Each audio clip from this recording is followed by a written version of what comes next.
Come in. Welcome. I'm E.G. Marshall. Welcome to the sound of suspense. Welcome to the fear you can hear. Even before Phoenicians first sailed out of the Mediterranean and opened up the seven seas to mankind, the rolling waters of the world have boiled from their depths some of the greatest stories of adventure, romance, and mystery. And of all the stories dredged up from old Davy Jones' locker, I think my favorite is the strange and seemingly insoluble puzzle of what happened to the Annabella. How best to start the story? Oh, yes, of course, why not? Let's read from the log of the ship that found the Annabella, becalmed in the doldrums. August 7th, 1865. Log of the Penguin, Captain Brisket commanding. No wind again this day as we drive through the doldrums, moving by paddle and steam to find becalmed a merchantman named Annabella. No answer to repeated hails. Sent Mr. Bascom to board her. His report as follows. Not a living soul aboard. The boat's still snug in the davits. The captain's table freshly set for 6. The crew's meal warm in the galley. All shipshape. The log records an uneventful voyage with no clue as to why she should have been deserted. Not a living soul aboard. Not even a rat. What can be the answer to the mystery of this ill-fated ship? I cannot even guess. I fear no one will ever know.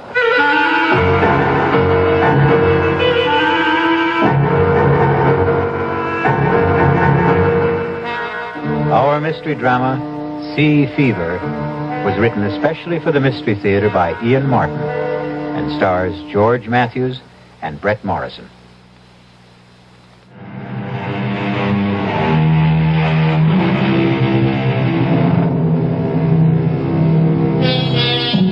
The Annabella set sail from Charlestown Harbor on the 13th day of July, 1865.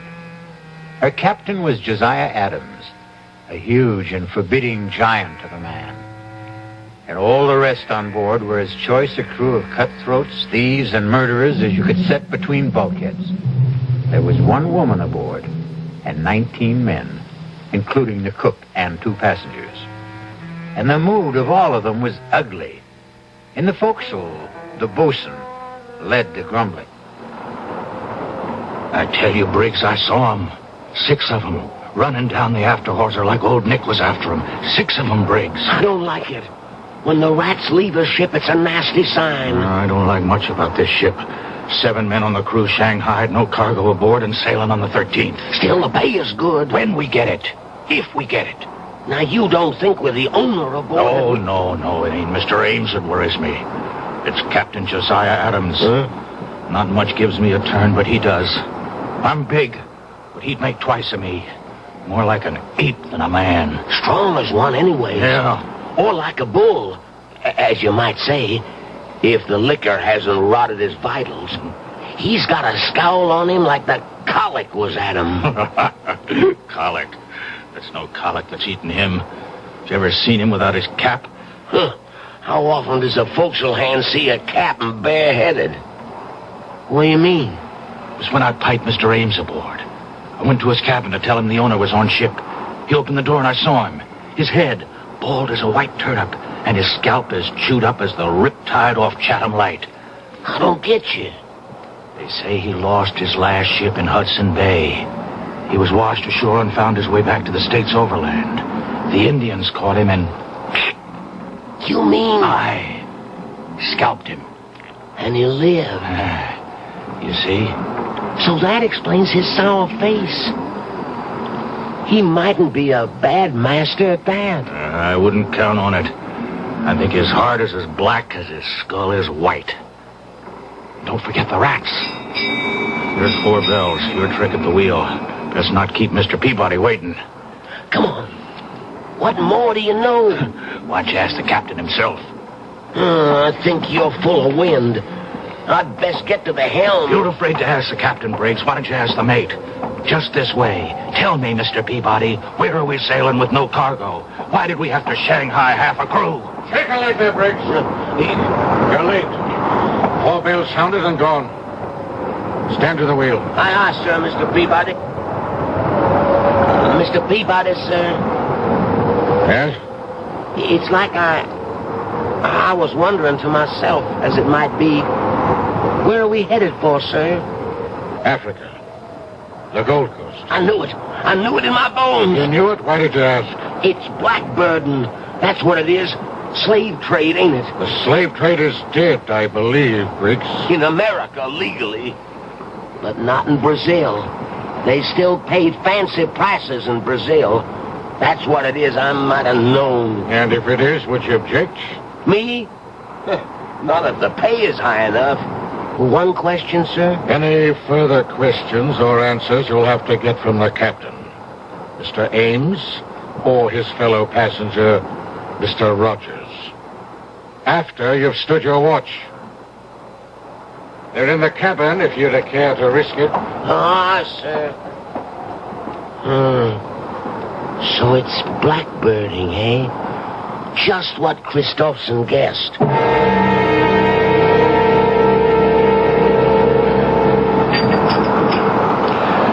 Wine, Rogers? Sherry from Spain. Sharpens the appetite before dinner. Something will have to wet mine. This miserable tub rolls like a horse in mud. Well, you'll soon get your sea legs. Small need of them I'll have where I'm going. You'll need them to get there. To the Gold Coast, Mr. Rogers. The Gold Coast. Heat and dust and flies and traffic in human bodies. Slave trader Rogers. A fine job for a fine gentleman.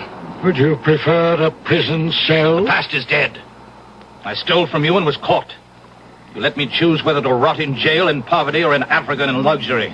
I chose the second. Now, in heaven's name, let's forget the first. Gladly.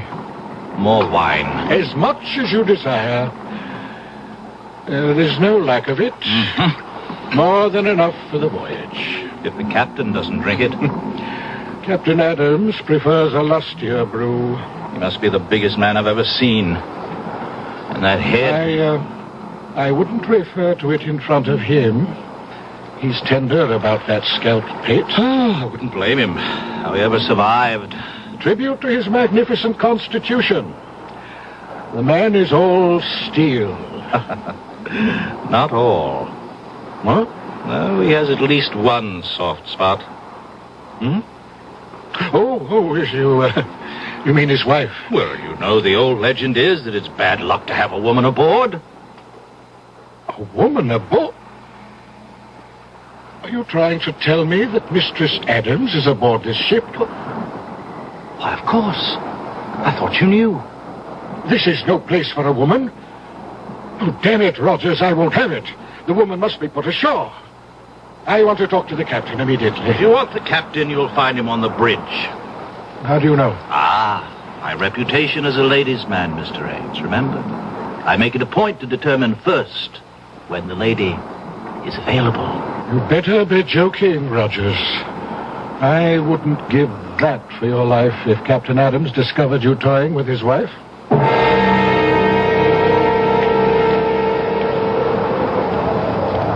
The wind's freshening, Captain. That's God's worry and mine, Seaman, not yours. Hold it to the point. Aye, aye, sir. Captain Adams. What is it, Mr. Ames? A word with you, sir. No. What? You heard me, and get off my bridge. No one sets foot behind the wheel except on my orders or invitation. Dear me, sir, I take umbrage at your attitude. Take what you will. My only concern when I'm on this bridge is the sailing of this ship.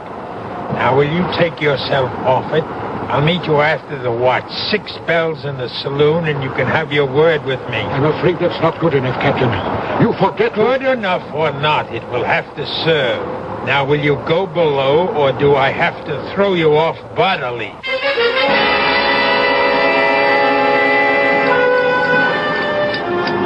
What time is dinner, cook? Old Captain says 6 bills for you and Mr. Rogers and the mates. He and his lady will eat later. What? They don't join us? No, sir. Really? Neither one? No, sir. Curiouser and curiouser. Why is this lady so afraid for us to meet her? I couldn't care less. She won't be with us long enough to trouble about it. Well, still, it's intriguing. Whitey, you've shipped with the captain before. Is it always like this when his wife is aboard? Mistress Annabella has never sailed with the captain. Ah, till this time. And this time will be a short voyage. Tell me, Whitey, what does the lady look like? Is she fair? Dark? Whitey, you talk too much. This is the last time I warn you. Now hustle those old bones of yours to the galley and tend to your own affairs. Aye, sir. You want to know what my wife looks like, Mr. Rogers? Oh, a natural curiosity, surely? Then let me satisfy it. Once and for all, Annabella is as lovely as I am ugly. Ah, and we are not to meet the lady? No, we dine alone, tonight and always. One further word to you, Mr. Rogers. My wife is on board this voyage because I've decided that I will never go anywhere without her, nor will she go anywhere without me. We cling to ourselves, Mr. Rogers, and need no other companionship. I want you to understand this very clearly. You need have no fears for your wife's privacy. For by tomorrow, I want her off this ship. What? I'm ordering you to turn about. You could have saved time and trouble had you let me tell you earlier on the bridge. Turn about for where? Back to port. I don't want your wife on board. This voyage has begun. The course is set and it will not be changed. May I remind you, Captain, that this is my ship. This is my ship, Mr. Ames. My ship. From port to port. Your ship in the harbor, mine on the sea. My ship. Here I give the orders. Here I expect to be obeyed. In the name of all that's reasonable, man, in view of our business, can't you see this is no place for a woman? There's only one place for Annabella. My wife remains at my side. But on a slave ship. By my side, do you hear? By my side.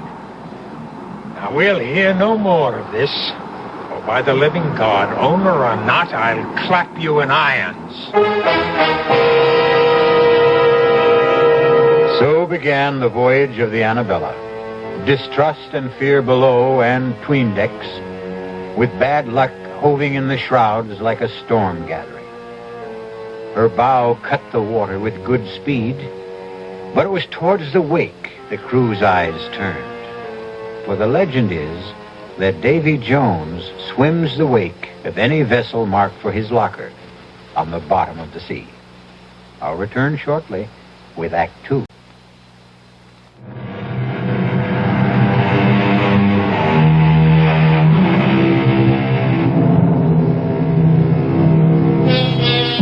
For the first week, the Annabella sailed southeast by south, beating down towards the tropics.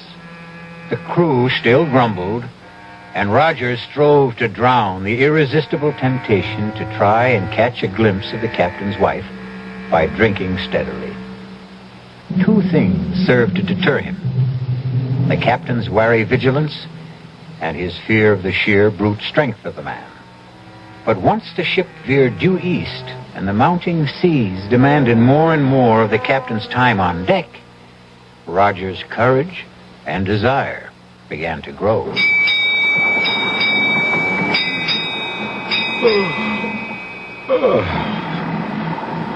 It's time to turn in. Really? What time is that? Oh, 8 bells. I'd take a turn on deck if the sun wasn't down. Instead, I'm for my bunk and a book. And you? Well, the only book I care to open is the closed one that lies astern of us. If you're wise, you'll steer clear of both the captain and his wife. And that Spanish sherry, it's stronger than it seems. Good night, Rogers. Good night, Mr. Ames. Oh, good evening, Captain. Off for the bridge. It's making up some dirty weather out.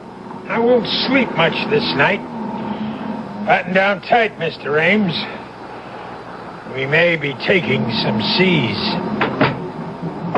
Are you now for bed, Rogers? No, Captain, I'm not quite finished the bottle. I'd take it with me to my bunk if I were you. You'll be safer on your back when the swells begin to lift. Aye, aye, Captain. But you'll bring us through safe and sound, won't you? I won't leave the bridge till I know all's secure. I want you to sleep sound this night, Rogers. Who mans the wheel, Mr. Peabody? As it, sir. Soundest hand we have. And the second mate mans the bridge? Aye, aye, sir. Good enough. Follow me aft. Right, Captain. Here. Help me to move this hatch. Here. That's well enough. Now batten down tight when I've dropped through. Make sure she's watertight. Aye, aye, sir.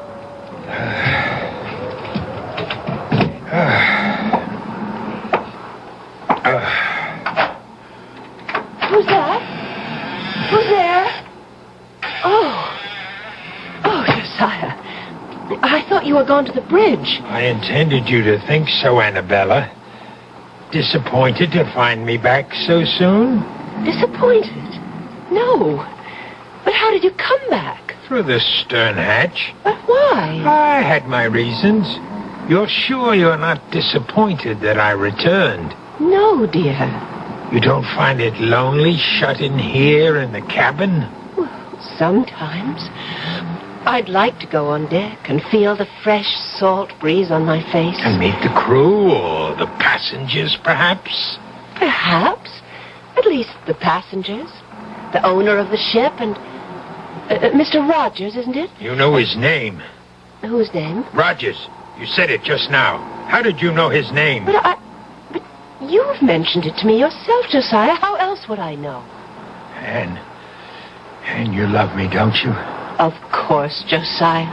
And you'll never leave me? Never. Oh, forgive me, please, my dearest. You mustn't mind my jealousy. That Rogers, I see that look in his eyes. A hunger. A burning hunger for the sight of a woman and the feel of her body beneath his hands. Annabella, you knew his name. If you've been deceiving me... I've never even seen the man. How can you accuse me of ever forgetting I'm your wife? How can... What is it? Someone's coming to the cabin. Who is it? I don't know. Who is it? Josiah, what's in your mind? Whoever it is, I swear Go in the inner cabin. But you... Do as I say. Very well, Josiah. Mistress Adams, are you alone? Come, I know you are. I saw the captain off to the bridge for the night. Will you allow me to introduce myself? Thomas Rogers, gentleman, at your service. Can I persuade you to share tonight's vigil and join me in a glass of sherry? Oh, how kind of you. The sight of a pretty face. A pretty face, Rogers? Captain Adams. Mine was not the face you expected to see. Oh, you see, I thought you'd gone to the bridge. So you did. Won't you come in? Well, I think... I said come in. You wanted to meet my wife, didn't you? Well, yes, I must... But not with me present, right? Believe me, Captain, you do misunderstand. Oh, no, Rogers. The misunderstanding is all yours. Your first sea voyage, you said. You should have said your last. No, in the name of God, my wife. Do you hear me? Mine, and no one shall touch her but me. No one will take her from me. No one. Josiah, what happened? I heard... Oh, you killed him. I should have snapped his neck like a chicken, but I wanted him to suffer. But how could you?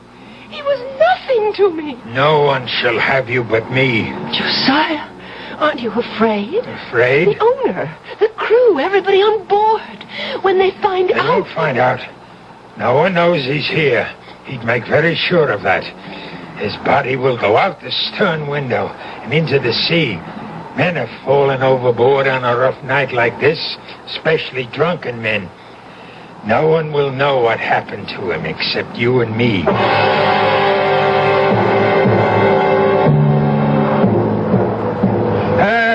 Trim her a little, Briggs. You're losing wind.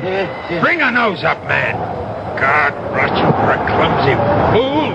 Here, let me have the wheel. Aye, sir. Damn your eyes, you've lost way on her. Sorry, Captain. The wind just veered a couple of points. A sailor should smell a wind change. Yes, but I Save your excuses. You think you can hold her on this tack? Just try me, Captain, sir. Here, then. But keep her running, or by... Captain Adams, Yes, Mr. Ames. I'd like a word with you below. I can't leave the bridge. Have I your permission to join you? If you insist. I've been searching for you, sir.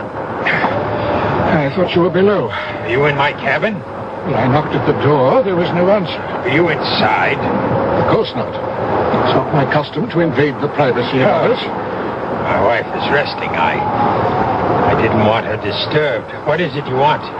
Can we get out of this cursed wind? I don't want to leave the wheel. This fool handles it like a landlubber. You can trust me, Captain. I wonder. Come aft to the taffrail, Mr. Ames. Lead the way, Captain. Over here on the lee side. You'll find the breeze a little more to your liking. You know, I've been concerned since Mr. Rogers' mysterious disappearance last night. Mysterious? A drunken sot who never found his sea legs? I warned him to steer clear of the deck. We did every mortal thing we could to find him. Yes, I know. But without him now to leave as my agent on the Gold Coast, Go on. Well, it's deuced awkward. Without someone to recruit the next batch after we leave, there's little point in continuing on. So, you think we should put back for America? Or the nearest port where I can pick up a suitable man for replacement. And perhaps put my wife ashore.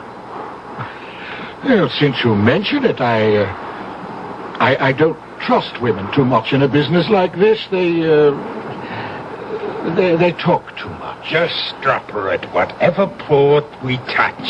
Oh, I should be glad to make sure she's suitably settled, if you wish it. If I wish it. Do you take me to be mad, Mr. Ames? Mad? Why, believe me, sir, nothing... Don't you think I see through your childish subterfuge? Leave Annabelle with you while I sail off to the ends of the earth? No, please, You too trying to steal her away from me. But you can't have her any more than Rogers could. Captain, your wife means nothing to me. I'll make sure she doesn't. Just as I made sure with Rogers. Then it was you who... Yes, I killed him with these two hands. And he disappeared. Just as you will. No! She's mine. Only mine. No one can have her but me.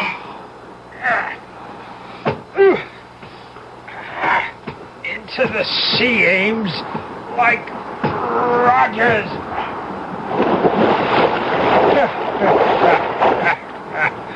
The sea can hold her secrets. You all right, Captain? I thought I heard it... Briggs, I told you to mind that wheel. Well, I put the lash on it, sir. I thought I heard it cry, and Said I could trust you. Well, you can, sir. Where's Mr. Ames? He's left. Why? Well, it was just that I thought I heard a splash, and... Oh. You can trust me, sir. No, Captain. No, let go. I wouldn't trust you with the wheel. No, Captain. I wouldn't trust you with my life.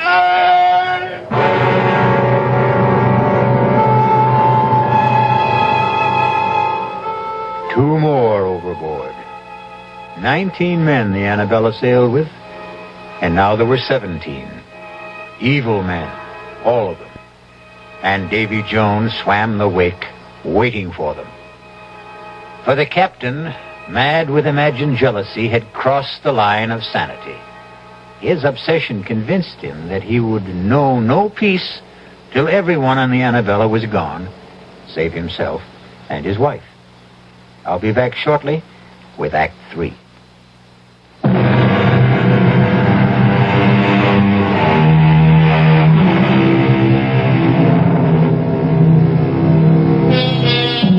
The squall that blew up so suddenly on the Annabella proved to be a full-fledged hurricane that so fully occupied all aboard that there was no time to question missing men.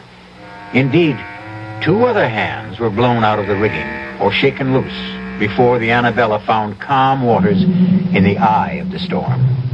Now again, discontent grows in the forecastle. The talk of a haunted ship resumes. The word mutiny is on everyone's lips. Mr. Peabody, sir. Oh, dinner so early, Whitey? No, sir, it's mutiny. What? You heard me, sir. Mutiny, and about to break out. Oh, Whitey, forecastle grumblings. You know it's all talk. They wouldn't dare. Mr. Peabody, sir, I've been at sea, man and boy, for over 60 years. I know when it's talk. They say the ship is cursed. Who says? The bosun, sir, Christopherson. He says he saw the rats leave the ship before we sailed. And for an old wives' superstition, he's ready to mute. It's a great deal more than that. There's 5 men lost already. I'm aware of that. And most of all, it's the captain's wife.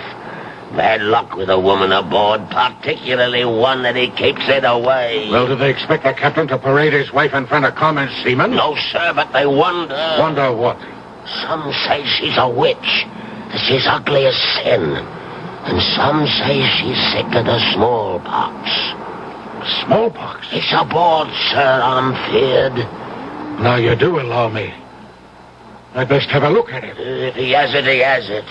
I'll put him in the lazarette so it don't spread. The first thing is the mutiny, sir. That has to be stopped. It has to begin first. It'll begin unless the captain puts about. You know how much chance there is of that. You of all people. Yes, I've sailed with the captain before. I always found him a hard man, but a fair man. Not this voyage. Something happened when he brought his wife aboard. He's not the same man. I think the captain means to kill everyone, as he did the owner, and Rogers, and Briggs. Aye, and even Paget and Breen. And we're blown out of the rigging. Perhaps, sir. Perhaps the captain shook 'em loose by luffing. Whitey, I think you're the one whose brains are scrambled. The men were lost overboard. And the 2 passengers and Briggs. Rogers fell over, obviously drunk. A wife took the other 2. Then why is there not one mention of any of them being lost in the ship's log? That's kept in the captain's hand. How could you know that? He was writing in it. Here in the saloon last night. I was clearing the table. He left to get fresh ink, and I looked at it. You can read? In 60 years at sea, a man has a lot of time on his hands. I taught myself long ago. You're sure of what you're saying? On my oath, sir. And by God, we'd better turn back. But how? I'll not risk my neck to the hangman's noose by mutinying. Maybe if you was to speak to the captain's lady, she's the only one to influence him. By damn, you're right, Whitey. Look, go hold off the crew till I see if the lady'll come to our help. Aye, aye, Mr. Peabody.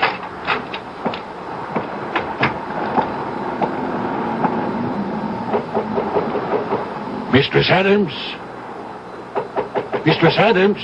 It is Mr. Peabody, first mate under the captain. Can you hear me? Mistress Adams? I wouldn't disturb you, but the matter's urgent. Mr. Peabody, may I ask what you are doing? Captain, I wanted to talk to your wife. My wife is indisposed. She's a poor sailor, and these last days have worn her out. How dare you disturb her? I felt the matter urgent. Attend me in the saloon, Mr. Peabody. First, let me see to my wife. Aye, aye, sir.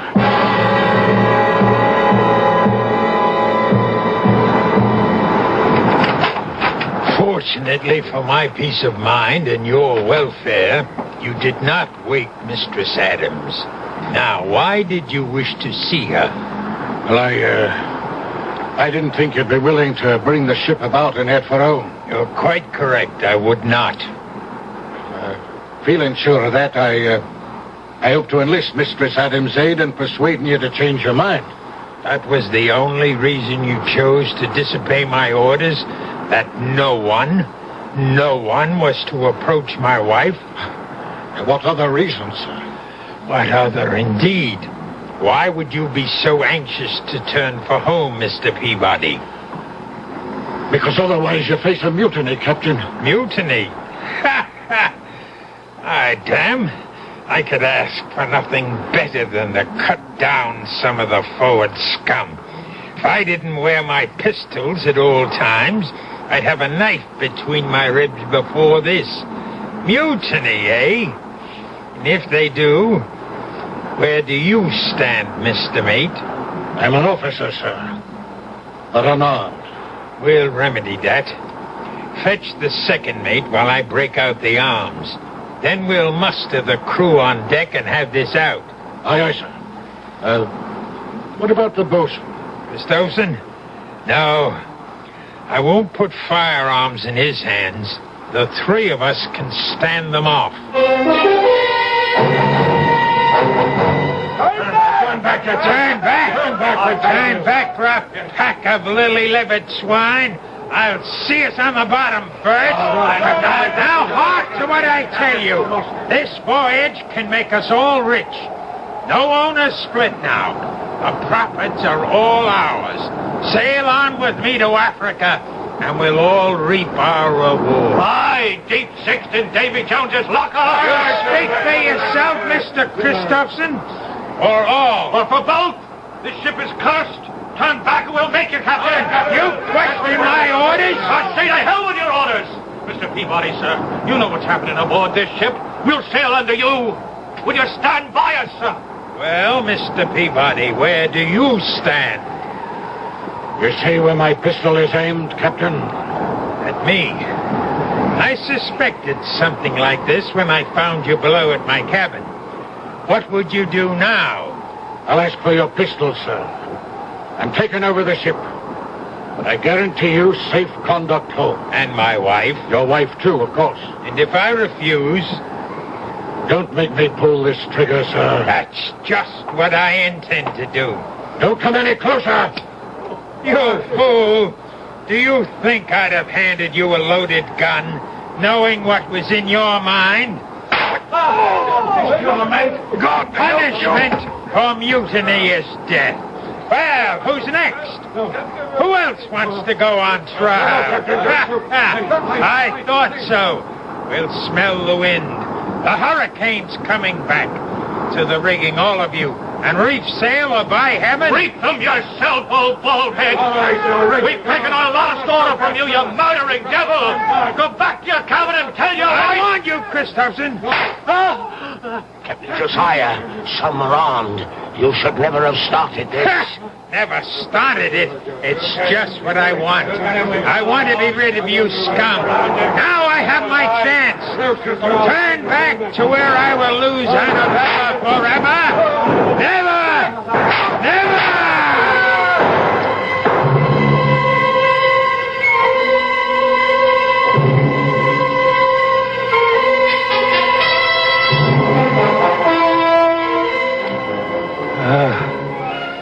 Not a puff of air, Whitey. In the wake of the storm, we'll lie here wallowing in the doldrums for God knows how long. It's as well, sir. There's scarcely enough men left to sail the ship. And what there is dog-tired and half alive. How many left? Timmins died this morning. 4 killed in a mutiny. 1 more lost overboard. And Rudge, who died in a fall from the crow's nest. That leaves 5, sir. Are they counting you, Whitey? You're counting me. 5 of you still between us. We're woeful short-handed, sir. Yes. I have a mess cooking for the crew. Can I sit him down to eat? Huh? Eat? Oh, yes, of course. We must all eat. But first, serve all hands a double ration of grog, including yourself. I'll put a cask of rum out in the saloon. Oh, sir. Before you serve the crew, though, set the table in the saloon. Yes, sir. For 6. For 6, Captain? Certainly. The passengers, the 2 mates, myself, and my wife. Oh, at last, my darling, I can bring you to the table as befits a captain's wife, for they're all dead. We have nothing to fear from them anymore. Only 5 left.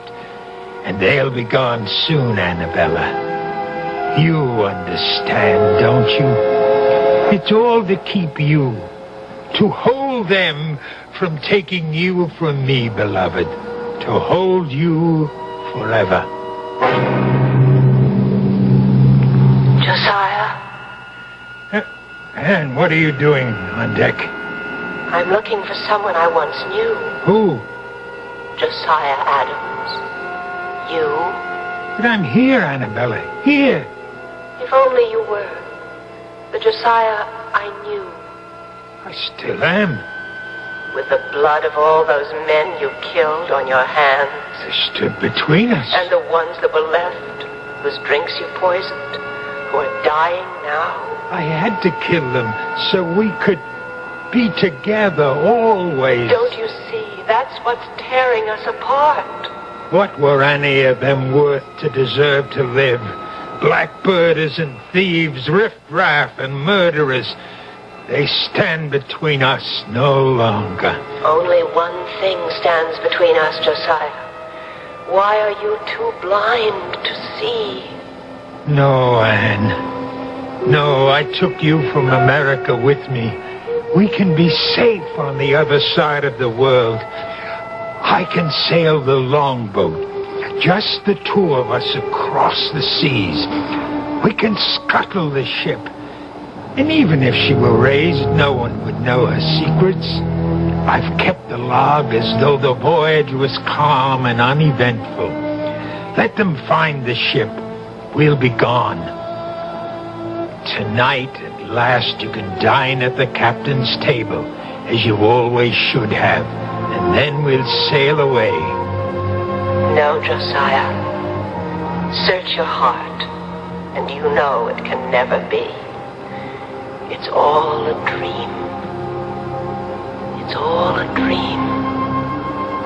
Never, never, never. Anna, speak to me. Answer me. Call for her, Captain. Call for her. Whitey. Don't be afraid. I'm still alive, but not for long. I thought you were a ghost. No. Only one ghost sailed with this ship. Be quiet. You can't scare me anymore, Captain. I'm dying. But your wife... What about my wife? She's dead, Captain. No! She always has been. Long before we ever sailed. No. Yes. Killed when the Indians got you. Dead for over 2 years. No. It had to be, Captain. It had to be. There's nobody in your cabin. Never has been. Don't you think I didn't know? Didn't I see her die before my eyes? But I cheated death, and I cheated him of her. I took her away with me to the ship. I had to keep her alive. I had to. And you had to kill all of us to do it. Because all of us, alive, were proof that she wasn't. It had to be. And you're alone at last. Or will be. All of us are dead save me. And I'm almost gone. We'll be alone at last. and I can bring her to my table like the lady she is. The table is set for 6, but there'll be only one of you there, Captain. Or 5. The dead don't mix with the living. There's only one way to find your wife again. Only one way. The last of them. Annabella, we're free. Annabella, where are you? Anna, come to me. Annabella. Annabella. I know you died long ago in America, but you lived on in my mind, in my heart and in my blood. I thought if I took you with me to the sea, away from the land where I dug your grave, you could still live and breathe for me alone. There's only one way to find you at last. Oh, Annabella, forgive me, love, for all that I've done. I'm coming home to you.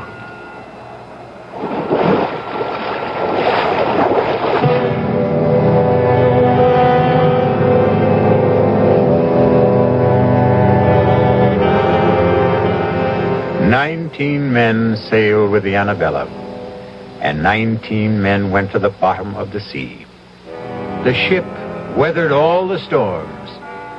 But then, a ship is a woman, which only goes to prove that on land or sea, the ladies have the better instinct for survival."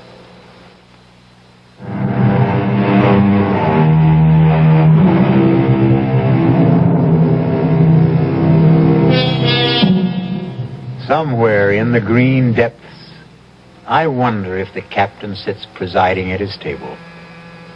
But if he does, there's at least one empty seat. For Mistress Annabella died on land. She'll never come back to the sea, or him. Which seems fair enough, wouldn't you say? He didn't exactly deserve a happy ending. Our cast included George Matthews, Brett Morrison, Marion Seldes, Leon Janney, and William Redfield. This is E.G. Marshall inviting you to return to our Mystery Theater for another adventure in the macabre. Until next time, pleasant dreams.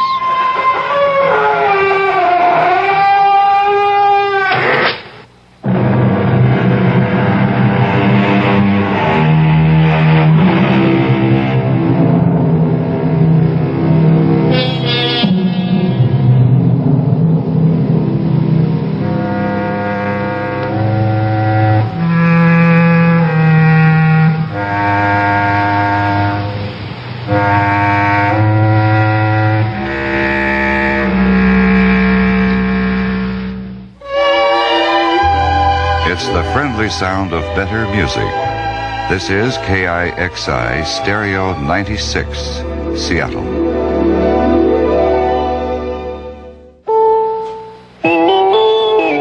CBS News.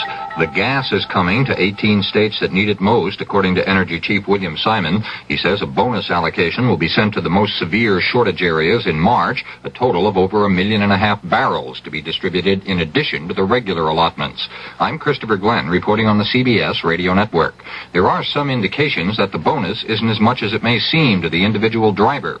New York State, for instance, will receive 2% more than its regular dole, and that works out to about a gallon a car more. Simon warned during the day that President Nixon intends to veto the emergency energy bill long in the legislating if the version which reaches him contains a provision to roll back the price of domestic crude oil. But the warning did not deter the Senate, which passed the measure with enough votes to spare to indicate a veto could be overridden. House action on the bill is expected without delay. The Energy Office has also issued a clarification of its controversial policy on service stations' treatment for regular customers. The office said its official line on giving everybody, regulars and drop-ins, an equal crack at the gas remains, and that also means the attendant can't provide other services for regulars like wiping windshields unless it's done for everyone. 21,000 gallons of oil went slicking into the Delaware River near New Jersey town of Paulsboro during the day. It happened when two tankers collided after one developed mechanical problems. The Coast Guard says it's thrown a containing boom around the spill and has things pretty well under control. The Commerce Department blames the energy crisis in part for a decline last month in the personal income of Americans. It was the first time in 19 months that the economic indicator had shown a downturn. But another key statistic, says Commerce, housing starts was up for the month, a hopeful sign. 83-year-old Mrs. Rose Kennedy, mother of the former president, has been admitted to a hospital in West Palm Beach, Florida. Doctors say she complained of persistent headaches and diagnostic tests will be conducted. Her condition is listed as fair, and her son, Senator Edward Kennedy, said tonight there is no sense of seriousness about the confinement. By Friday, Randolph Hearst hopes that the food distribution program he's instituting for California's poor will be underway, and he's called on the Symbionese Liberation Army to match his gesture of good faith by releasing his kidnapped daughter Patricia. The food plan will be run by an organization called Peoples in Need, headed by the Secretary of State of Washington State, Ludlow Kramer, who's had experience in a similar program to aid victims of layoffs in Washington's aerospace industry in 1971. Asked what standards would apply for qualification for the food under the California plan, Kramer replied, "We don't have time for standards, sir. We want to feed people. And if people come in and say that they need help, we will give them help." In the state of Washington, the Neighbors in Need program did a survey that showed that less than 0.5% of those that came into a food bank program did not, in one way or another, desperately need that help. And so we believe that if people want help, desire help, that we will supply it. Our job is to get the food immediately and to start distributing that food immediately so that Patty Hearst can be returned. So far, there's been no reaction from the kidnappers. The mechanics of the distribution program were worked out with representatives of 6 militant radical groups. CBS News continues after this.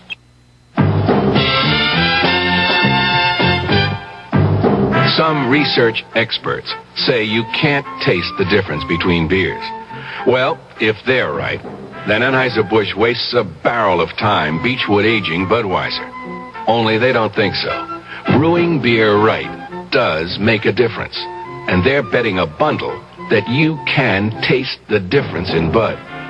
When it comes to brewing Budweiser, the Anheuser-Busch choice is to go all the way, because they still care about quality.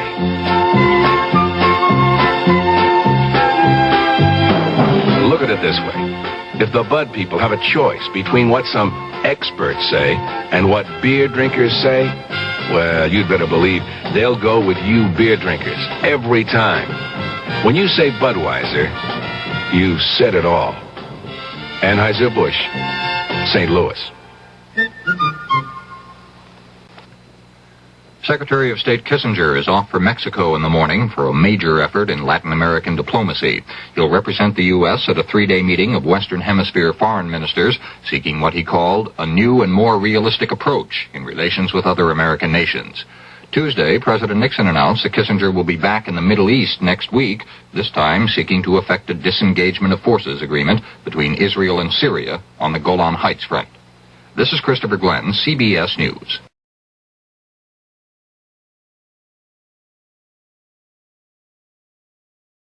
The CBS Radio Mystery Theater presents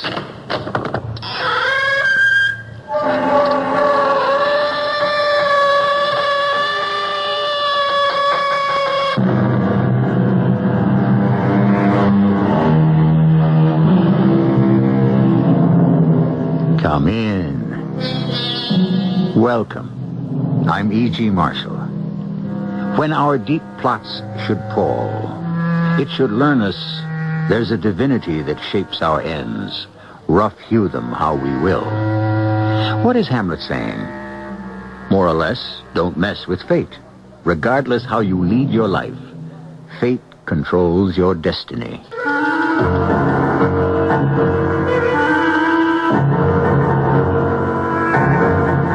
Our mystery drama, The Beast, was adapted from a story by Edith Wharton, especially for Mystery Theater by James Agate, Jr., and stars Norman Rose and Robert Dryden.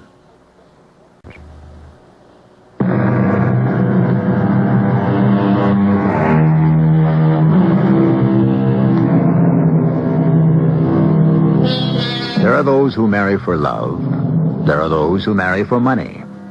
Among the latter, love is generally one-sided. Nevertheless, the duped or deceived believe that for companionship and a measure of fidelity, no price is too high to pay. Such was the case of Mrs. Henry Trevor, until 3 years ago a widow, now remarried to a strange and selfish spouse. Henry, aren't we going a little too fast? You're doing 70. 70 isn't speeding if you've got control of the wheel. And, dearest wife, if there's anyone who knows how to handle a car, it's yours truly. But it's so foggy you can hardly see in front of you. I don't need to. We make this trip up from New York every weekend. I know the road backwards. Besides, who but an idiot will be out on the highway this time of the night? Henry, look out. There's a man walking. We've hit him! We've hit him! Henry, what are you doing? You've got to stop! What for? I didn't hit anything. You're crazy. We hit that man. Turn around, for heaven's sake. Now, Martha, calm down. Don't get yourself all excited. Didn't you feel the bump when we hit him, Henry? Please stop the car and go back. Only a rock on the road. Now, close your eyes and go to sleep. I'm tired. I don't want to get to the Cape as soon as I can.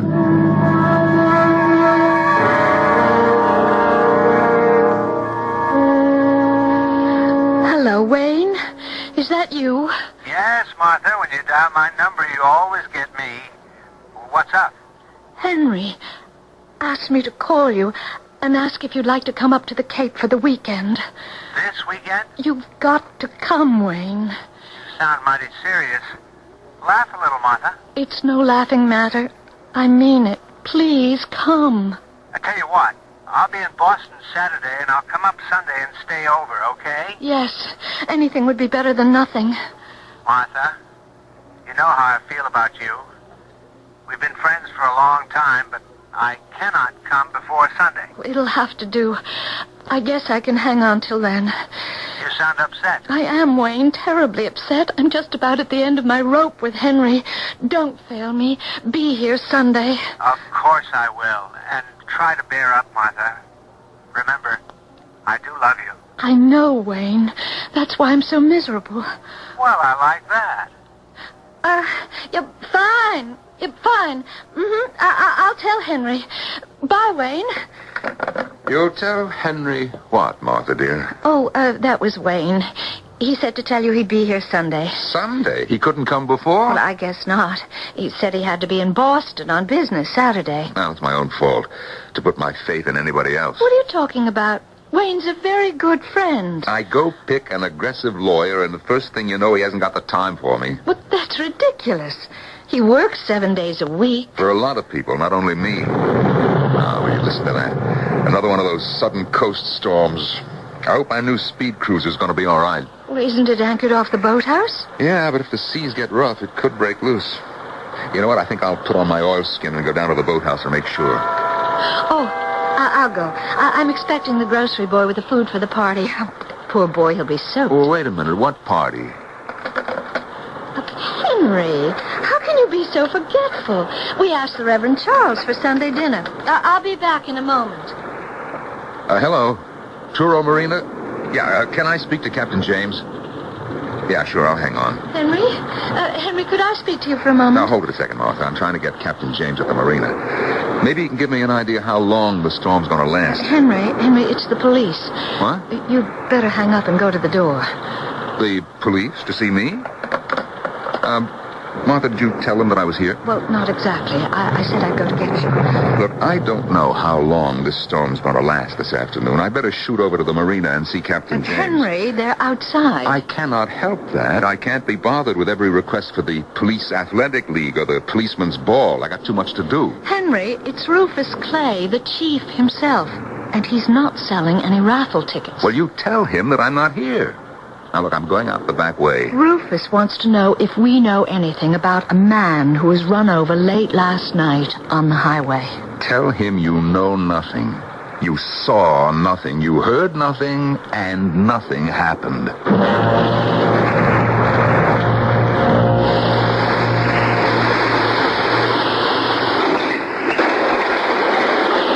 Hello, Henry.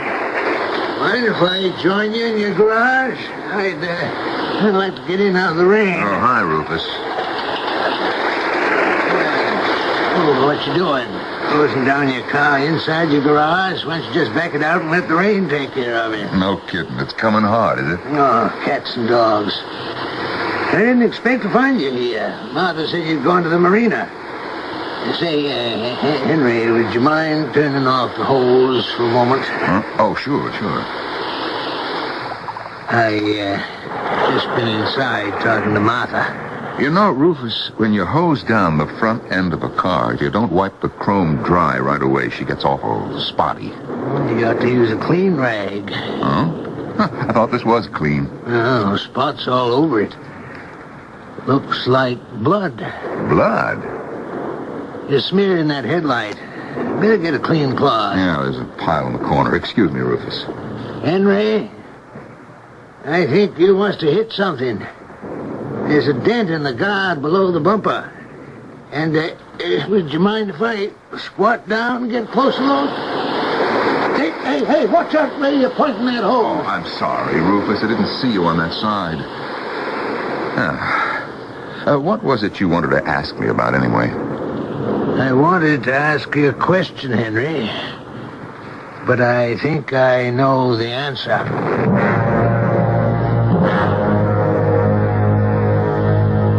Then he said, it's okay. I think I know the answer. Now, what did he mean by that? I haven't the faintest idea. Mm-hmm. Martha, what did you tell him? Nothing. You said to tell him nothing. He wanted to know where you were. I said you'd gone to the marina. And what did Rufus say? He said, which way did he go? I said, I don't know. He said, when did he leave? Oh, boy, that Rufus. I said, a couple of hours ago. I lied and lied for you. And he said, did he walk? So what could I say? I didn't know what to say. I said, yes, I think so. And he said, is your garage door open? I said, I guess so. And he said, well, I better go have a look. And that was that. Well, he must think there's something. Did he find anything? What are you talking about? Henry, you know. Are you saying did he find evidence that I ran over someone? No, he didn't, because there was no evidence. Because I didn't run over anyone. Now, will you just put it out of your mind? It didn't happen. If you say so.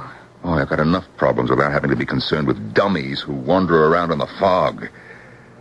It was a rock we hit, you understand? A rock, a dog, a deer. In the larger scheme of things, these things are insignificant.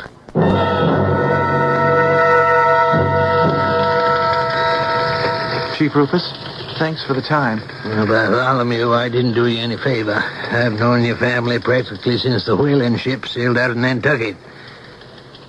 How's your mother taking it? Oh, it's all inside. She holds it in. Always been able to do that with her feelings. Same thing like when my kid brother Jimmy died in Korea. That's New England stock for you.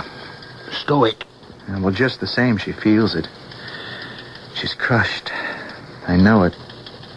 30 years married and never a bad word between my dad and Mom. And Dad, the most wonderful person anyone could know. Best people leave us too soon. It's so unnecessary. By some crazy jerk speeding in the fog. Yeah, we'll get him. He can't get far. The medical examiner said it happened between 2 and 3 o'clock in the morning. The road out here doesn't go anywhere but to the ocean. If you get out past North Truro, you can only go as far as Provincetown. So, whoever it was, wasn't going through. He either lives here or was visiting. Well, I know you've been out a lot because I've been trying to get you. House to house, no other way.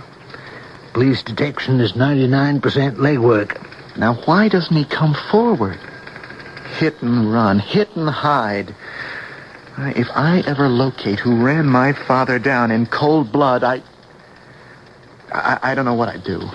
Maybe someone will come forward. Maybe, maybe not. How can I help?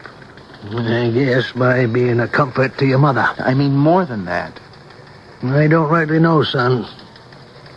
But if you want to regard our police outfit as yours, We're all of us anxious to get to the bottom of this. I want to know everything, every step of the way.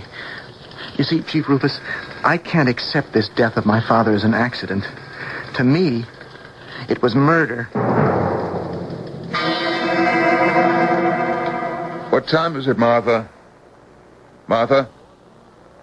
Martha, can you hear me? I wish you wouldn't shout so, Henry. It's Saturday morning. I've been up since 6. What time is Wayne getting here? I told you. He said not before tomorrow, Sunday. Why are you so touchy? You've come up here for a nice, quiet weekend. I haven't got time for quiet weekends. Oh, look, honey, I'm sorry, but I got so much on my mind. So you said. What time is it? 8 o'clock. I keep hoping maybe Wayne will show up. He knows I need him. Boston is practically next door. I'm sure as soon as he can, he'll get here. Wait a minute, wasn't that a car that drove up? No, I didn't hear it. Well, I did. I bet that's him. Hello? Hello? Are you Henry Trevor? Yeah. What's your name? Bartholomew Gates. Oh. Well, what did you want to see me about? Do you have more than one car? Yeah, I do. 2, 3... Look, what is this all about, young man? A survey? I guess you could call it that. We have 3 cars, as a matter of fact. One's in town, New York. A smaller car, my wife's, is being serviced, so there's only one in the garage, okay? Now, look, I'm very busy, so if you don't mind... I do mind. What did you say? I said I do mind. And I'm going to take a look at your car. Now, where's the garage? Now, you listen, I don't know you, and I have no intention of showing you anything. Now, you get out of here. Mr. Trevor, don't mess around with me. Show me your car. The devil I will. Look, I give you 1 minute. If you're not out of here, I call the police. Hey, wait a minute. What's that? A revolver. Is this a holdup? Now, you show me your car, and no one will get hurt. No, will you put it down? Sure, I will. I hope you know what you're doing. I know what I'm doing. I mean the way you're waving it around. I've done target practice, Mr. Trevor. I learned about guns from my brother. He died in Korea. He had one rule, Mr. Trevor. If you see the enemy, shoot him.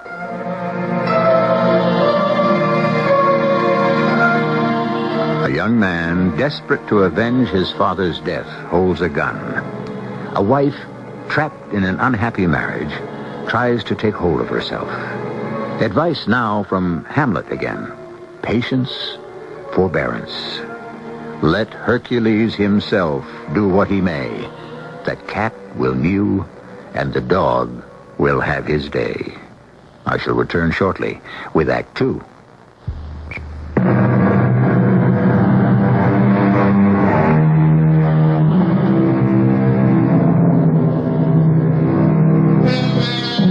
Place, Cape Cod, a spit of land curving into the Atlantic, frequently foggy. The time, late Sunday. The people, Henry and Martha Trevor, and their dinner guests, a clergyman and an attorney.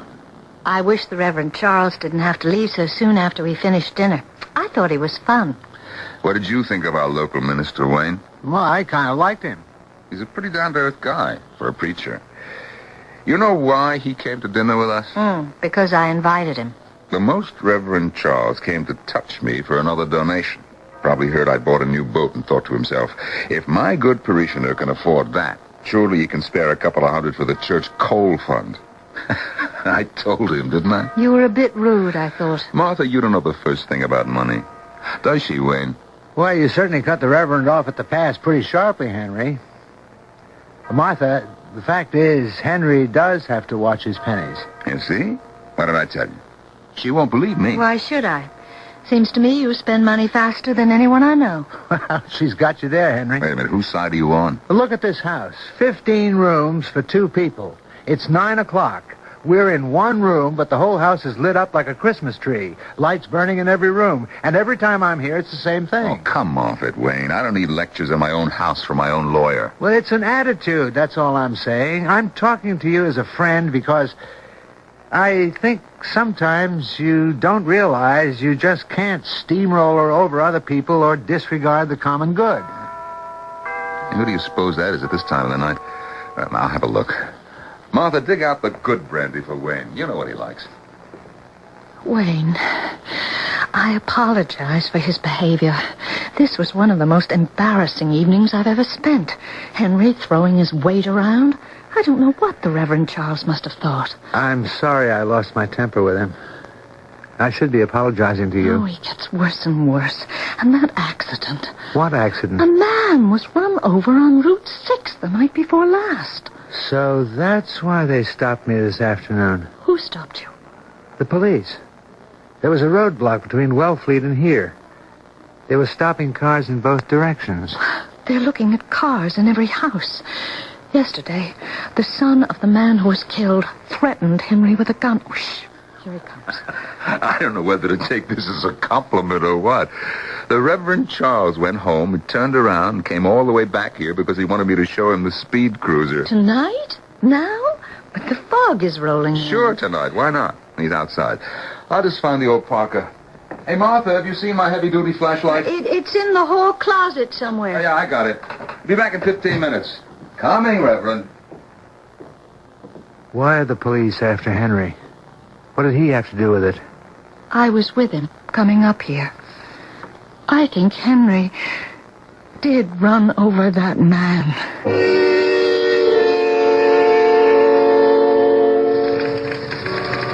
Bartholomew, what you did yesterday was not an authorized police method. I can't condone it. Well, the gun wasn't loaded, sir. I had to take a look in that garage myself.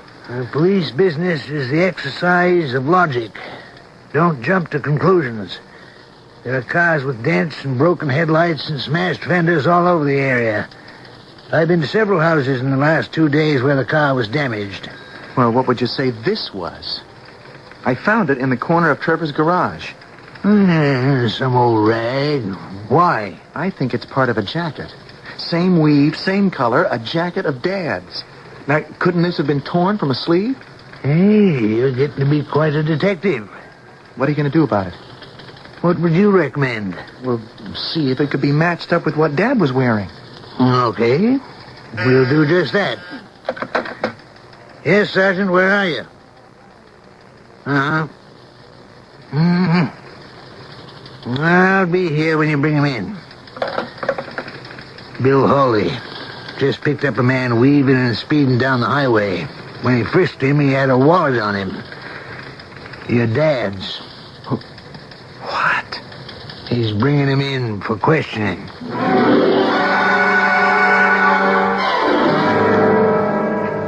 Henry said he hit a rock, did he? That's what he said. I didn't actually see anyone fall, just a horrible, sickening bump. I don't know what to tell you. Whether to believe in your husband or not. He's in enough trouble as it is. Is it money again? I'm afraid so. That's why he wanted you to come over. Yes. I don't know if I can help him. Is it that bad? Well, I don't know where to begin. He'll be back soon. What time is it? Shall we meet in an hour and a half from now, say midnight? Yes. Same place? Yes. I'll tell you all about it then. Oh, I think that's him at the front door. Well, I suppose I should thank the Lord he didn't hit me again for a donation. Did the Reverend Charles like your boat? He said so. We stood by the boathouse. You couldn't really see it in the dark and the fog so thick. Hey, Martha, what's the matter with you? Where's Wayne's brandy? I guess I forgot. I'm going to bed. I'm awfully tired. You going back to the city in the morning, Wayne? No, I've got to head back for Boston. We didn't finish Saturday. I'll be getting an early start. Well, you'll be gone before I'm up. Well, Wayne, it was lovely seeing you. I think the guest room's all set for you tonight. Hope you sleep well. You too, Martha. And thanks for a great dinner. Good night. Good night, Henry. Is there anything more you want to ask me about, Henry? Well, the heck of it is, Wayne. I don't know where all the money went to. Thanks for everything you've done. Henry, you're a big boy now. You've simply got to... Wait a minute. There is something that you can do for me. Tell Martha about the loan. Explain to her she's got to sign the note for it. Yeah, but I'm leaving first thing in the morning. Well, leave later. Talk to her at breakfast. Henry, you're impossible. I can't and I won't. You know, there are other people in the world besides you, people who are counting on me. I thought you were my friend. She'll take it from you. But I can't hang around until she gets up tomorrow. So I'll wake her. Hey, look, I have an idea. Look, take these keys to the cruiser. Take her out for a spin tomorrow morning as my guest. Breakfast on board, just you two. Now, you tell her to sign. And another thing, Wayne, don't tell her anything about the other business, about my mother's securities. Henry, I don't know how to say this, but you'd better get hold of yourself. You'd better take care. Oh, I am, Wayne. Like the man said, I'm taking care of number one.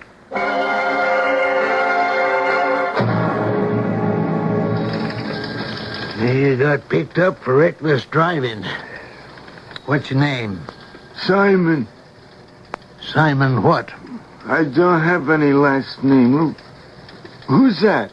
Oh, that's a young man attached to our office. He's sitting in on this interrogation.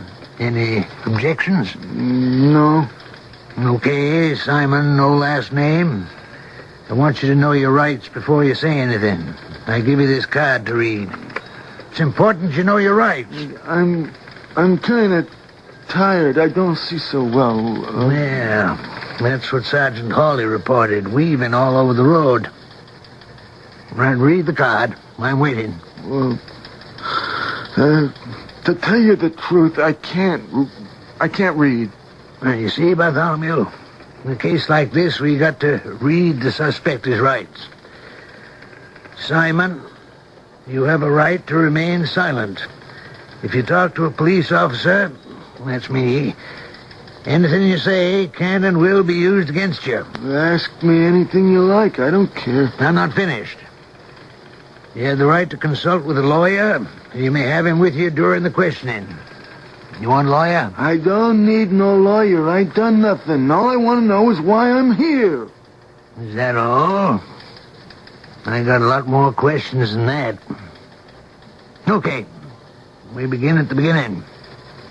Your name? I told you, Simon. Simon what? I don't have no last name. And you don't have any driver's license either.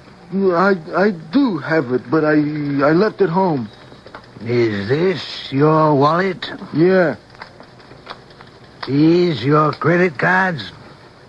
I don't know. Can't you answer a simple question? Look, who is that kid? I told you, he's here unofficially. His name is Bartholomew Gates. You pick him up, too? He's the son of the man you ran over, George Gates. Now, look. I didn't run over nobody. What are you doing with George Gates' wallet? It's mine. I found it. Where did you find it? I don't know. Somewhere. I forgot. When did you find it? Friday night. Where? I don't remember. Where did you find the wallet, Simon? I don't know. Friday night I was drunk. I don't remember. You don't remember. I suggest to you on Friday night it was real foggy. You were driving on Route 6. All of a sudden there's a man walking. You don't see him. Your car hits him. Then, Simon, you stop your car. You go back to help him and you see he's dead. But you're not so drunk, Simon, that you can't reach into his pocket and steal the dead man's wallet. Isn't that how it happened, Simon? Think it over.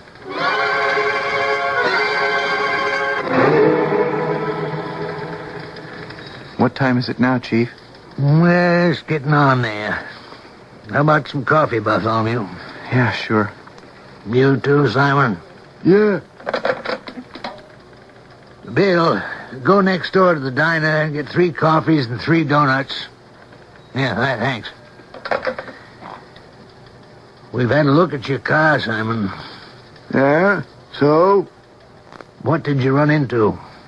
What? There's blood and hair, short hairs on the front of your car. I hit a dog. I didn't see him. I'm sorry. You hit a dog. Did the dog have this wallet on him? No, sir.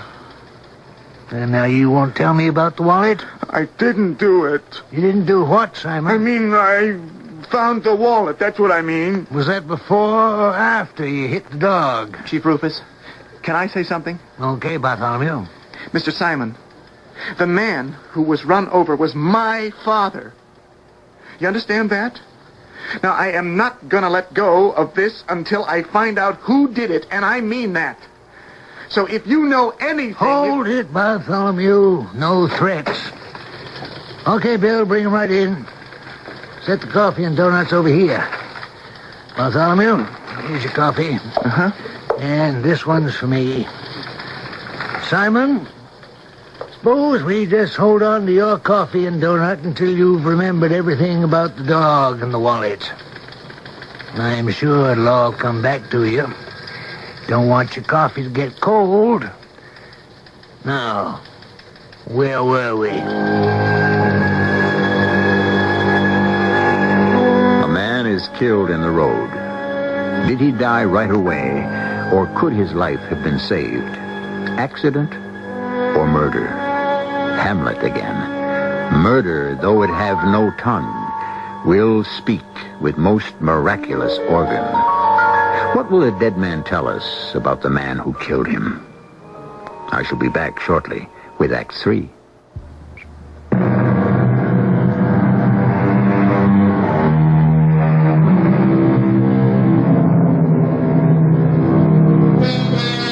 It is midnight. Fog is blanketing the coast of New England. Two people are awake, a man and a woman. They walk silently, without a light. They know the way. 309, 310, 311. 5 more. What are you doing, Wayne? When I get to the last few, I count aloud. At 313, 314. When I'm not with you, Martha, I count those steps to the boathouse. I know I'll be alone with you at step 315. Let me open the old door.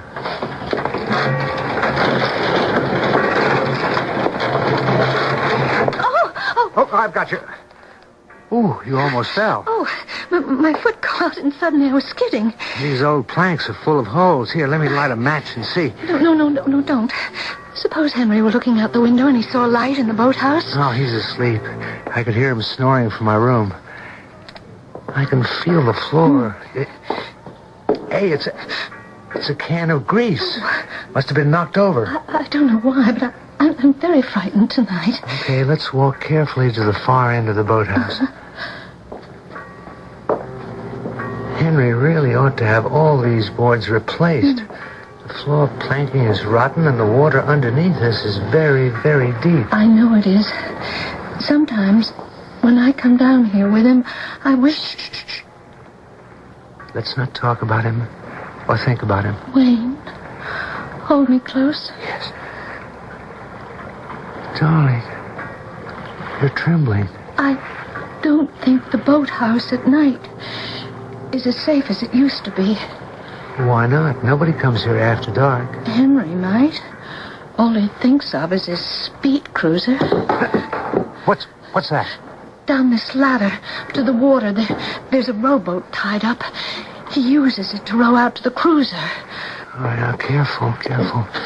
Walk along the edge. Mm-hmm. In the center, most of the planks are rotten.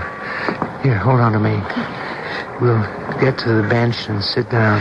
Tell me what it is. I mean about Henry. I will. In fact, Henry asked me to. He didn't want to tell you himself. He's gone through a sizable chunk of the money again. How? He says he doesn't know. Speculating, I guess. Oh, Martha, it was reckless of you to hand over half your inheritance when you got married. He's like a kid in a candy store. But you know why I did it. When we were married, I didn't want people to think he had nothing. I wanted half of it to be his. You're only half successful. He thinks it's all his. Oh, there are worse things. Much worse. What was it he wanted you to tell me? That you've got to sign another promissory note for $50,000. Is that all? For now. What did you mean there are worse things? You haven't noticed? Well, yes, I suppose I have. He's more and more selfish every time I see him. So self-centered. Awful. Well, then why don't you put an end to it? I don't know. I can't. What are you, hypnotized? Don't you know him for what he is? Yes, I do. Better than anyone, even you. All he cares about is himself, his food, his drinks, his possessions, his way. Always, it's got to be his way. I don't know him anymore. He's become an animal with no conscience whatsoever. A beast, no more. What's that? Oh, just a line from a play about a man very like Henry? Yes, I know him for what he is. Yes, I cannot bear to have him touch me, even to be near me. Well, then why? I can't go through with it again, that's why. I just can't start all over again a third time.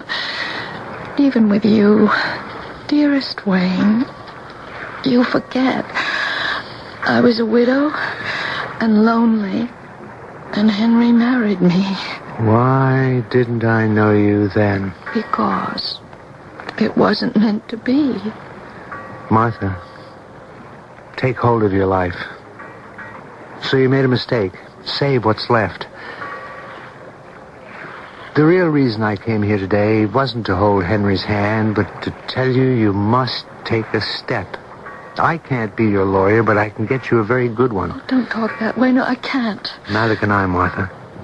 I can't go on and on seeing you like this occasionally, surreptitiously. Then you must stop. Like that? Can you? If I have to. Here we sit in the dark. I can't even see your face. I'm supposed to take you out in his boat tomorrow morning and get you to sign that note. And then... how can I leave you here with him? There's only one answer. What's that? I could be free if he would die.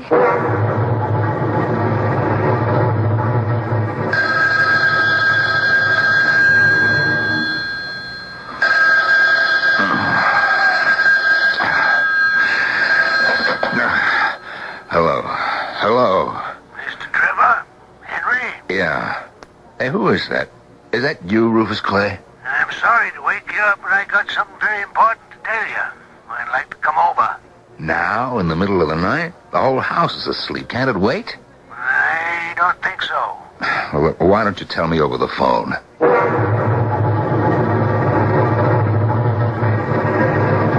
It's terrible to wish him dead, isn't it?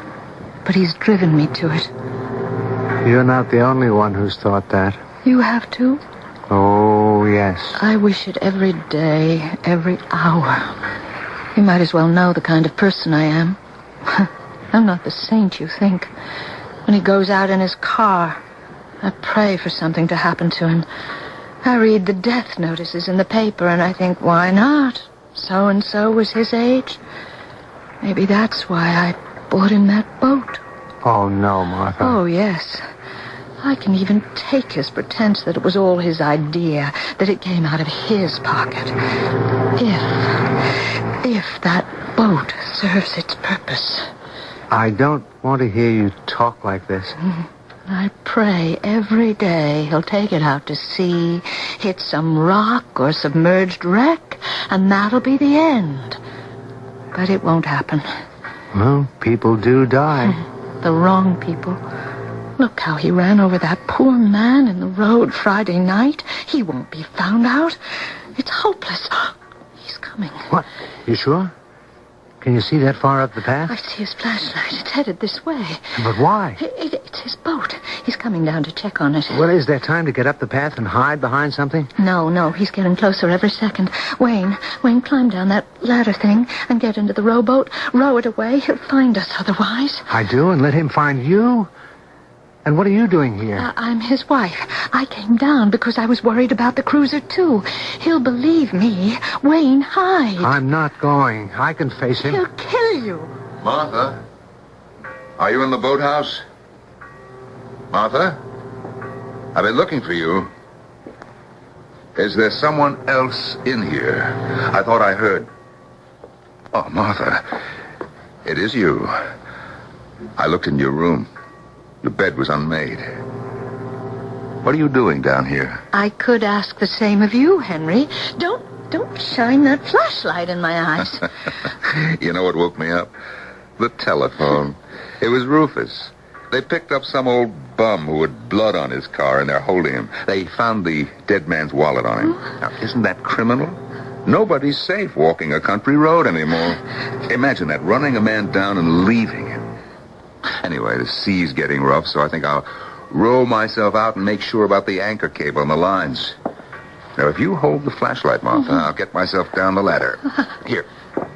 Okay. Hold it steady. Hey, what happened? You dropped the flashlight. Now look what you've done. Oh, my goodness, it's pitch black in here. You're so stupid. Maybe I can find it. If I get down on my hands and knees. What is this? Pair of shoes. Feet. Hey, who are you? There's someone standing here. Hello, Henry. Bartholomew, I think we'll call it a night. But you never got that bum to admit anything. No. But we've come to where questioning ends and science begins. You'll learn that if you do go into police work. Tomorrow, in the daylight, we'll examine his car microscopically right down to the tires. Why don't you just bring him back to the very spot where he ran over my father? Well, we may, but I'm not sure. About what? You see, it could have happened the way he tells it. This Simon character could have found your dad lying there after he'd been hit by someone else. And he could have thought he was a bum, asleep on the side of the road, and lifted his wallet. Is that a sample of police detection? It's deductive reasoning. Maybe so. But that's not the way I figure it. Oh? And just how do you figure it, son? I figure you're letting the guilty man get away.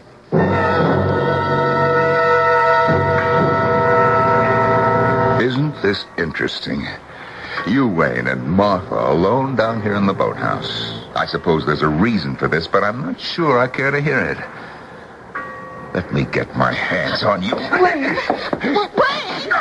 The floor's giving away. I'm falling. Help me! Wayne, are you all right? I'm here. It's Henry. He's down in that water. He can't swim. We have to get out of here. Wayne, we have to run for it. No, I can't let him drown. It's 20 feet deep. I'm going in after him. Don't, Wayne. Don't go down there. Here, take my coat. I'm diving in.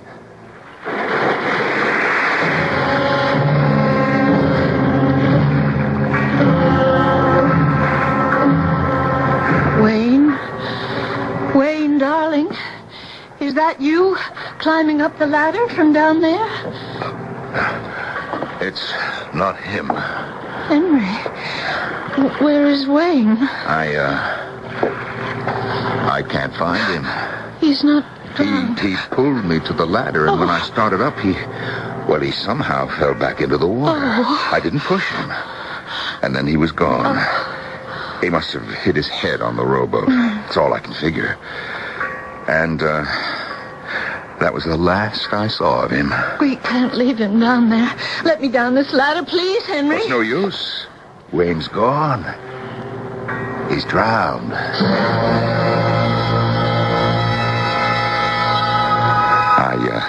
I know it's upsetting, Martha. That's why I'm holding on to you. Come on up the path. Please, Henry, please, you're So hurting you me. wanted me dead, did you? You wanted Wayne alive.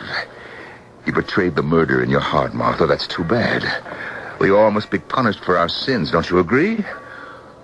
Who knows, my dear? Yours may be many, many long years as my wife. Is that you, Henry Trevor? Yes. Who is that? I can't quite see you in the fog. Is this better? Can you see me now? Don't I know you? Bartholomew Gates. What's that you're holding in front of you?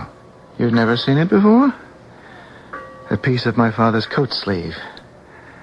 One of the rags in your garage, Mr. Trevor. I meant, what's that in your other hand? My gun. Mrs. Trevor? Yes. Would you please move away to your right? go of her, Mr. Trevor. Thank you.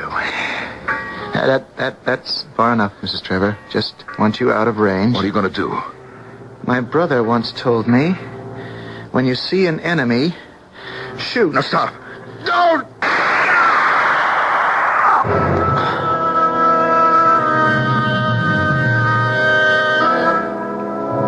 Was it inevitable that Henry Trevor should die?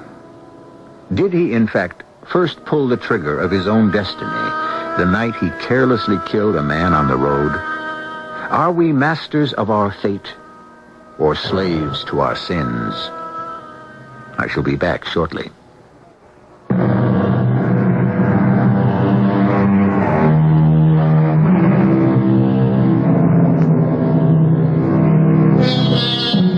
To conclude, may I leave you with a question asked by Hamlet. What is a man, if the chief good and market of his time be but to sleep and feed? A beast, no more. Hamlet might have been describing Henry Trevor. A beast, no more.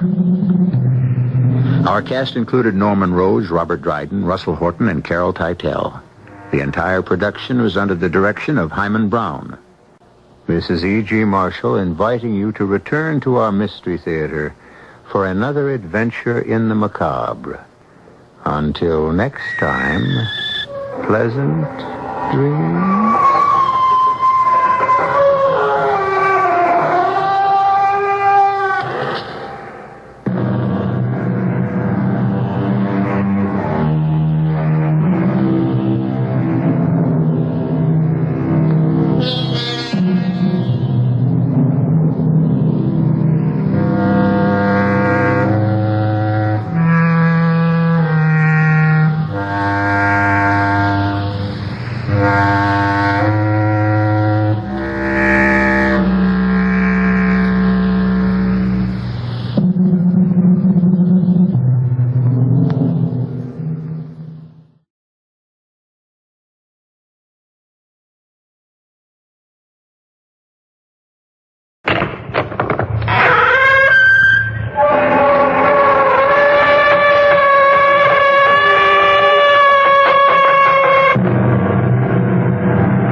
Welcome. I'm E.G. Marshall.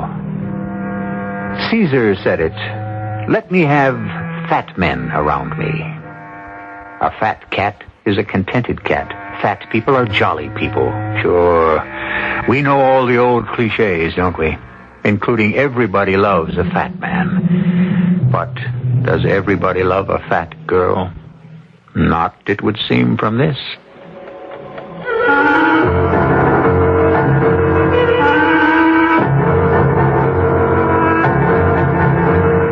Our mystery drama, Happy Death Day, was written especially for the Mystery Theater by Ian Martin and stars Marion Seldes.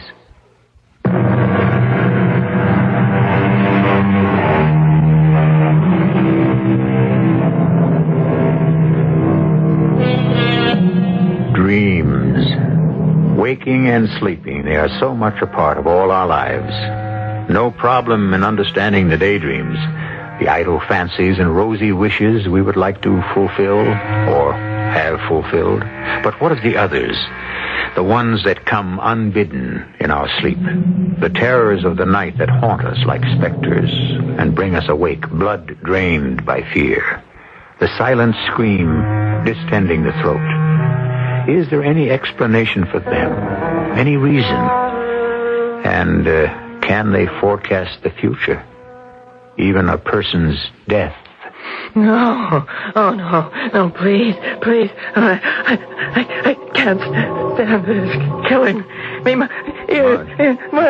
Marge, honey, what is it? Paul, is that you? Well, of course, who else? And in our own bed. Hold me. I'm terrified. It's so dark. Now, wait a minute. Now, that takes care of being in the dark. Now, come here. Come closer. There. Now, how's that? Honey, what is it? You're shaking all over. I'm scared out of my life. Another dream. No, Paul. This wasn't just another dream. This was a horrible, special dream. Paul, I'm going to die. Well, who isn't? What are you talking about? Die? I dreamt it. I know it. Dreams don't mean anything. Just one bit. Well, how? Because it told me when I'm going to die. Well, then maybe you better tell me about it.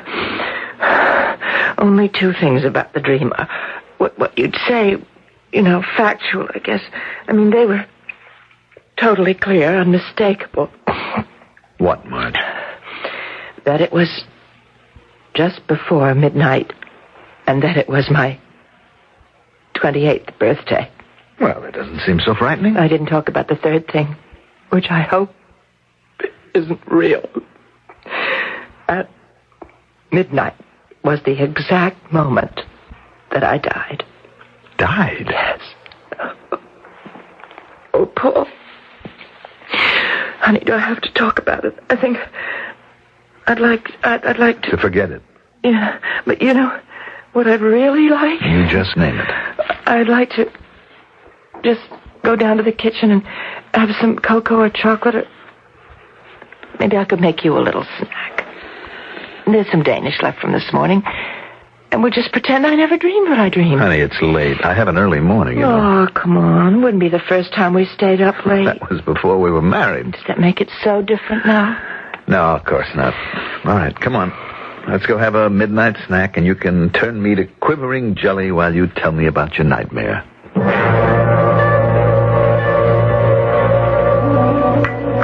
You sure you wouldn't like a little mocha cream cake? No, thanks, dear. Well, all you had was coffee. Which I'm out of my mind to be having at 1 o'clock in the morning. Ah, then why did you have it? I just wanted to keep you company. Marge? Mm-hmm? You're not going to eat any more cake or stuff, hmm? Why not? You think it isn't good for me? No, I didn't say that. I just meant... Look, I don't want to get involved tonight. Just drink your chocolate and eat that gooey cake, and let's get back to bed. Hmm? I don't think you're being very fair. Well, neither do I, but I'm just tired. Now, why can't we go back to sleep? Because I'm scared to go to sleep, that's why. Because of the nightmare? Yes.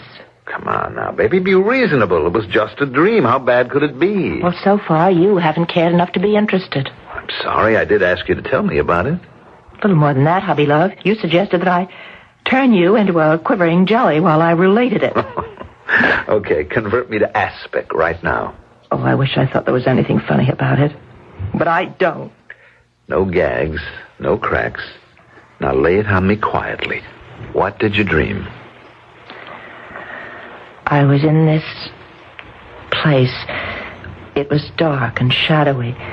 The sort of space where there are only elevators and stairs. I mean, staircases going up. The elevators weren't running, and so you had to go up the stairs. But first off, you had to go down a long, dark corridor.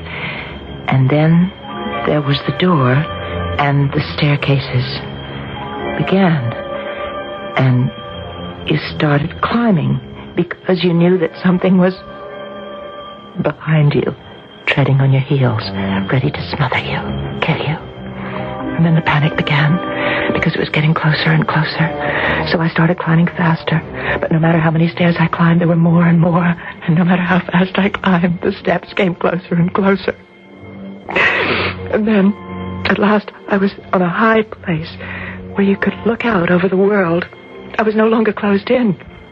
But that presence, it was right behind me. If I had to escape, I'd have to run back down all those steps that went on forever and ever, or jump all the way down to the distant lights below. So I turned to face whoever it was that was dogging my heels, and it was so terrifying because whoever it was, he had no face. Everything else was a man, but no face. And he kept coming towards me. He was like a leper. I couldn't bear to have him touch me. So what else was there left for me to do but to jump? And did you? What? Jump. In my dream? Well, of course. What else? I don't know. That's when I woke up. And now you're safe. Yeah. Come on, darling. You had a bad dream, but you're awake now. Yeah. The lights are on, and you're in your husband's arms.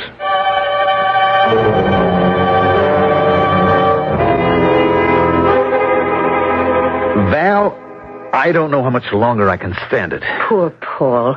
I know my sister is a trial. A trial? She gorges herself on cake and candy. She's blown up like a balloon. And now all this dream nonsense. I have to hold her and croon over her like some lovesick mother with her first baby. Makes me gag. Well, how do you think it makes me feel? The two of you in bed? Well, she is my wife. Only as long as I keep quiet about us. All right, you don't have to remind me. Paul, our relationship may be very close, but it isn't exactly founded on trust. I'm not trying to double-cross you. Well, you better not. Save it for my dear half-sister, who better not be your wife any longer than a month from today. Valerie, have a heart. Let me hang a little loose. No. The moment the money is legally hers, I want you to deliver on your promise. I haven't figured out a way yet. Well, you better. For 28 years, I have hated that soft, blue-eyed, fat little phony. She smarmed around my father, all lovey-dovey, she and her mother. Well, I got the Cinderella treatment, even though I was the first. Just because my father hated my mother and never forgave her for divorcing him, I had to take the blame. And Marge and that harpy who gave my father his favorite child made sure I never had a chance. All right, Val. We've been over all of that before. Well, I just have this feeling, lover, that we need to keep going over it. Now, why are you suddenly ducking the issue? Valerie, this attempt to control dreams is a new world for me. Well, according to you, it was simple. The game of dreams. Wasn't that your phrase? That under hypnosis it was possible to suggest what a person might dream? I believe it is. And I'm not without some medical support for that belief. So? You already have her dreaming about dying on her birthday. Isn't it working? Not exactly. Why? Because we have to establish a pattern.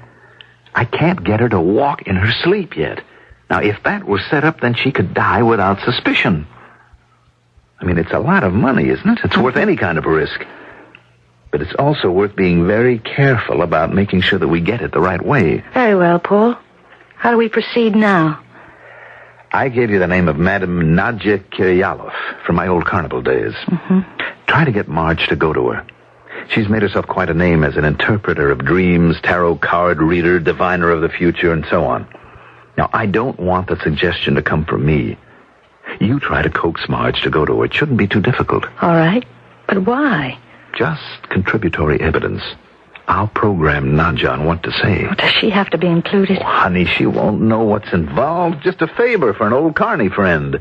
She'll play it just the way I ask. She owes me a few favors. Oh, just bet she does, and vice versa. Not what you think, Tiger. Nadja's at least 80. And if she turned out to be 102, it wouldn't surprise me. Now, will you just steer Marge her way?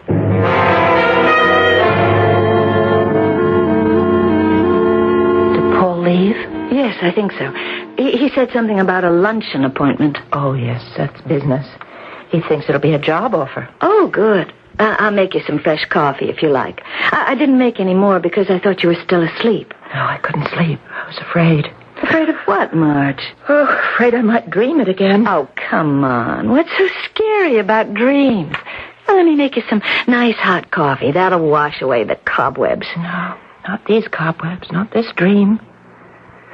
What does it mean when you dream you're going to die, Val? Nothing. Dreams don't always mean something. But wouldn't it mean something to you if you dreamed that in just about a month on your birthday you were going to die? Why would I dream a thing like that? What does it mean? Marge, how can I tell?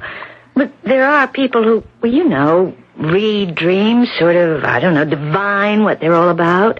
Wish I knew someone like that. Someone I could go to. I'm so...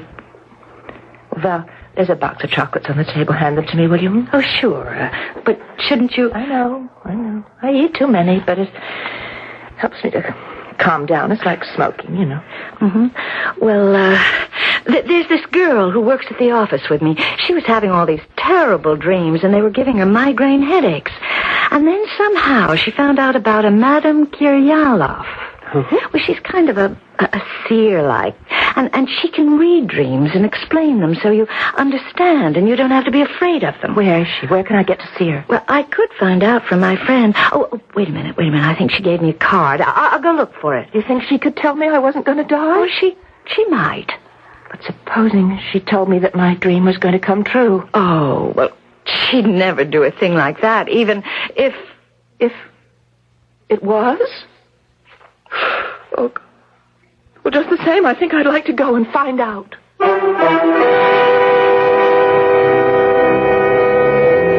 Now, here's a nice, complex, tangled web to untangle before we get to the end of our fiction. A girl threatened by money, murder, and madness, any one of which may lead her to her doom before her approaching birthday. Will it instead turn out to be her death day? I shall return shortly with Act 2.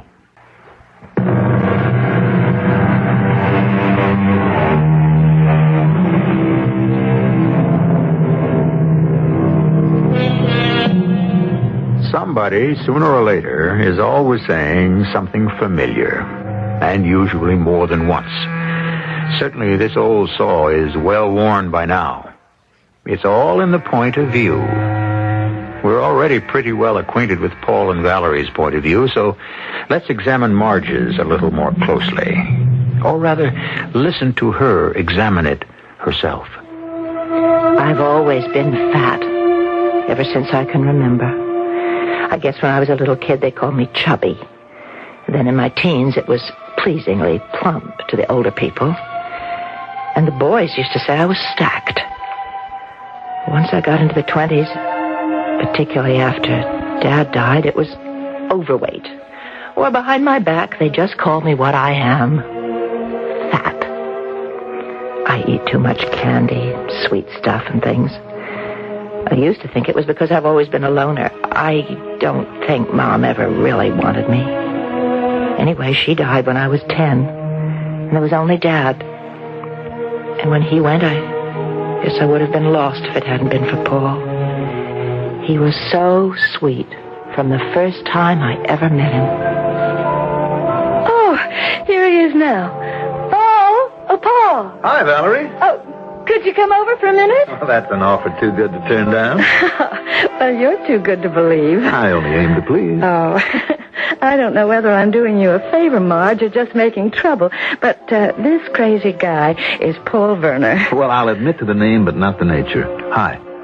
Hi, Mr. Werner. Paul, this is my little sister. I've told you so much about Marge. Well, not so little. Oh, Val and I we're half-sisters. That's why we don't look anything alike. Oh, there's Dick Patterson. Oh, Dick! Oh, say, would you excuse me, kids, but I've got to ask him about the dart tournament next month. Do you mind? No, not at all. Well, I don't want to leave you alone, Marge. She won't be alone. Not if she can stand my company. I couldn't believe it was happening. Just like in a movie or a storybook, he walked right into my life, like that. You look lovely. You're putting me on, Paul. Why would I do that? Oh, the other night when we met, you made a crack. Listen, I don't blame you, but that I wasn't so little, remember? Yes. So? Well, I meant that you were very much a woman. What else did you think? I thought you meant I was, overweight. Marge, you can't believe that I would make a remark as awkward as that. I'm sorry, I don't know why I brought it up. Well, neither do I. But as long as you have, let's get one thing straight. I don't like skinny women. Oh. I love a figure that flaunts what it is. It says, I'm a woman, and I'm proud of it. Now, before we order dinner, would you like to dance? I'd love to.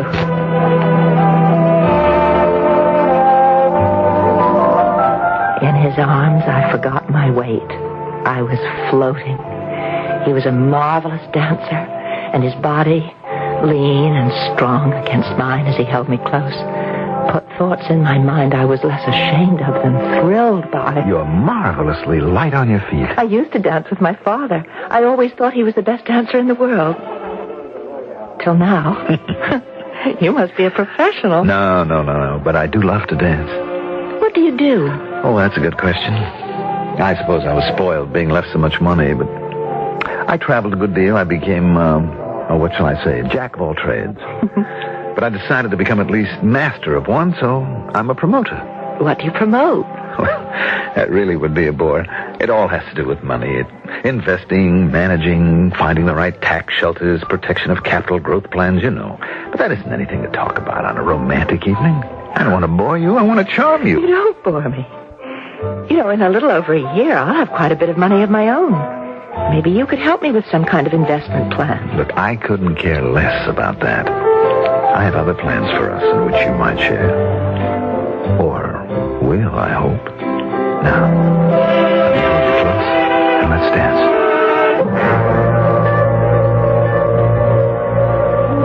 We were married 6 months later. Paul gave me the most beautiful engagement and wedding rings, and I promised myself that my present to him was going to be to slim down. But somehow I never quite seemed to manage, just as I never seemed to be able to stop my dreams. Tell me what you dream. Well, Madame Kyriolov, sometimes I dream I'm in a room with this snake, and I'm afraid of him, and I run all about the room, but the walls are smooth, with no doors or windows. And the snake keeps writhing towards me, and then he reaches up, coiling on his tail, and just as he strikes out at me, I wake up. And that is so difficult to interpret. He is the symbol of man, of fertility. And I think you must not be afraid. You love your husband very much, no? Yes, I do. And you would like to have his child? I suppose so. But you are a little afraid since you never had a child yet. So, that is all the meaning. Now, what other dreams? Oh, there's so many. Well, mainly the one that I came to see you about. If you can get rid of my fear about that one as easily as the others, I guess I wouldn't feel so insecure. Tell me. Well, give me a minute to kind of get hold of myself. This one is so real, it's hard even to talk about it.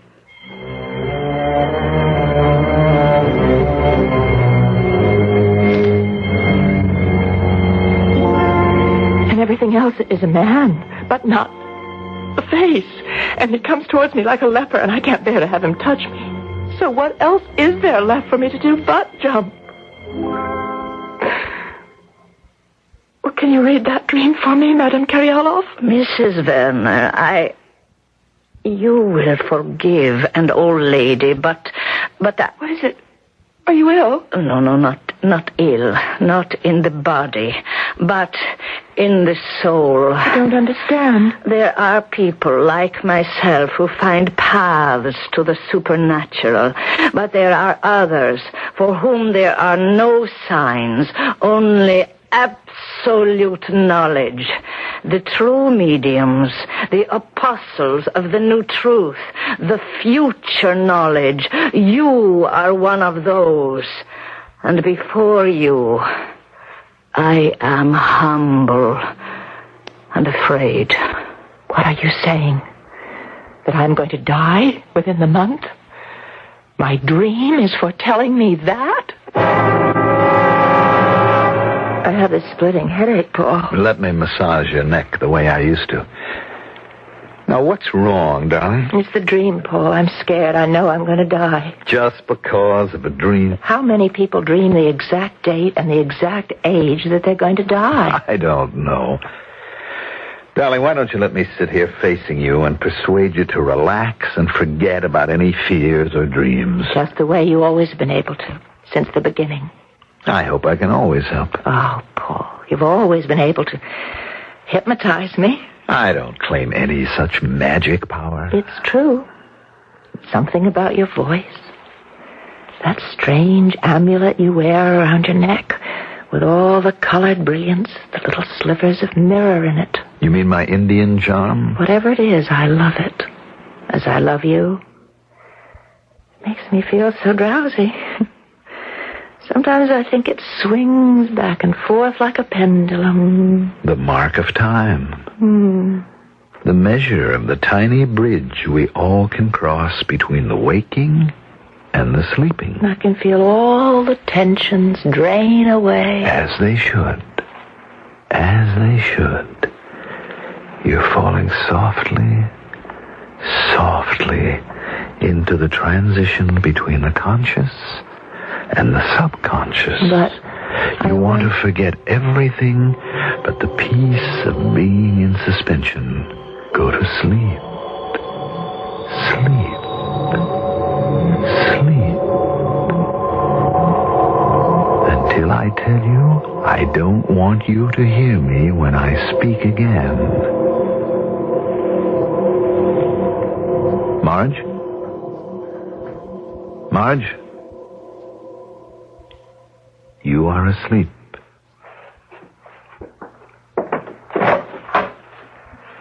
All right, Val, come in. I don't want to wake her. You can't. Only I can do that. Come in. What are you going to do? You'll see. Marge, can you hear me? Yes? I'm going to tell you a dream that you are going to dream.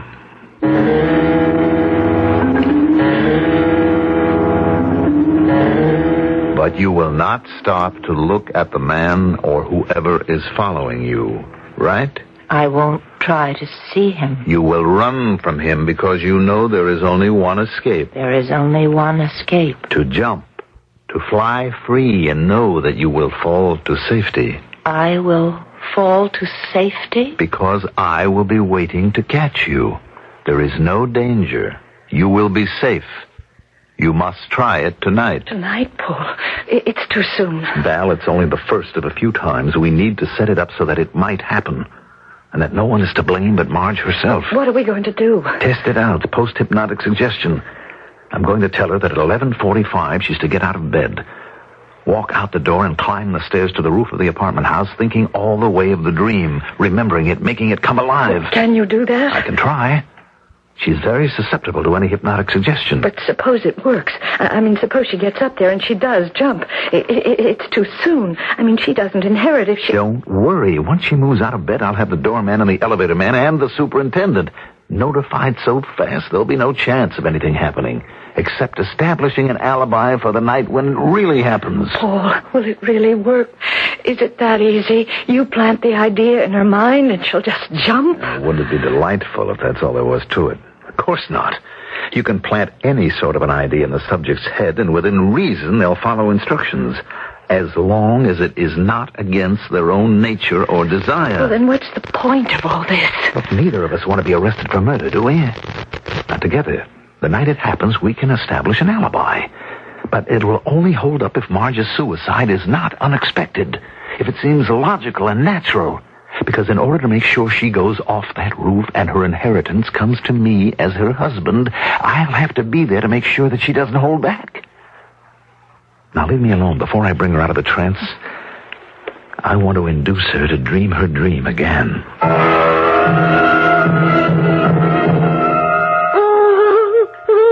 What is it? What is it, darling? Dream. That terrible dream. How did it get? Oh, Marge, dear, it's just a dream. Now go back to sleep. Oh, thank heaven you're here to take care of me. Oh, Paul. Do you love me? Of course I do. I don't know how you could. I'm fat. Nobody ever loved me except me. Oh, why do I eat and eat? I don't want to be overweight. Paul, hush, darling. You're just the way I want you to be. And it's late. You have to sleep now. Sleep. I'm so tired. What time is it? Almost 11:45. Oh. Sleep, darling. Sleep. Yeah. Yes, I can now. And remember. Mm-hmm. Remember. Yes, I remember. I remember.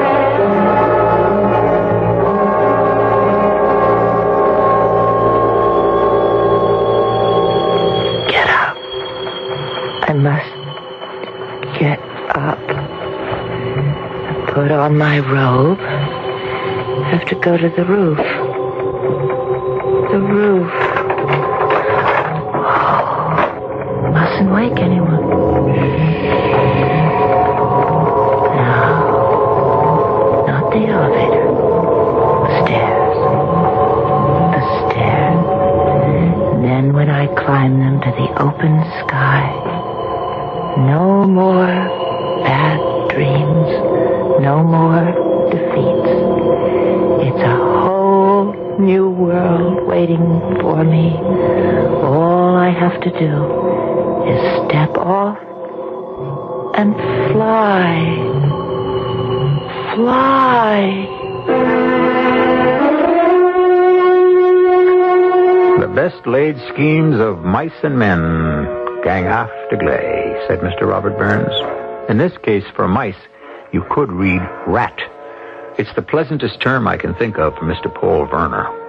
And wouldn't it be the supreme irony if, in messing about in fields beyond human control, he lost not only his wife, but the fortune he so confidently expects to have in his hands without even having to wash the blood off them.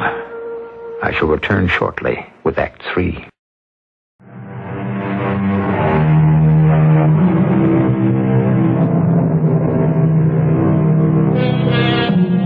Murder, for all it is the most unforgivable of crimes, is seldom planned. Most murders are committed in the heat of ungovernable rage, by accident, in the heat of some passion. Murder in the second degree. But first-degree murder, the coldly contemplated ending of another person's life, is more complex. And the closer the final moment comes, the more exact and infallible the plans must prove to be. Yeah, Superintendent speaking. This is Mr. Werner, apartment 11A. My wife is sleepwalking again. Send the elevator man to the top floor and meet me there just in case. Good Lord, you don't think... Yeah, Mr. Werner, right away. Help, Mrs. Shook, quick. Her sister's with her, but... Right with you, Mr. Weiner. No, Marge, you can't. You're asleep. You don't know what you're doing. Leave me alone. I can fly. I can fly. All right, Mr. Weiner, I got her. I have her, too. What? Marge. What? Marge, what are you trying to do? Now, wake up, darling. Come on. Wake up. Well... Wake up now. Come on. Paul! Where am I? What am I doing here? All right, Marge. You were walking in your sleep again. This happened before, Mr. Weiner? Oh, just once or twice. There's nothing to worry about. She's never gotten this far before. Real dangerous with someone like... I mean, fire laws. We have to have the doors able to be opened from inside to the room. Yes, I know. It won't happen again. We'll make sure of that. Just get us an elevator to bring her back down to the apartment. I didn't dream again that night because I never went to sleep. I was afraid to. I knew I needed help. Someone beyond even my darling Paul or my sister. Professional help. I was going to see a psychiatrist. Mrs. Werner, have you any idea why you dreamed this dream? No, Doctor. A lady that I went to that divines dreams, she... I don't. Tell me. Well, she really made me afraid. She said that my powers of divination were stronger than hers. And I could tell she believed just what I do. And that is? That in a few weeks, when I'm 28, I'm going to die. Well, let's just see if we can't change your mind. You're not your father's first child. No. Valerie was, except by another mother. I mean, he was married before. But you were the only child your father and his second wife had. Yes. And your mother died. When? When I was just 10 years old. Your father didn't remarry? No. He'd already been married twice. So you were an only child? Well, no. There was Val. By another mother? Yes. You were your father's only child by his second wife. The one who didn't divorce him. You were special. You were his favorite? I guess. He left you all his money, didn't he? Nothing to Valerie, your sister? Yes, that's right. Did you feel guilty about that? No, I don't think so. Today, most of us believe that dreams are generally the result of something we've done or experienced in the past 24 to 48 hours. I don't understand. The first thing to do is to look for a literal meaning. But what if I can't find that? Then we're in the jungle. We must take each dream as it comes and try to interpret it. Well, what about my dream? I mean, the one I have again and again. I think it's wholly symbolic. How? I'm going to be very frank, Mrs. Werner. I think, subconsciously, you would like to kill yourself. Commit suicide? In order to be reborn in a new shape. The shape you would like to be. Slim, attractive to everyone, especially men. Attractive to yourself. That's all it is? A kind of death wish? Oh, dear me, no. You have no wish to die. Only to change. But who is the man who pursues me? The one whose face you never see? Yes. Probably your father. You loved him very much. You looked for his approval. Existed on it. How many times as a little girl have you thought, I'll die if Daddy doesn't like this dress, or the way I look, or what I'm doing?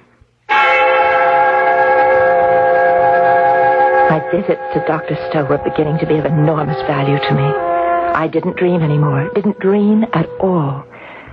And although it seemed to hurt Paul's feelings a little, I wouldn't allow him to try hypnotizing me anymore. I didn't want anything to interfere with my new sense of well-being. I was even losing weight. Mrs. Werner, I'm beginning to see quite a change in you. Thanks to you, Doctor. Inside and out. I notice you've dropped quite a few pounds. Don't overdo the dieting, though. Oh, I'm not really dieting. I've just cut out sweets and cakes, things like that. I find I don't need them anymore. A little security was all you needed. How about the dream? Not once since I've been coming to see you. Oh, you've taught me so much. But suddenly, 2 days before my birthday, I dreamt it again. All the same sweating terror, flight, the sleepwalking, the shrouded figure, the man that would not turn and show me his face. Why did you wait so long to tell me about Paul and his hypnotizing you? I don't know. I'm not sure. It's a very dangerous capability in untried hands. But you let him do it last night? Oh, I didn't let him. It just happened. Oh, no. Anyone can resist hypnotism if they desire. It demands cooperation. Well, I was suddenly so tired after dinner. I don't know why. And Paul seemed so hurt that I hadn't let him help me. He doesn't know that I'm seeing you. Yes. And so you had the dream again. Yes. Do you think there's any connection? I don't know. I only know that no one should try to practice hypnotism who is unschooled and an amateur. If I bring in my nurse, would you consent to allow me to try to hypnotize you? Why? I want to set a certain fixed idea in your mind that if you should dream this dream again, before you make any final step, you will demand to see the hooded figure's face, to expose your nemesis, that you will wake up and see it for what it is. You can do that? I can try. And further, I want to remind you of something. No one who seriously wants to resist can be hypnotized or programmed to do anything beyond his own will. Happy birthday, dear Marge. Happy birthday to you. Now, go ahead, darling. Blow out the candle. Oh, and don't forget to make a wish. The wish I can handle. I don't know about this candle. Oh, here goes. Hooray! Oh, you missed one. Well, maybe that's to grow on. Anyway, happy birthday, darling. Happy birthday. Oh, thanks, both of you. Today's the day I finally came into my own. A little late, but better late than never. Isn't that the truth? Oh, have some of your birthday cake. It's just your style. Coconut marshmallow with lovely fudge sauce. Oh, I think I'll pass it up. I'm suddenly so sleepy. Well, it was a long day, what with the lawyers and the bankers. Well, my inheritance and money, that shouldn't tire a person out, should it? Well, I promise you from now on it won't. Now that you've put me in charge of it all? It's what you wanted, isn't it? Well, somebody has to keep track. And there's nobody better than Paul, where so much is at stake. Don't I know it? Oh, Val, I wonder if you mind. I think I'd like to go to sleep. Oh, no, of course not, darling. I shouldn't be here tonight. I shouldn't even be cluttering up your lovebird's apartment. Well, off you go. I think I will. You don't have to come now, Paul. Oh, but I will, darling. Be right with you as soon as I finish my coffee. Good night, my dearest. And closest. Sleep well. We all set? It will be tonight. If it goes right. I've given it a sedative. I'll have to leave you now to make sure that I put the post-hypnotic suggestion in her mind. I just go to bed. No. You stay up doing the dishes, apparently. At 11:45, the pattern I've set, she'll go up to the roof. I'll follow her, and this time we'll be alone. One push, and she's gone. Then I'll be back down here with you, helping with the dishes. When she's found, we'll be cleaning up after a birthday party, thinking she went to bed.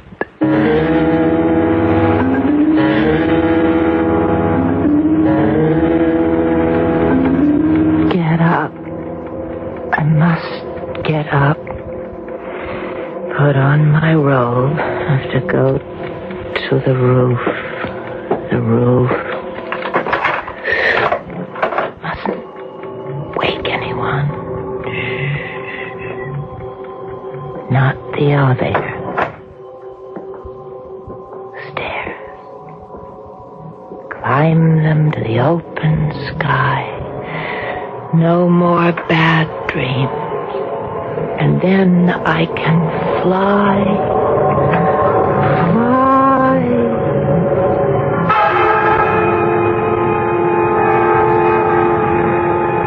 All right, Marge. Time to fly. Why don't you jump?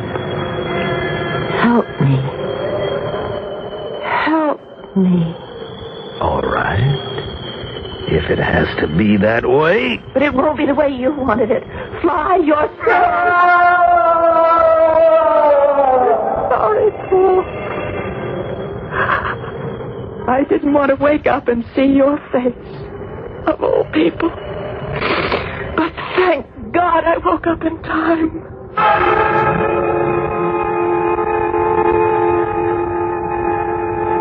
Doctor, did you really know about Paul? Only a suspicion, albeit an educated one. Were you asleep or awake when it happened? I don't know. I only know I forgot about flying and remembered what you asked me to do. Because it was in your own interest. Yes. I turned, and I saw the face of death. The man who should have wanted to wish me happy birthday, but thought only of it as happy death day.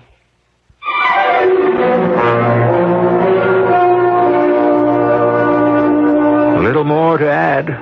The story is told. Mr. Shakespeare said, "We are such stuff as dreams are made on, and our little life is rounded with a sleep." Not quite Marge's experience. All she needed was to wake up to life, and apparently that she has done. I'll be back shortly.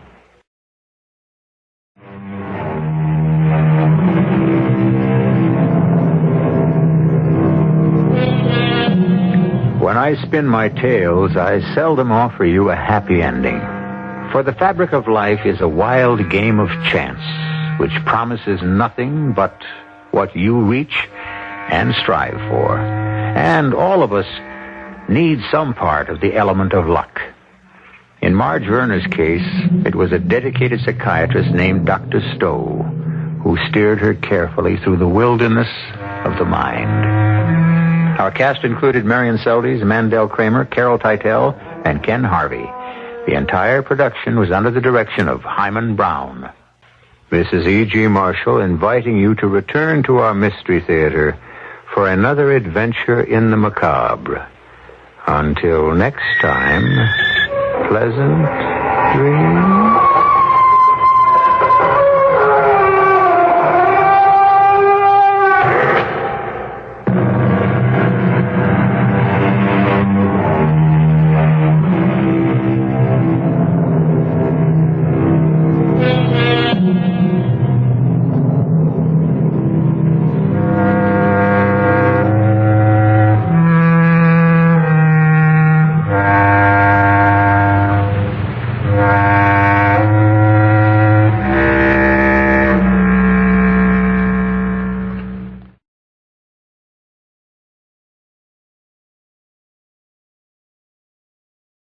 The CBS Radio Mystery Theater presents...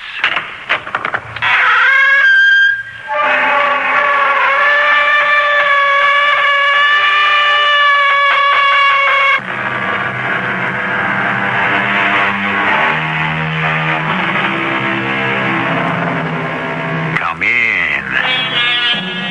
Welcome. I'm E.G. Marshall.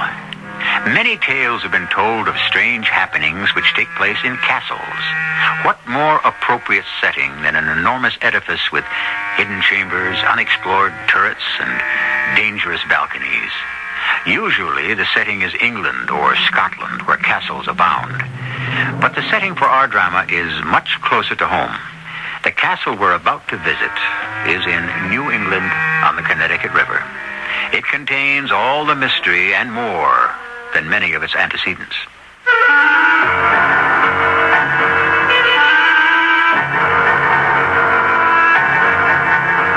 Our mystery drama, Nightmare in Gillette Castle, was written especially for the Mystery Theater by Elizabeth Pennell and stars Kevin McCarthy and Jada Rowland.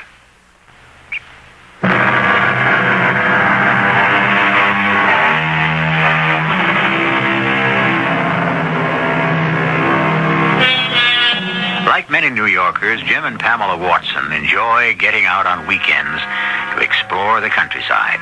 It's amazing how quickly you can get from the big city to rural communities, rolling hills, wooded forests, or discover unexpected places of historic interest. Jim is a Sherlock Holmes buff, and he has heard that a certain state park in Connecticut houses treasures which attract devotees of Sir Arthur Conan Doyle from all over the world. We begin with an ordinary Saturday excursion. Jim and Pamela Watson are totally unprepared for the bizarre events which are about to take place. Jim, slow down. You're driving too fast. Honey, we've already wasted too much time. Well, what's the hurry? Park, Pam. I'd planned on spending several hours there. I'd rather go antiquing. Yeah, but you... Oh, hey, here's the turnoff. You see the sign? Gillette Castle State Park. Beautiful grounds. And... Oh, look. Look. Yeah, I see it. There is a castle. I thought it would be just a model, but it's a real one. Hey, what a pile of stone. Think we can go inside? That's what we're here for. Now, why don't you go see if we need tickets to get in? I'll park the car. I'm here, Jim. Please hurry. This place is spooky. Did you get the tickets? No. I came through that big gate and up this passageway. The door's open, see? It goes into a huge, dark room, but nobody's here. Oh, that's strange. Hello? Hello in there? Jim, is there a Mr. Gillette who lives in this castle? There was. He died back in 1937. Is someone down there? Yes, we want to see the castle. Well, I'm afraid you're too late. I was just coming to close the door. We're short-handed today, and I'm conducting the last tour. You'd better come back some other time. Oh, please, can't we join the tour, even if it's already started? Well, I suppose so. I left the group up in the library, but come along. Follow me. Jim, who was Mr. Gillette? Honey, don't let the guide know how dumb you are. He was just the greatest American actor who ever played the role of Sherlock Holmes. Well, Mr. Gillette was much more than an actor. He was also a playwright and an inventor. He designed everything in this castle himself, inside and out. It's so gloomy. Now, we dim the lights after demonstrations in the Great Hall to save energy. It's too bad you missed the stained glass. But come along, and we'll join the others.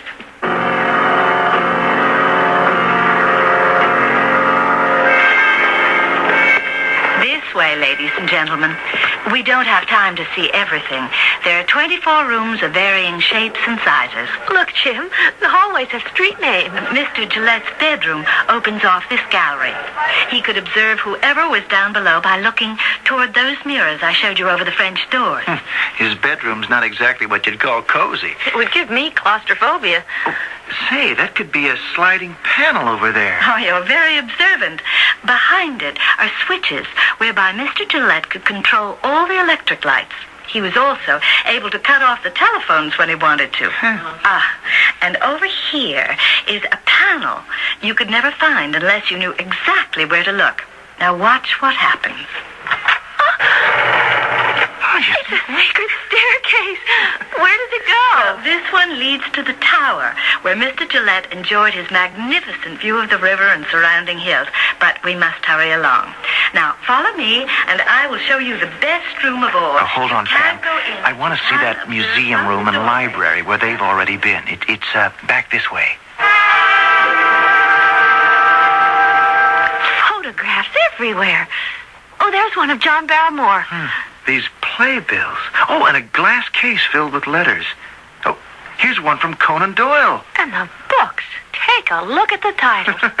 I could spend days in here. We better catch up with the tour. I don't care if we don't see anything else. I do. I'm going to... Uh-oh. Oh, the lights. They're going out. Yeah, it must be a warning to leave. Quick, we better catch up with the others. Jim, I'm scared. Steady, Pam. There's still some daylight left. Now, we'll find our way to the front door. Come on. Oh, thank goodness I hear them. Yeah, we're going in the right direction. Where is everybody? Wait for us. Oh, let's run for it, Pam. They can't have gone far. If we bang on the door and yell as loud as we can. This door is made of steel, and these stone walls must be 2 or 3 feet thick. What are we going to do? I can't imagine anything worse than spending the night in this scary place. Besides, I'm hungry. There has to be a guard on duty. Well, he's being awfully quiet. No, I mean outside, patrolling the grounds. If I could just find a light switch and attract his attention. I saw candles on a table in that place the guide called the Great Hall. Oh, but I'd be afraid to go in there. Well, here, take my hand and show me. There. Do you have a match? Yeah, right here. No need to light a candle when I can flood the room with colorful illumination. Oh, it's like a stage set. Oh, where did that voice come from? Over there by the stairs. He must be a guard. Oh, thank goodness you're here. We were afraid we'd been locked in. I am not in the habit of entertaining uninvited guests. Who are you? This is my wife, Pamela, and I'm James Watson. Your last name appeals to me. Need I introduce myself? Well, we thought you were a guard, but you're not dressed like one. I should think not. I'm rather fond of this dressing gown. Then you must be the son of Mr. William Gillette. No, I have no son. My name is Gillette, and I alone am master of this castle. Well, then please, Mr. Gillette, will you unbar the door and let us go home? Certainly not. Certainly not. First of all, I want to know how you got in here. Well, it was the last tour of the day, and we were late. And then we became so interested in all those marvelous things in your library. Well, this is preposterous. I do not allow tours through my castle ever. But there was... Never mind. You're talking nonsense. But this is one of those evenings when companionship would be quite pleasant. Oh, we must be on our way. We didn't have much lunch, and I'm... If you have the proper qualifications, you are welcome to partake of my dinner and spend the night. Oh, no, we couldn't do that. Well, I like the idea of dinner. Well, we wouldn't want to impose. The young lady seems to admire my light fixtures. Oh, yes, such pretty bits of stained glass. All supplied by my visitors. What you might call a ticket of admission to my hospitality. I don't understand. These lampshades are my own handiwork, but the bits and pieces were all contributed by my guests. Oh, if we'd known when we were back in that antique store... I'll wager that you have something with you, which will suffice. I'm afraid not. Well, it's up to you. Either you stay as my guest, or I will have you apprehended for housebreaking. You wouldn't dare. Watch your language, young man. I'll leave you alone for 3 minutes to think it over. Miss Stapleton. Oh, that cat startled me. Come along, Miss Stapleton. He meant it, Pam. Now, look through your purse. See if there's something. That man is mad. You heard what he called his cat. Sure. Miss Stapleton, straight from the Hound of the Baskervilles. I'm beginning to enjoy myself. Oh, and say... What is it now? In my pocket, look. My sunglasses. Colored glass. You think this will do for our ticket of admission? I see you are making progress. May I hold those spectacles up to the light? Oh, sure. A rather pleasant blue color. Yes, these will be quite usable. Now, what does your wife have to offer? Oh, good Couldn't a pair of glasses be from both of us? No. It doesn't work that way. Look in your purse, Pam. You gotta have something. Compact, lipstick. Oh, here's my key ring with this pendant. A ruby. It's only glass. Exactly. So now you're welcome. Before our repast, we'll climb to the tower and enjoy the last glimmer of fading light.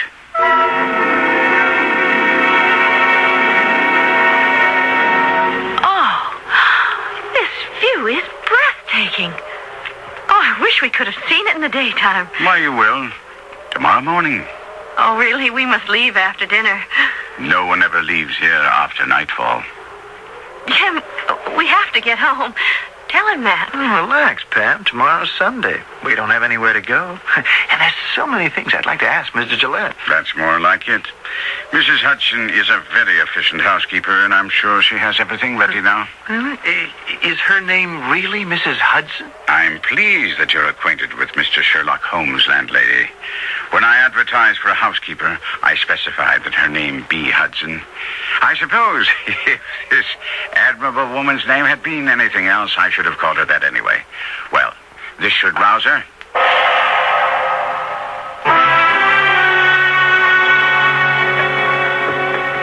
Such a long hallway.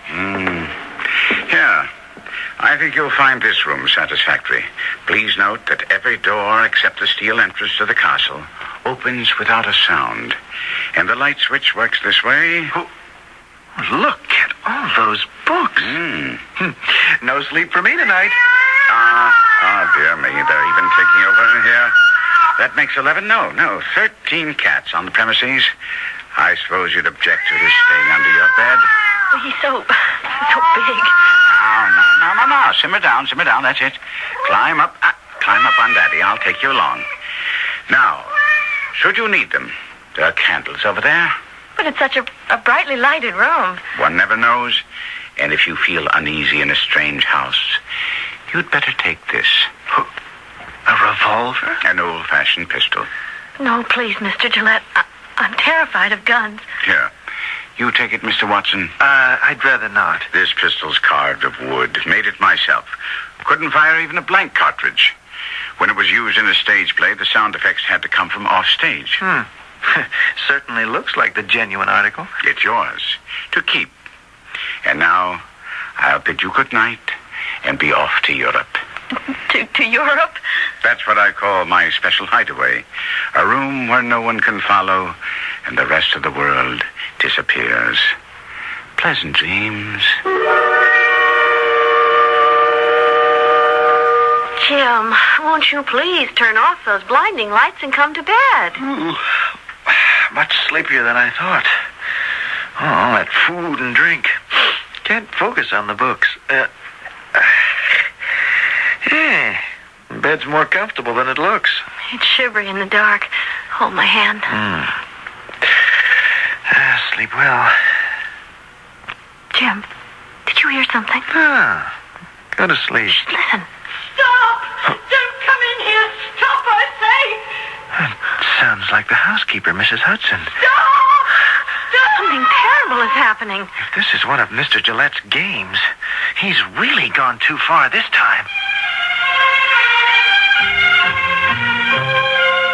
Games can be very real, and the effect may be much like that of a psychosomatic illness. Not only does the patient have all the symptoms, but he truly feels the pain and the fear.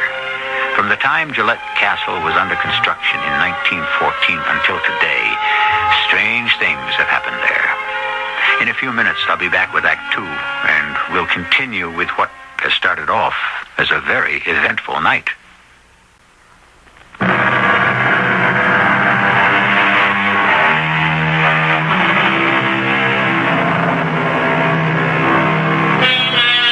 You know what Shakespeare said about all the world being a stage. Well, William Gillette began play acting and writing when he was a small boy in Hartford. First, it was comedies, but later, his favorite character was Sherlock Holmes, a cool and resourceful man of action. When he decided to retire, his home became a stage, and his famous castle is haunted by the memories he stored up there. At the moment, Jim and Pam Watson are caught in the web of his spell, and they've just heard some chilling sounds in the night. Help me! Help me! Jim, what are we going to do? We are going to try to get some sleep. Well, how can we? You heard it. That woman is in trouble. Help me! Help me! We've got to do something. Look, let Mr. Gillette handle this. He's gone to... Yeah, I know. His secret hideaway. What time is it? Well, how should I know? Well, turn on the light and find out. Pam, the light switch doesn't work. I'll try to reach that floor lamp. It's black as pitch in here. Well, get the candles. Over there on the dresser. Oh, yeah, I found them. Oh, but it's so dark, I'll never find a match. On the bedside table? No, they're in my pants pocket. Now, where... Oh, in my purse. Oh, no, you never have any matches. Oh, no, I'll get it. In here somewhere, a pocket flashlight. Oh, good girl. Give it to me. Not much of a beam, but it's better than nothing. Oh, you made a mess of that lamp. Watch out for broken glass. I'm putting my shoes on. In fact, I'm getting dressed. Well, then I will, too. No, you stay in bed. Help me! That does it. I am going to find out what's going on. You're not going anywhere without me. Hang on to me. Oh, this cold, dark hallway. And all those doors. Now, which direction were the sounds coming from? This way. No, this way. Come this way, over here. Oh, Jim, I don't want to go. I'm afraid. We can't stop now. Oh, will you come to my room? But what if you... Mrs. Hudson? Mrs. Hudson? I don't want to know what's happening in there. We have to find out. Mrs. Hudson? What's the meaning of this? We've come to help you. Help me. I was sound asleep and it's 2:00 in the morning. But you were crying out for help. I was what? Yeah, well, we thought you were in trouble. You were screaming and pounding on the wall and calling for someone to come. I assure you I was fast asleep and I don't take it kindly to be aroused. Well, how could we have been mistaken? You led us right to your door. No one disturbs me in the middle of the night. Not even Mr. Gillette. Well, we would have tried to find him, except he said he was going to... Oh, to Europe, huh? That's where he goes when there are people he wants to get away from. By now he'll be safely in his own bed. And if you know what's good for you, you won't do any more snooping around. Now, you're sure you're all right? Well, I'll be much better if I can get some sleep. And I'll thank you to go back to your room and to stay there.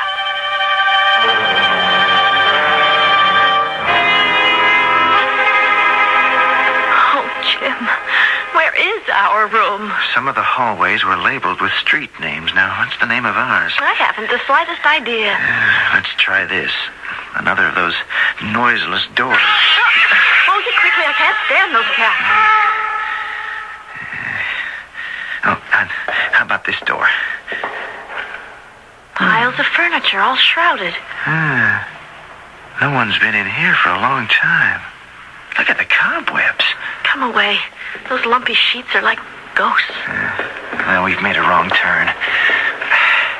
I'm going to try this door. There's something flashing. Some kind of lamp. Smells like coal oil. Red lantern. Look what it spells out on the wall. Danger. Stay back, Pam. The floor drops away. There's nothing left but a big black hole.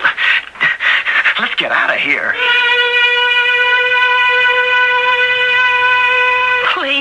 Please, Jim, don't open any more doors. Look, Pam, there's one over there. It's halfway opened. And a bright light inside. Oh, no, we couldn't be back at Mrs. Hudson's, could we? Not possibly. Anything's possible around here. I wouldn't dare knock. I'm not going to. I'm just going to pull the door wide. Oh, Jim, that ceiling floodlight has come back on. This is our room. Who'd ever think that a room in this place would look like a home? Be careful, Jim. Yeah, I know. The broken glass.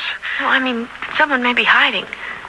Someone who came in while we were gone. Well, you can see for yourself. There's no one here. What about the closet? Yeah, I'll soon find out. Hand me that cane. Oh, there's a skull engraved on the handle. I barely touched the wall and the door glides open. There is someone in there. Hold tight to the cane.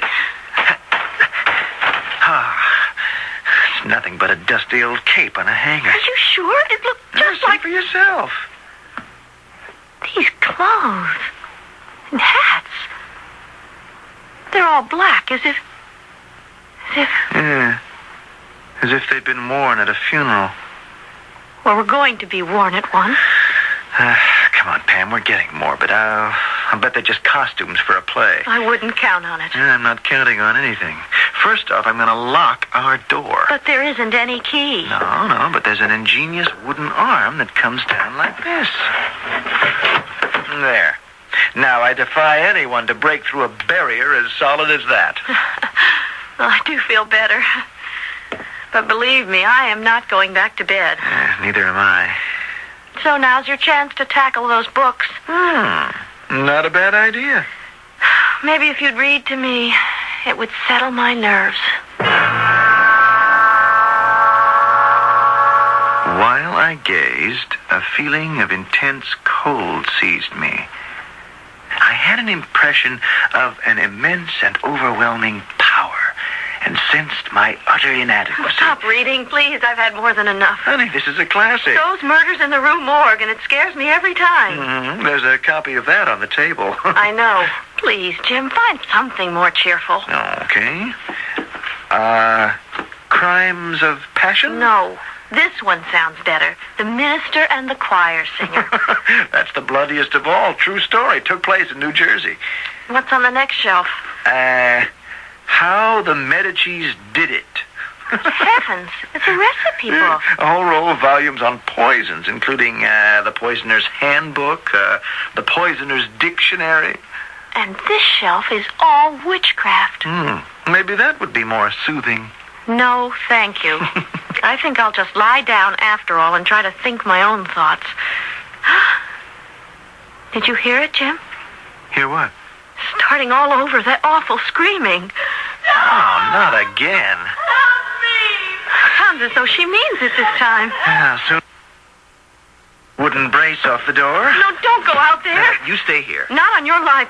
But I'm not going to give that mad woman the satisfaction of... All right, though. This time the hall lights are on. Well, then let Mrs. Hudson take care of herself. I'm not going to her room. I'm going to find Mr. Gillette. And I'm going with you. The guide showed us, remember?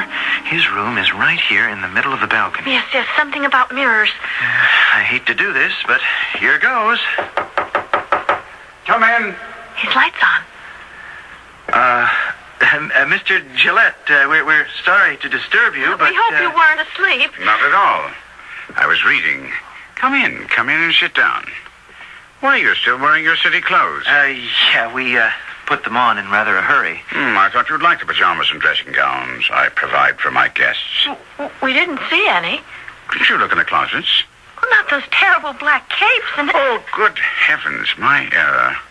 I thought those things were in another room. Is that why you came to see me? No, it wasn't that. It was the screams. What are you talking about? Well, we heard cries for help. And the lights went out. Our electrical system is not always dependable. But the urgent cries for help, didn't you hear them? Didn't hear a thing. Well, we were sure it was Mrs. Hudson, and she sounded in agony. I'm beginning to understand. She was begging for someone to come to her rescue. And you went to her door and frightened the poor lady out of her wits. On the contrary, we were the ones who were scared. Well, she sounded so desperate, only when we got there... Occasionally, the dear lady suffers from nightmares. They should be over by now.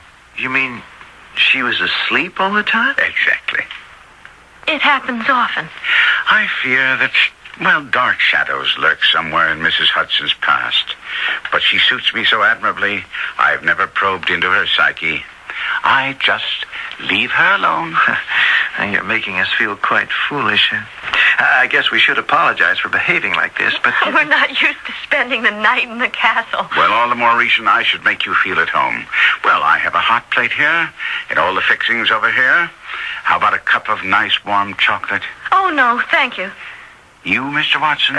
Thank you just the same. I think we'd better go back to our room and make up for some lost sleep.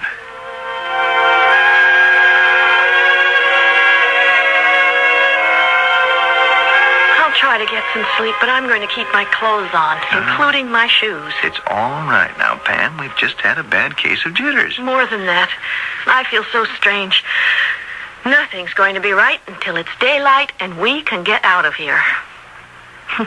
Could anyone have made you drink that cup of chocolate? No way. You heard it, didn't you? Of course I heard it, a gunshot. But we're both going to pretend that we didn't. Put that bar back on the door. Watson? Watson, come to my room and come quickly. No, Jim. Pay no attention. When Mr. Gillette gives a command like that, I've got to go. You mean we do? No, not this time, Pam. You'd have to knock me out to make me stay behind. All right, well, hand me the pistol. It's only a fake. It wouldn't do any good against a real one, but I'd feel a lot better with a gun in my hand. His bedroom door's open. Now stay behind me. Mr. Gillette? He's in bed, all covered up. Mr. Gillette?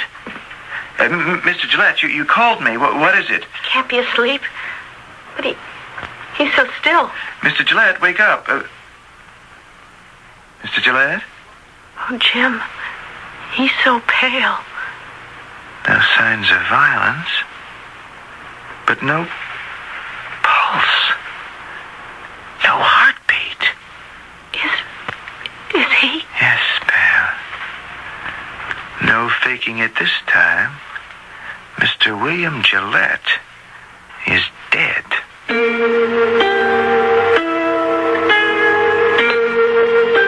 How's that for a turn of events? Even the best of actors can go too far in attempting to create an illusion of reality. But what is reality, really? We're not even sure what we mean when we talk about real people. Back in 1800, Schiller, the poet, said that in stagecraft, appearance should never attain reality. And he felt that art would be ruined if nature took over. Well, drama thrives upon surprise, and I assure you that more surprises are coming up shortly in Act 3.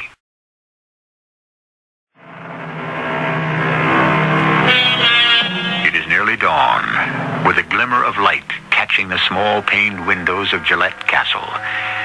Not only are James and Pamela Watson literally prisoners inside the walls, but their host is lying quite dead in his bed. They tried frantically to find Mrs. Hudson.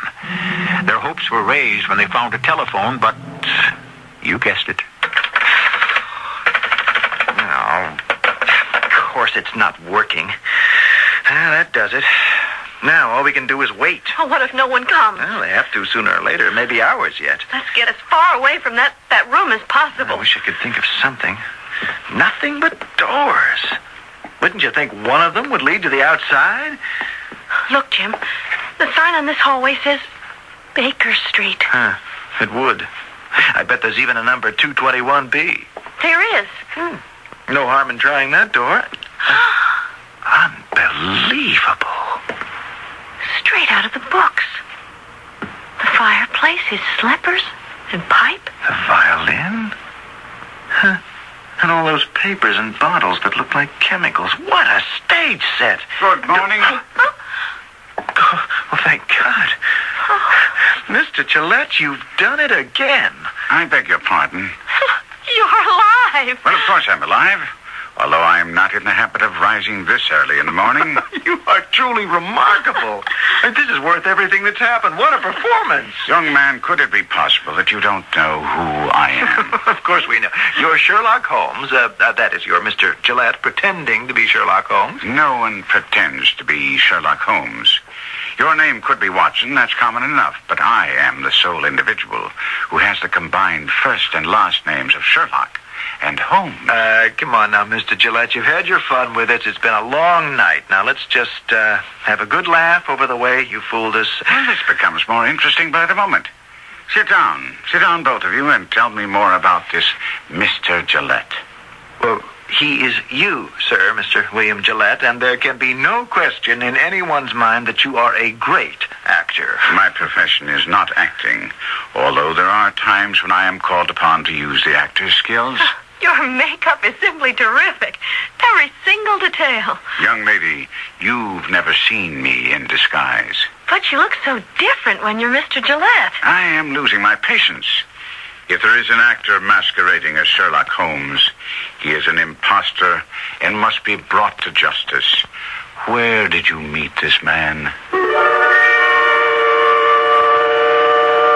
And then, sir, as we came down the long hallway, we saw the sign Baker Street and the number on the door. Mr. Watson, you are presently inside my landlady's house. Draw the curtains over there, and you will look out on one of the most famous streets in London. Jim, look.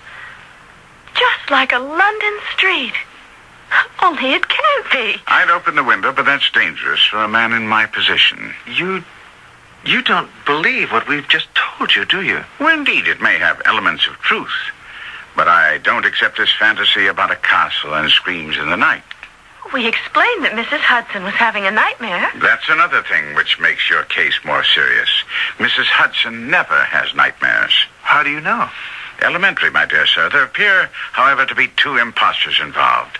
I suppose you will claim that this Mrs. Hudson is an actress who shares a castle with your Mr. Gillette? Oh, no. Well, she's the housekeeper. Never fear, never fear. I'll get to the bottom of this. And if I'm not mistaken, here comes the answer to our puzzle. It's an old-fashioned carriage. Stopping right in front of the house. Kindly step back from the window. Enemies of mine waste hours across the street peering in this direction. Come in, Mrs. Hudson. Sorry to break in on you so early, Mr. Holmes.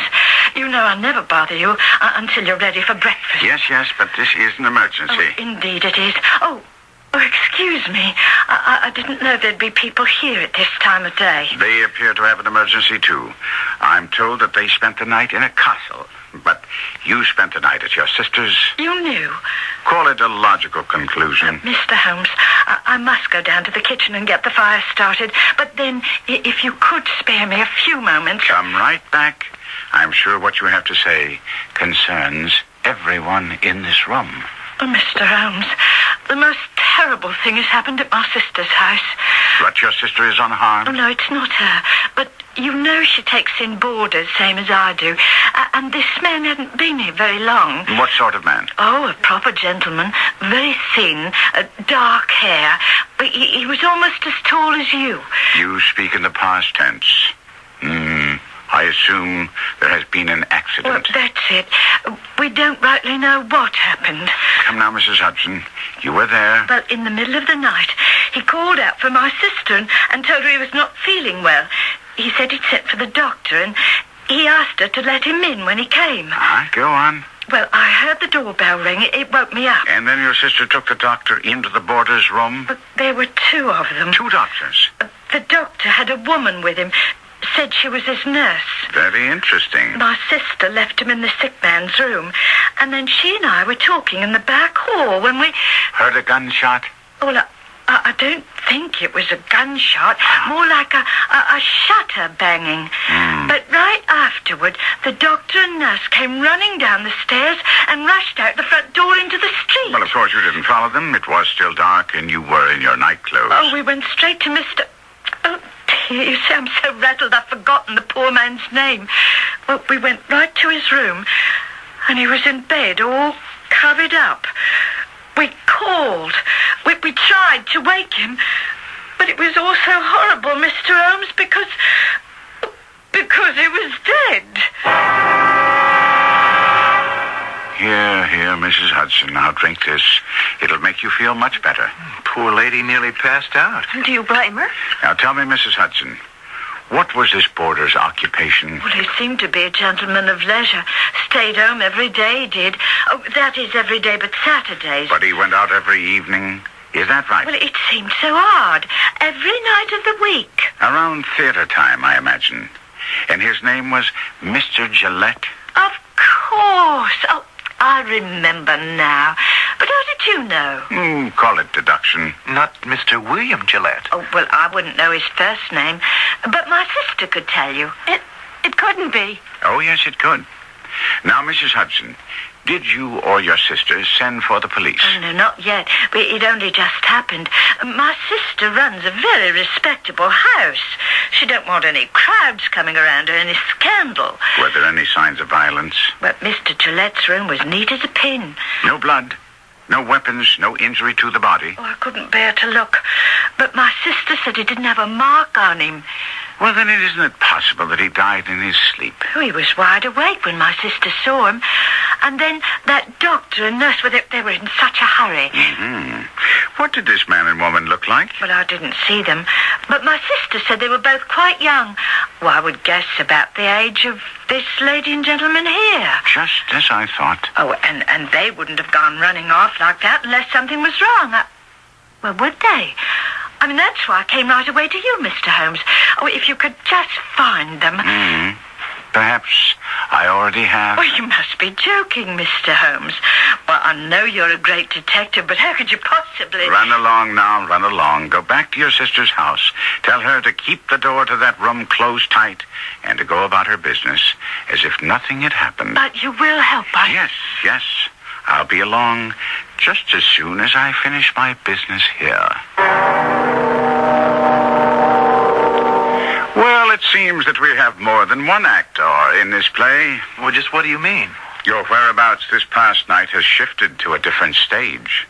Well, you aren't connecting us with this murder at Mrs. Hudson's sister's. You do assume, then, that Mr. Gillette was murdered. Which Mr. Gillette are you talking about? My dear Mrs. Watson, you can't believe that all of this is sheer coincidence. Well, what else could it be? Item 1, a sound like a shot was heard. She said it was a banging shutter. Very similar to the clap made by certain pistols. We were nowhere near a house in London. Item 2, a talented actor is found dead in his bed, and his name is William Gillette. Pardon me, sir, but I believe it was you who put that idea in Mrs. Hudson's head. Watson, would you dare impugn my methods of deduction? Of course not, Mr. Holmes. But in this case... Item 3, 2 young people, male and female, discover the body and leave the victim's room in great haste. But Jim is not a doctor, and I'm not a nurse. More likely you than another couple. After all, the Watsons come from a distinguished medical family. Sir, I assure you, I am not... Never mind. Item by item, there is but one case, not 2. No signs of struggle. No visible injury. Oh, it's all very clear. I must now keep my promise to Mrs. Hudson. It may seem clear to you, Mr. but... Holmes, we came to you first. You must help us. The body we found was right here in Mr. Gillette's castle. My dear young lady, in the castles of the mind, many things can happen. You don't believe us, do you? I believe that when you wanted your Mr. Gillette to be there, he was, and you placed him in a romantic setting. But we were in the castle. Call it what you will. You were prisoners and obviously wanted your jailer out of the way. We went to Mr. Gillette for help. Fiendishly clever, that man. He was trying to trick you. I don't doubt that. Well, then let me have the incriminating evidence. I don't know what you're talking about. The pistol. You have it in your pocket? Well, this is nothing but a harmless piece of wood. I want to keep it as a souvenir. The last thing in the world to be found on your person. Give it to me. Never mind the doorbell. There's no one inside, and I have the key. It seems to be a commotion at the front door, and I must be on my way. Will you take us with you? Not where I'm going, but don't worry about being apprehended. All we want to do is go home. Scotland Yard would like to know your whereabouts, but I'll put them off the scent. Any imposter who masquerades as Sherlock Holmes deserves to be put out of the way. But what will become of us? You two go out that door, and I'll just slip down the passageway behind the fireplace. Believe me, this has been a most refreshing encounter.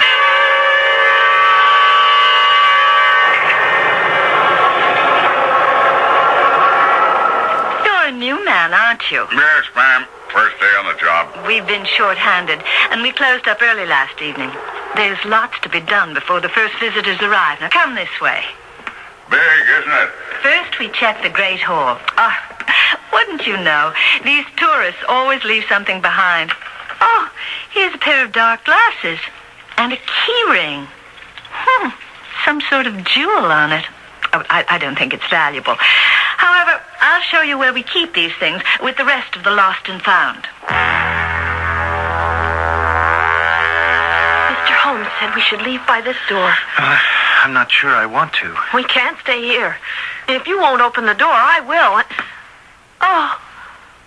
Oh, Jim, it's all right. It opens into the hallway of the castle. I'll show you the library. And listen. Holmes' room. We're all right, Jim. That's the guide. We're safe. I'm going to yell. No, Pam, no, keep quiet. I'm going to let them know we're here. Come back into the Sherlock Holmes room. Now, don't make a sound. Have you lost your mind? I think I'm just finding it. Quick, come over here. I don't want to spend another minute in this room. But I found another way out. Mr. Gillette must have used it often. Here. Behind the fireplace. Jim, all we have to do is call the guide. It can't be found in here. I'm going... Just wait. There. You see? It's a secret staircase. And no cobwebs on this one. I don't ever want to see another secret staircase. You're going down this one. Oh, no, I'm not. Pam, we've got to. Now, come on, take my hand. But the guide is coming. Hurry. It's our only way out. No one in the world would believe us if we told them what happened here last night.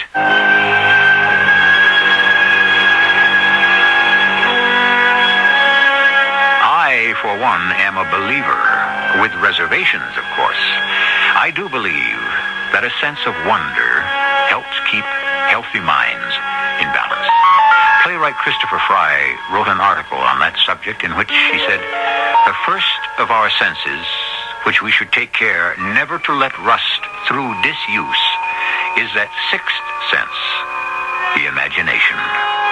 That's what we're up to in presenting these dramas, our way of keeping the wheels of your imagination from rusting. I'll be back with a further comment.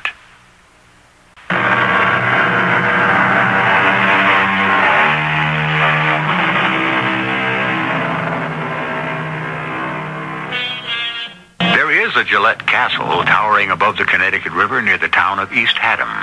The secret stairways are there, the intricate wood paneling and colored glass, fascinating memorabilia everywhere, and, of course, the Sherlock Holmes room, a replica of the Baker Street lodgings as described by Sir Arthur Conan Doyle. Tours of the castle are conducted daily throughout the summer. I assure you, it's a haunting experience. Our cast included Kevin McCarthy, Jada Rowland, Russell Horton, and Carol Teitel. The entire production was under the direction of Hyman Brown. This is E.G. Marshall inviting you to return to our Mystery Theater for another adventure in the macabre. Until next time, pleasant dreams.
Welcome. I'm E.G. Marshall.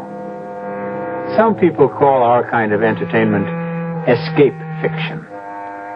Well, that word has never been more appropriately used than to describe the story you're about to hear. It's about a man with a most unusual profession, a man who makes his livelihood by making escapes. But now, the great Ferlini is going to cap his exciting career with the greatest escape of all, even if it turns out to be the last escape. And if you think Houdini took great chances, wait until you hear what the great Ferlini has in mind.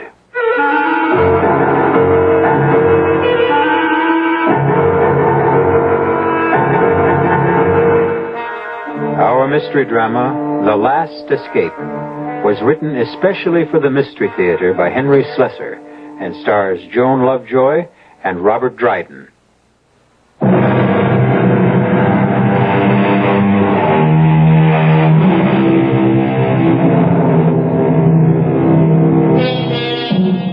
We're in the glamorous Tropicana Supper Club. The music is playing, the palm trees are swaying, but unfortunately, the music is being produced by a sleazy three-piece band, the palm trees are papier-mâché, and the Tropicana isn't in the tropics. It's New Jersey. If there is any glamour here, it's the glamour of illusion. And that's what the customers have come to see. Ladies and gentlemen, here's what you've all been waiting for. Direct from Command performances in London, Paris, and Rome, the man who defies ropes, chains, locks, handcuffs, steel boxes, and prison bars, the one, the only true successor to the immortal Houdini, here he is, Fellini the Great! Thank you, thank you. Ladies and gentlemen, it's a great pleasure to be here with you this evening. You know, some people have asked me why I do these things. Why I continue to risk injury and even death in order to demonstrate my ability to escape from any bonds devised by mortal man. But let me tell you the reason. It's because of a deep, abiding love of liberty, to demonstrate the indefatigable spirit of man in his quest for personal freedom. A freedom which each one of us enjoys in this wonderful country of ours. And now I'd like to introduce you to a lovely young lady who is going to assist me in my demonstration this evening. Here she is, Miss Wanda Wilson.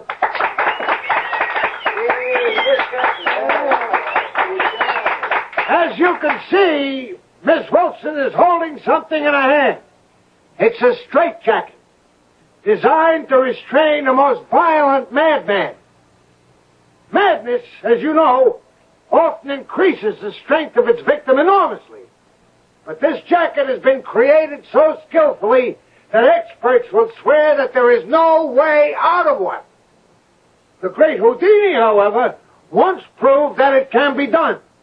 And tonight, before your eyes, I am going to attempt to duplicate his astonishing escape. Wanda? Yes, Fellini.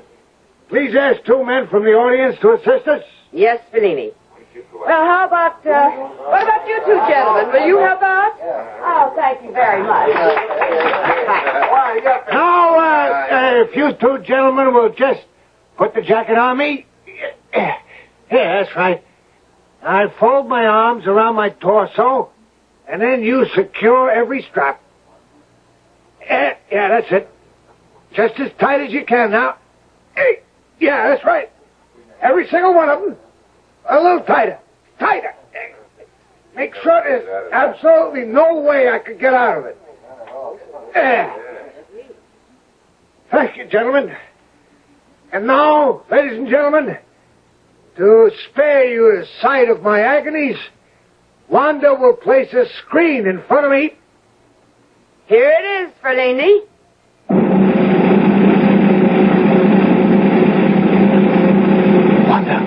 Wanda, can you come here a minute? No, Tommy, not now. The actor's on. I've got to talk to you. Can you meet me later? I don't know. Please. I'll try. That's all I can say.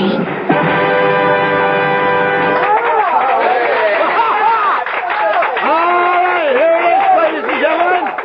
And as you can see, now one strap is torn or broken. The straitjacket is in perfect condition, but I am free. I'll tell you one thing about this escape. You don't have to be crazy to try it, but it helps.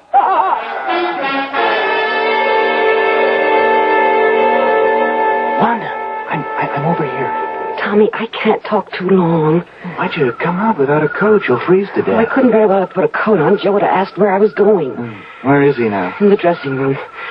I gotta get back there. Oh, he really keeps tabs on you, doesn't he? You know how he is. What did you want? You know what I wanted. To see you. To see you alone for a change. Oh, Tommy. They really liked your husband tonight, didn't they? Oh, it's that kind of a crowd. They liked you, too. Thanks. I didn't mean it that way. I mean, well, you know what I think of you, Tommy. Your singing, I mean. Is that all you mean? My singing? Tommy, don't. Not here, not in this filthy alley. Where, then? There's no place I can ever see you. No place at all. But it can't be helped. Joe has to know where I am every minute. He goes crazy if he doesn't see me around all the time. Not that he's jealous. He thinks too much of himself to be jealous of me. He just has to know I'm around, admiring him, waiting on him hand and foot. He treats you like a slave. Tommy, I got to go. He's probably foaming at the mouth right this minute. Wanda, please, listen. One kiss. One. All right. Oh, Lord, why does someone like you have to come along now?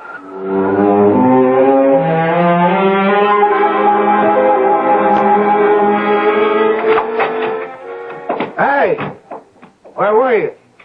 I told you, I went to get some cigarettes from the machine. You shouldn't smoke. I never smoked in my life. You think I could have lungs like mine if I smoked? I got the lungs of a 20-year-old, you know that? Yeah, I know. Boy, I really felt good out there tonight. I could have done a steel box bust out tonight. That's how good I felt. Hey, you see that little guy who put me in the straitjacket? Little guy thought he was going to fix me. See how tight he worked the straps? I was there, Joe. The little guys, they're the worst. It's a pleasure to fool them. Joe, what do you say? You just going to keep staring into that mirror all night? I like what I see. Don't you like what I see?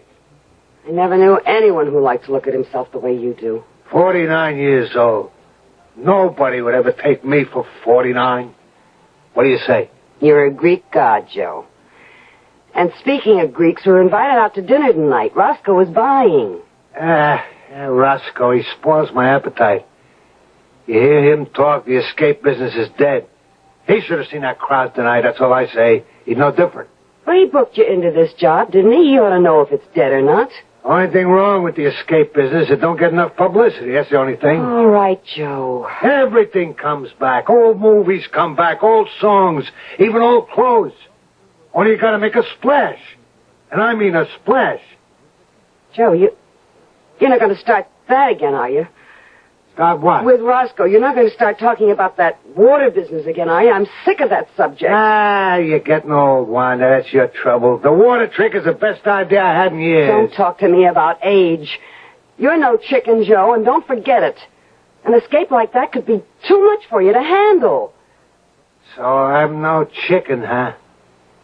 Listen, sugar. I count 10 new wrinkles on your face since last week. Take a good look in the mirror. Oh, stop it, Joe. Go on, take a look. You're hurting me. Go on, I said. Look at yourself. Stop it. You calling old, huh? I'm younger than you, baby. On account I keep in shape. All right. Just let me go. That's right. Turn on the tears. Not everybody thinks I'm old, Joe. Not everybody.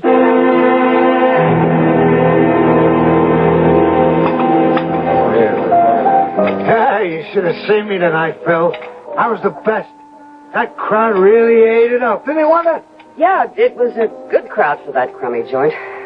Don't knock crummy joints, not if they pay off every Friday. Listen, after tonight, I wouldn't be surprised if they booked me for another month. I'd be surprised. You're closed next week. What? I told you it was a 3-week engagement, Joe. Yeah, but you said... maybe it would go longer. Well, that's as far as it goes. Okay. Okay, we'll find someplace else, right? Someplace better than that crummy Tropicana. Sure. I'm telling you, Phil, the escape business is coming back. And when it does, I'm going to be right on top. You're practically the only one left. All I need is one good break, one good publicity stunt. Uh-oh, here it comes. Starting with that water trick again? Yeah, that's right. Thought you were going to stop bothering me about that. I don't stop bothering you until we do it. Look, Joe, you know as well as me that times are different. 20, 30 years ago, a good press agent could ballyhoo an escape artist right onto the front pages. Only Houdini's been dead a long time. Sure, Houdini's dead. But I'm alive. Me, Joe Fellini. It's one thing about you, Joe. You never had any trouble with false modesty. Listen, what could Houdini do that I can't? I work with the ropes, the chains, irons. I can get out of boxes, bags, hampers, chests. I can do all the handcuff routines. Nobody does a faster straitjacket than me. Besides, you know that Houdini used a lot of phony trick stuff. And I suppose you don't? Sure, sometimes. I got my skeleton keys, my phony bolts, and all that other junk. But you know me, Phil. I do my best tricks with muscle and brains, right? Sure. You're the greatest, Joe. Yeah, I keep in shape. Ask Wanda here. 1 hour a day with the barbells. Yeah, I still got a terrific chest expansion. I can do this water trick, Phil. It'll be great. You know something, Wanda? Maybe the only way to stop your husband from talking about this is to let him do it. Oh, Phil, no. All right, Joe, how do you plan to work the act? I'll really do it up good, Phil. First, I'll let him handcuff me. I mean, genuine cuffs. All checked out by the chief of police or somebody like that. And what makes you think I can line up the chief of police? Then after I'm handcuffed, the rope around my body around 50 feet. Then they put me in a burlap sack and tie it up good. Then they put the whole works into a steamer trunk and dump me right in the middle of the lake. How's that sound? Like sudden death. Don't worry about it. 2 minutes after that trunk goes into the water, out I come. Then all I gotta do is swim. How do you plan to do it? Oh, I ain't giving away no trade secrets, Phil. All I can say is I got a new gimmick that'll make him more sensational than even the water trick Houdini did. Phil, you can't let him go through with this. It's a trick for a young man. I can do it, I said. Just tell me when we start, Phil. I'll tell you when, Joe. As soon as you can prove to me that you can swim.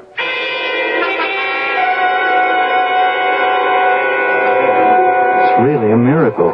I never thought you'd be able to get away from that guy, Wanda. Oh, Joe finally went someplace he couldn't take me. Where's that? To a men's gym. He went to swim in their pool. What for? Oh, he's going to do a trick. He calls it the water trick. He gets handcuffed and tied and all that, and they dump him into the lake in a big steamer trunk. Ooh, that sounds pretty dangerous. Well, the only danger would be Joe getting too winded to swim to the surface. I know he can get out of the cuffs and the ropes and all that, but... It seems to me that if the slightest thing went wrong... Oh, he'll take all the precautions, or we will, rather. We? Well, I help him out with the trick part of it. Oh. Then there is a trick. Part of it's a trick, naturally. But, even tricks go wrong sometimes, don't they? Yeah, they do. Did anything like that ever happen to your husband? Well, yeah, once. He couldn't open the lock on his handcuffs. See, he had a key hidden in the cuff of his trousers, but it slipped out of his hand and fell between the cracks of the floorboard. He wasn't hurt or anything. It was just a wicker basket escape on stage. I see. But if anything like that happened now, I mean, at the bottom of a lake... Well, that would be terrible. It'd be awful. Yeah. It would be really tragic, wouldn't it? I don't want to think about any such thing. I just don't want to think about it. No, of course not, Wanda. At least, we won't think about it tonight.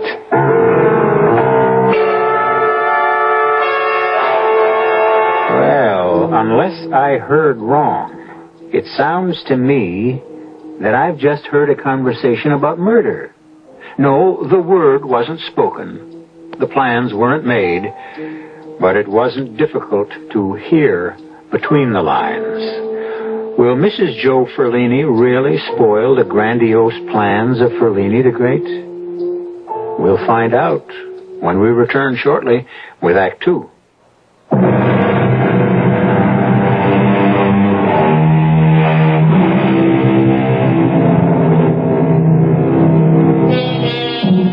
The engagement is over for Fellini the Great at the Tropicana Supper Club. But now Joe Ferlini and his wife have a new address, a small and rather shabby hotel which bears the name of Lakeview, undoubtedly because it's located on the edge of Lake Paradise. This afternoon, Wanda Ferlini is alone and bored, disinterested in her copy of Variety, tired of reading about the success of others. But then... One second. Tommy. Hello, Wanda. Surprised? Well, of course I am. What are you doing here? Isn't it obvious? I came to see you. No. Scratch that. For publication, I came to audition for a singing job at the Lake Paradise Inn. Is that the truth? You know what the truth is. Look, can I come in?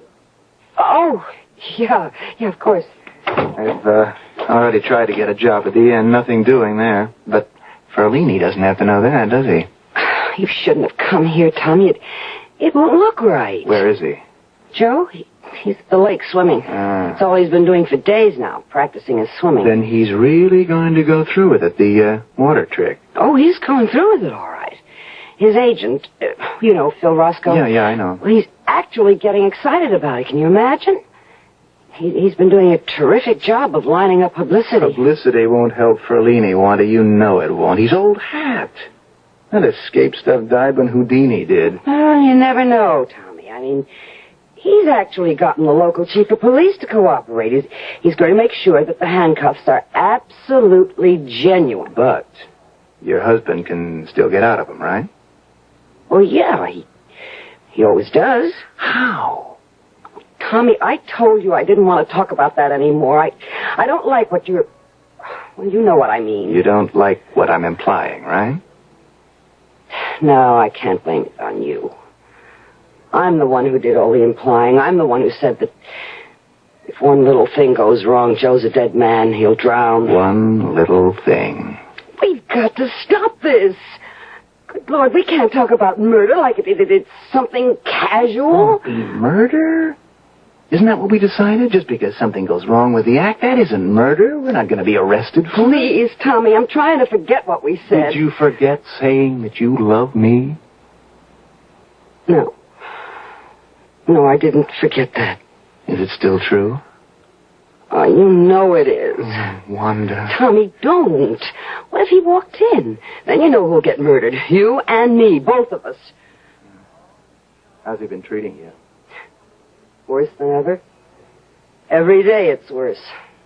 All he thinks about is the act, night and day. Escape. Oh, sometimes I think I'll go crazy, Tommy. I mean it. Easy. He wakes up in the middle of the night, throws off the covers, and takes a bow. Wanda, what's this? What? These handcuffs. Are these the ones he uses in his act? Well, those are the new cuffs. The ones he plans to use for the water trick? Yeah, that's right. They look real, all right. They are real. Oh, they're not trick handcuffs? No. This police chief who's going to inspect them, he's an expert in this kind of thing. Oh, he'd spot a trick cuff in 2 seconds. But Ferlini still gets out of them. Well, he has to. Or he can't get out of the ropes, or the sack, and then the steamer trunk. Okay. Then tell me how he does it. You must know, Wanda. Yeah, I know. Well, then show me. Okay. Hey, what are you doing? Putting the cuffs on you. I'm no escape artist. I'll show you how to be one, Tommy. There. Now, see if you can get your hands loose. Well, I can't. It's impossible. That's right. It's impossible. Without this. Oh, a key. Yeah, just this tiny key. That's all it takes. Just turn the key and it's open. Now, you telling me that he has the key with him when he goes into that lake? Well, of course. There's no other way. I mean, the key is hidden someplace, like in the trunk or the bag, someplace like that. Oh, he can't take the chance with this trick. Every single piece of equipment will be thoroughly checked out by the police. Well, then how will he manage the key? Well, he hasn't told me that yet. Usually he has it sewn into the cuff of his trousers. Uh-huh. And is that what he's going to do now? Well, I just don't know, Tommy. Well, all I know is this. What we talked about still makes sense to me. Very good sense. All you have to do is make sure that Ferlini the Great has the wrong key.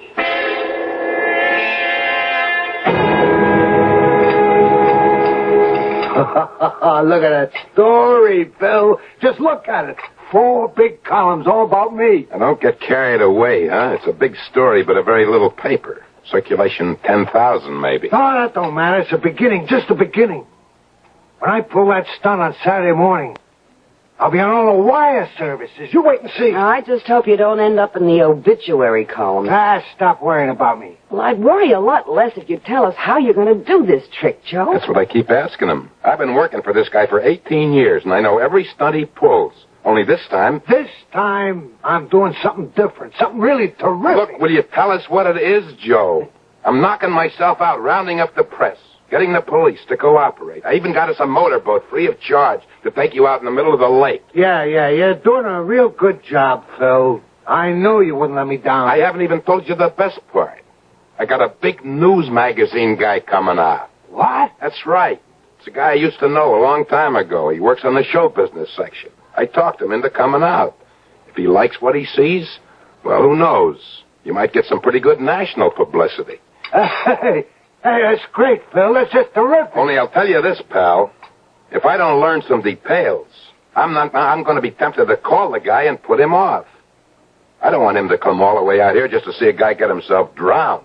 That's not the kind of news I want to see printed. Come on, Joe. Tell us what you're going to do. Okay. You want the scoop? Here's how it goes. The steamer trunk is no problem. It'll have a phony bottom. The canvas bag is no sweat either. That'll be the usual type I use. Pull the thread on top, the whole seam comes open. Yeah, I know about those gimmicks. As for the ropes, that will be pure muscle. I'll just make with the chest and muscle expansion. By the time they load the trunk on a motorboat, I'll be out of the ropes. By the time they're ready to dump me in the lake, I'll be out of the canvas bag. But first you have to get the handcuffs off. Sure. That's the most important part. What's it going to be, the key in your cuff? Well, what's so funny? There ain't going to be any cuffs. What? You heard me. I figure that's the first thing those smart guys will be looking for. Me having a key hidden. So I'll fool them. Completely. How?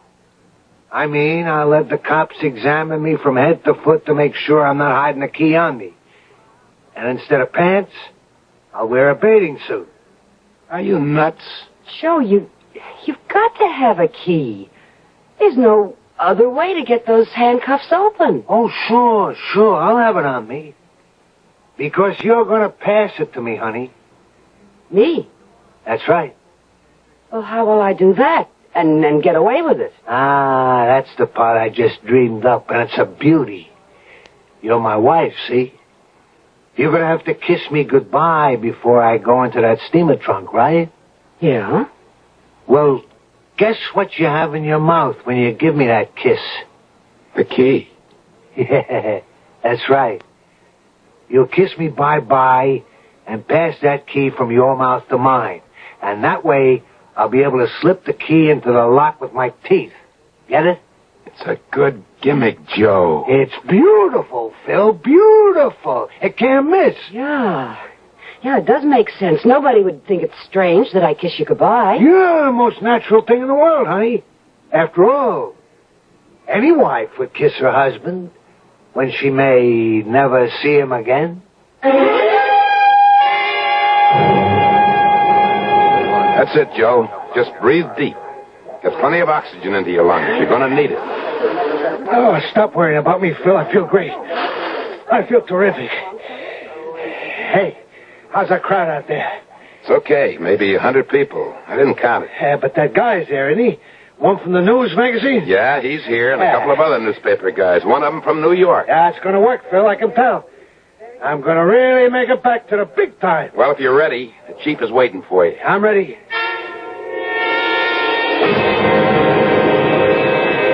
Chief Wallace, I'd like you to say hello to the great Ferlini. How do, Mr. Ferlini? I sure hope you know what you're doing. Ferlini, this is Mr. Ralph Crimmins, president of the local Chamber of Commerce, Frank Petty of the Lake Paradise Tribune, and you've already met Dave Brooks, our motorboat pilot. Well, let's get started, huh? It's a warm day, and I want to go in for a little dip.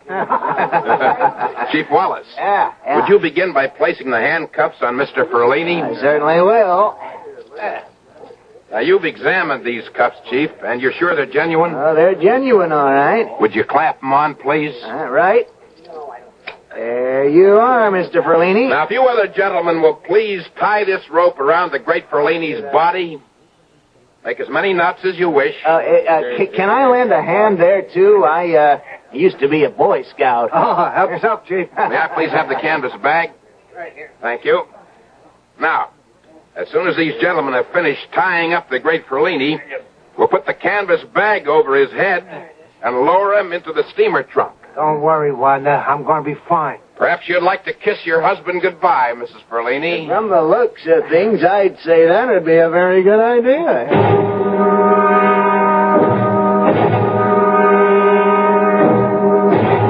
Ladies and gentlemen, a motorboat has stopped in the middle of the lake. Now, please watch carefully. Now the trunk has been brought to the end of the boat. Chief Wallace and Dave Brooks, our pilot, are carefully lowering it over the side. And there it goes, into the water. The steamer trunk has gone straight to the bottom of the lake like a stone. The great Ferlini is inside, in the greatest life and death struggle of his career. Can he work his way free of those steel manacles? Can he escape from 50 yards of rope bound tightly around his body? Can he get out of the canvas sack that covers him from head to foot? Can he break through the solid locks of that trunk and manage to reach the surface on time? Wanda. Tommy, you shouldn't have come here. I just thought it would have been better. It's 15 seconds now. 15 long seconds for the great Ferlini. Wanda, what? Is everything all right? Please, don't talk to me now, Tommy. Not now. I'm sorry. I've missed you so much these past 3 days. I couldn't see you. You know we shouldn't be seen together. Well, I don't see why not. Everybody knows we're friends. We met at the Tropicana. 30 seconds. The great Ferlini has been underwater, sealed in that trunk for a full 30 seconds, and there's no sign of him. Is he all right? Wanda, I talked to the manager of the inn again. He thinks he may have a spot for me at the show at the end of next week. For God's sake, Tommy, how can you talk about show business now? Well, isn't that what this is all about? Show business? Wanda, for God's sake, what's happening out there? I don't know. How should I know? Why doesn't he come up? He said he'd be up in 20 seconds, no more than that. I just don't know, Phil. 45 seconds and he's not up. He's got to be all right. He's got to be. Everything went just the way we planned. Hey, there isn't a sign of him, not a ripple on the water. He's gone. Phil, it didn't work. It didn't work. Not coming up. He's drowned. No. Joe's drowned.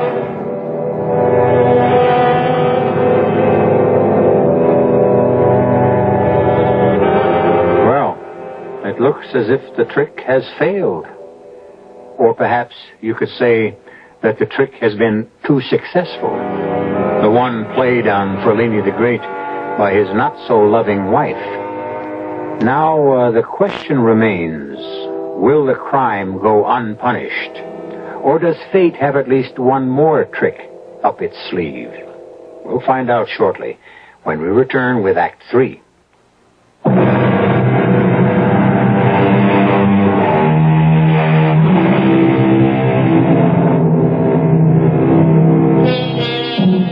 The great Ferlini is dead. His waterlogged body, still loosely bound in rope, still encased in a canvas bag, which became his shroud, still in the steamer trunk, which became his coffin, has been removed from Lake Paradise. Now it's a time of mourning and a time of questions.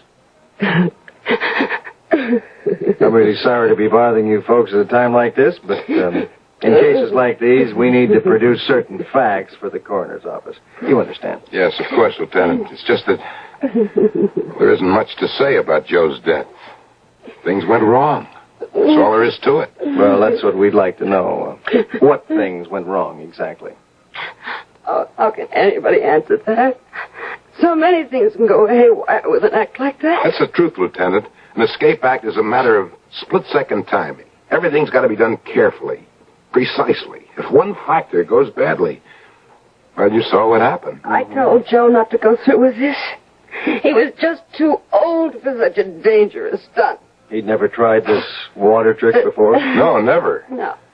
It was Houdini. Houdini did it. Joe always wanted to do something to make him better known than Houdini. Houdini's been gone a long time. Did he still consider him competition? Yeah, that's the way Joe was. Alive or dead. The only thing that mattered was reputation. Fame. Did you try to stop him from this attempt, Mrs. Fernini? Yes, I did. I did everything I could. I pleaded with him. I begged him. Maybe it was my fault, Lieutenant. Maybe I should have listened to Mrs. Ferlini. But Joe just kept after me about it. His reflexes were too slow. That was the real trouble. Well, that makes sense, I guess, Mrs. Ferlini. But it isn't a fact. I still need a rough idea of what might have gone wrong. I guess that means you'll have to tell me how he intended to get out of that steamer trunk. Well, I don't know if we can do that, Lieutenant.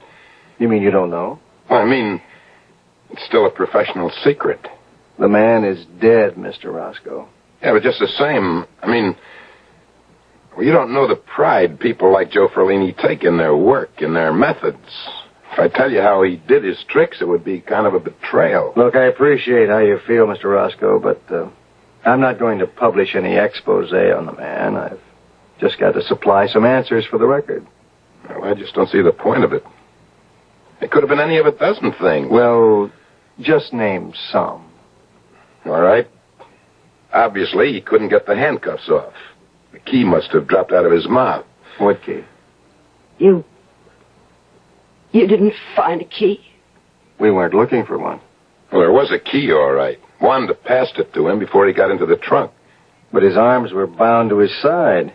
How could he open the cuffs, even with a key? With his teeth. Joe's done that 100 times. But this time, well, he couldn't make it. Well, we searched the trunk. It was empty. It probably fell out of the trunk when they opened it. It's only a tiny key. A fish probably swallowed it by now. I see. And if Ferlini couldn't get out of the cuffs... He couldn't get out of the ropes, or the canvas sack, or the steamer trunk. And then the air began to give out. Oh, Phil, that's enough, please. That's enough. Yeah, Mrs. Ferlini, okay. I guess that's enough for today. It's pretty obvious what happened, and I guess it'll be obvious to the coroner, too. Death by misadventure.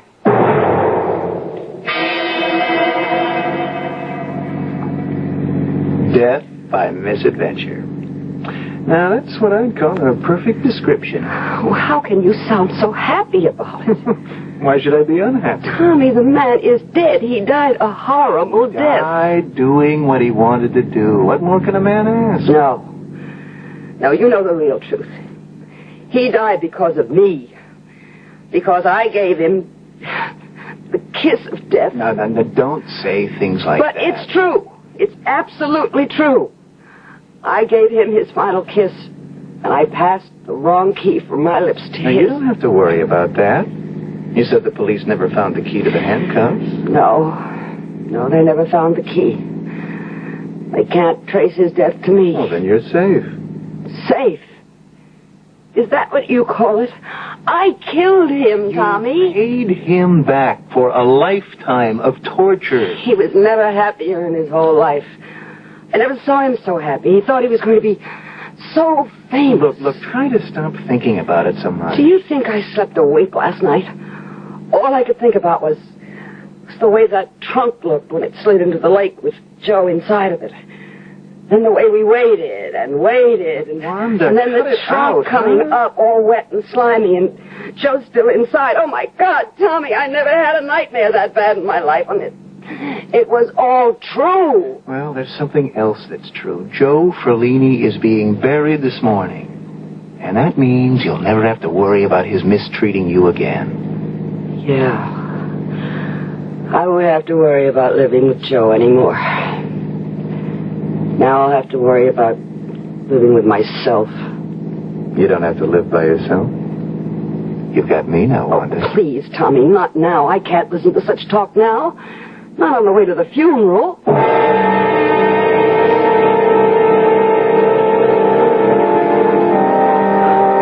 friends, we are gathered here today to consign the mortal remains of Joseph Martin Ferlini to the earth which bore him. Joseph Ferlini was a man of courage and strength, a man who devoted his life to bring pleasure to others. He was, in fact, a man who sacrificed his life to that devotion. He used to say to his audiences, "I wish to demonstrate that there is something in the human spirit which cannot be chained. And there is something called the human soul which cannot be kept behind bars." This was Joseph Ferlini, who died performing the work of his life. And who can say... Excuse me? Is this the Ferlini funeral? Right.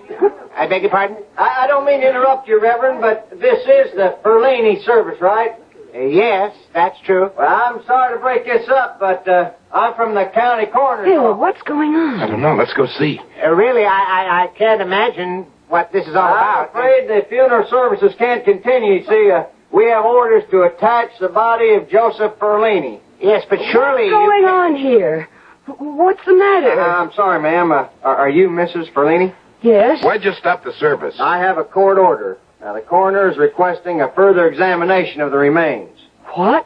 I'm afraid I'll have to open the coffin, Mrs. Ferlini. Open the coffin? You can't mean that. He's going to be buried. You can't open his coffin Come here. on, you can't get away with that. I don't have any choice.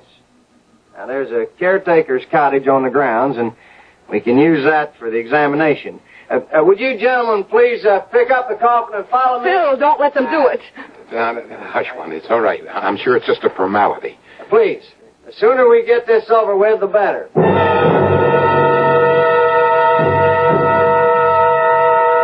right, now. Please stand back while I open the coffin. Oh, my God, I don't want to look. Don't let it bother you, Wanda. You saw Joe when he was in the funeral parlor. He'll look just the same now. Would you give me a hand with this lid? Yeah, sure. Whoa. Wow. It's empty. Dear Lord in heaven. What did you say? Don't look, Wanda. But he's gone. Well, how could he get out of his own coffin? Gone? Did you say Joe is gone?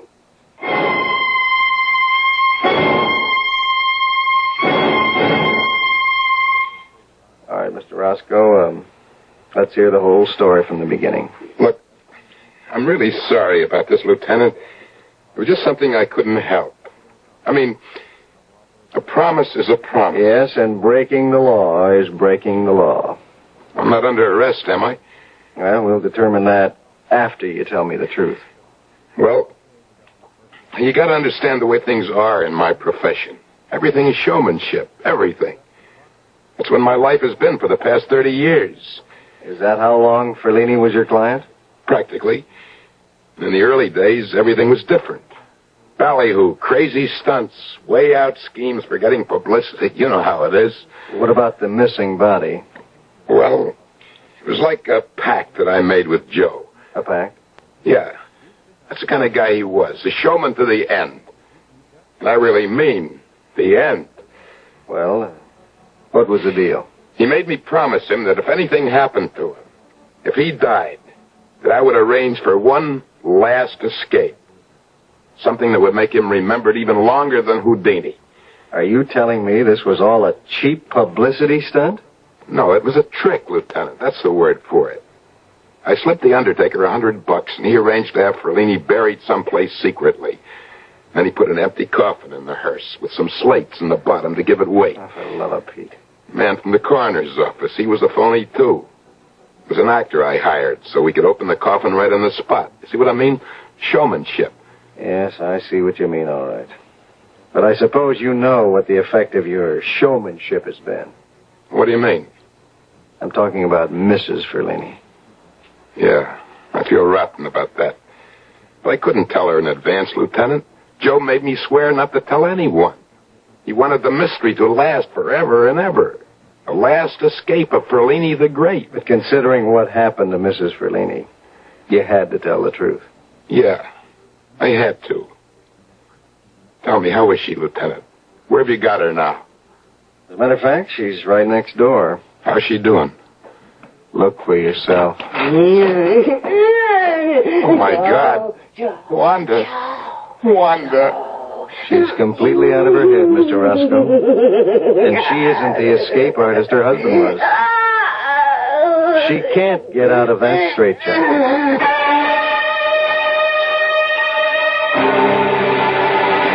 Well, so Wanda Ferlini does go to prison for her crime. But in this case, it's the kind of prison whose bars are created in one's own mind. And it may well be the most cruel and unusual punishment of all. By the way, you may be interested to know that some doctors prefer to call a straitjacket a camisole. I think it's a much more suitable word, especially if it's going to be worn by a lady. I'll be back shortly.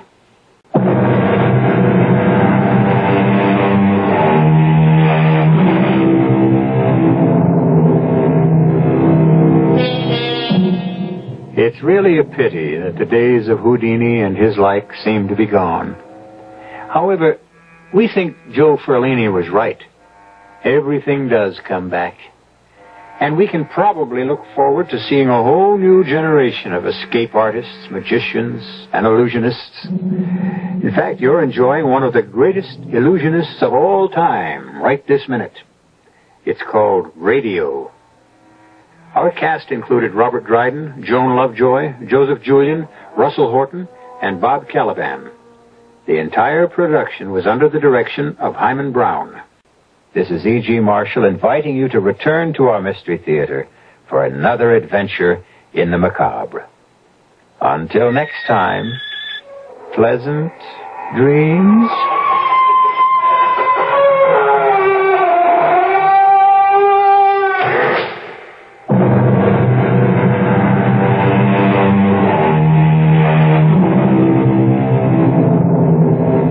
Listen to Mystery Theater again tomorrow night, same time, same station. Stay tuned now for the news next. Bright and beautiful music. This is KIXI, AM and FM, Seattle. 11 o'clock. CBS News. Congress has ended a major confrontation with the White House by approving a compromise measure over aid to Turkey. This is Doug Poling reporting on the CBS radio network.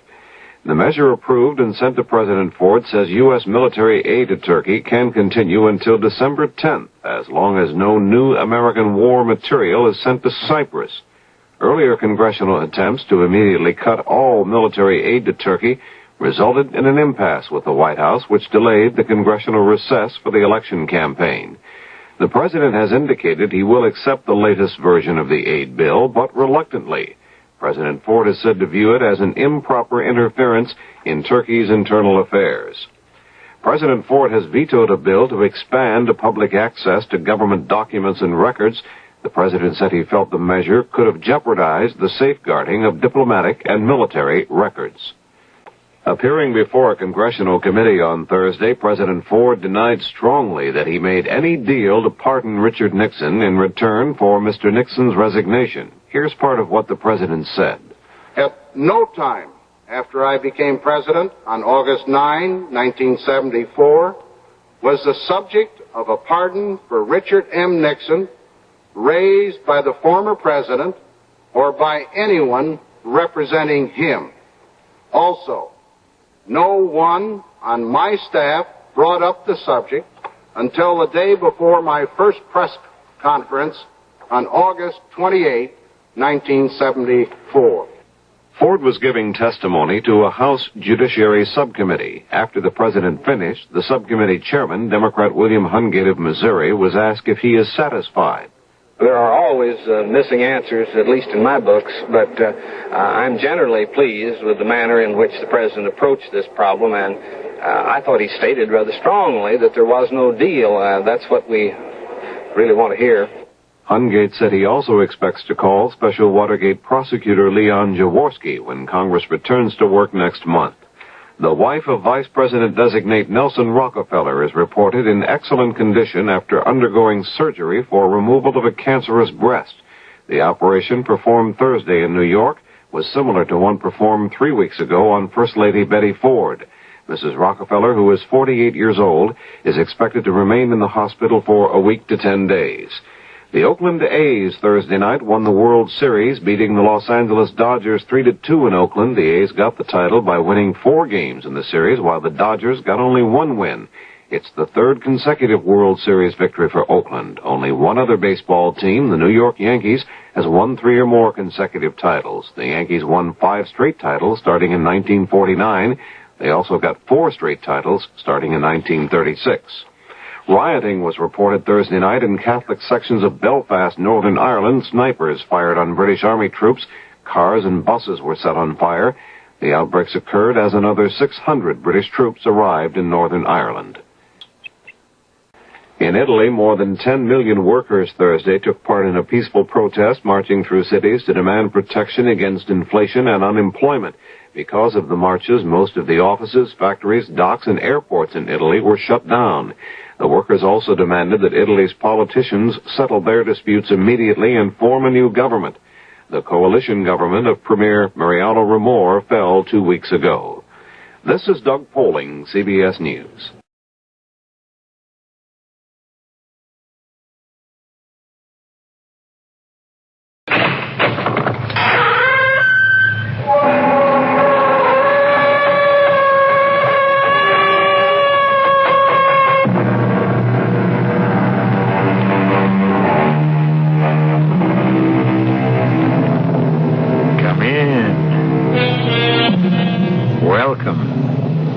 I'm E.G. Marshall. Do you believe in monsters? They exist, you know. The Irish giant in the Museum of Trinity College, Dublin. Dwarfs, which are stronger and live longer and usually have strong passions and acute intellect. The fabulous monsters of Guyana near Lake Parima, sketched in 1663 by Joost Segerman in his collection of voyages. Those are just a few examples which will lend credence to the story we're about to hear.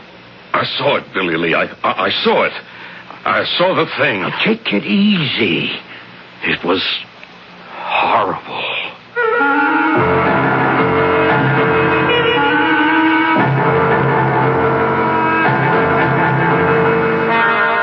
Our mystery drama, The Horror of Dead Lake, was written especially for the Mystery Theater by Roy Windsor and stars William Prince and Gordon Gould.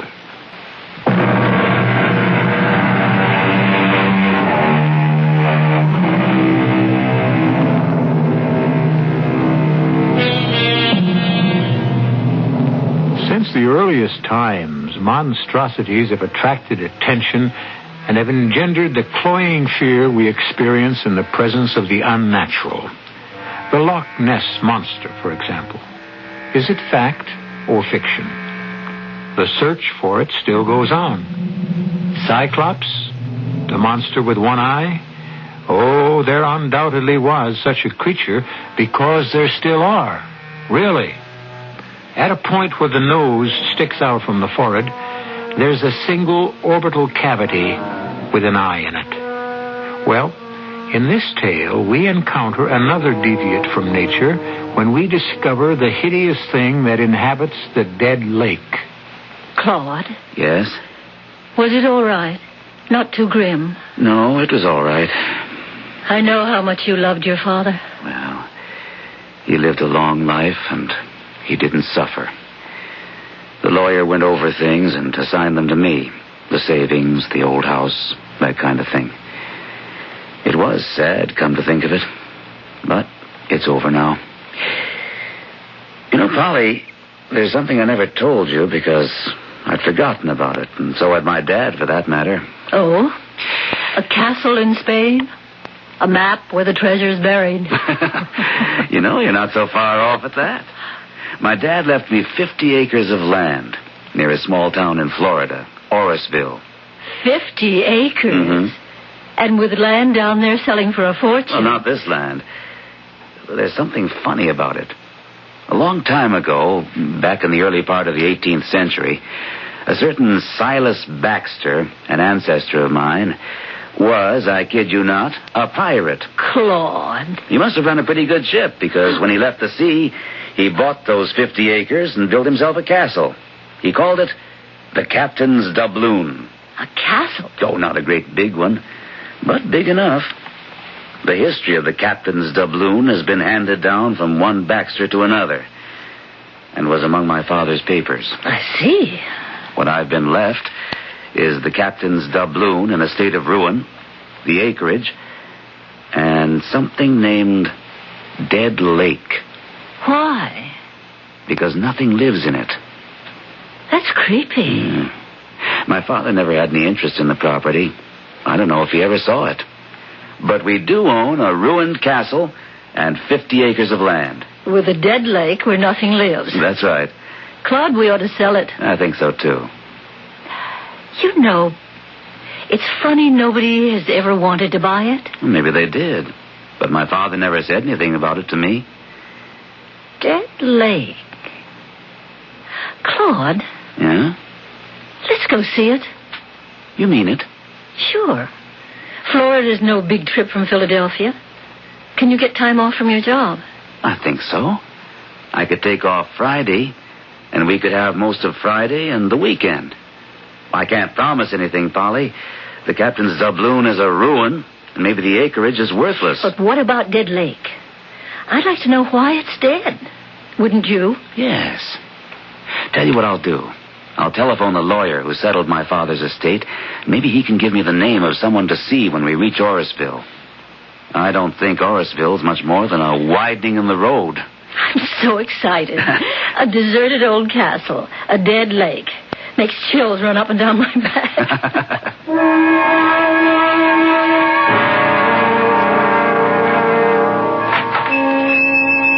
Well, Professor Micah, and how are you, sir?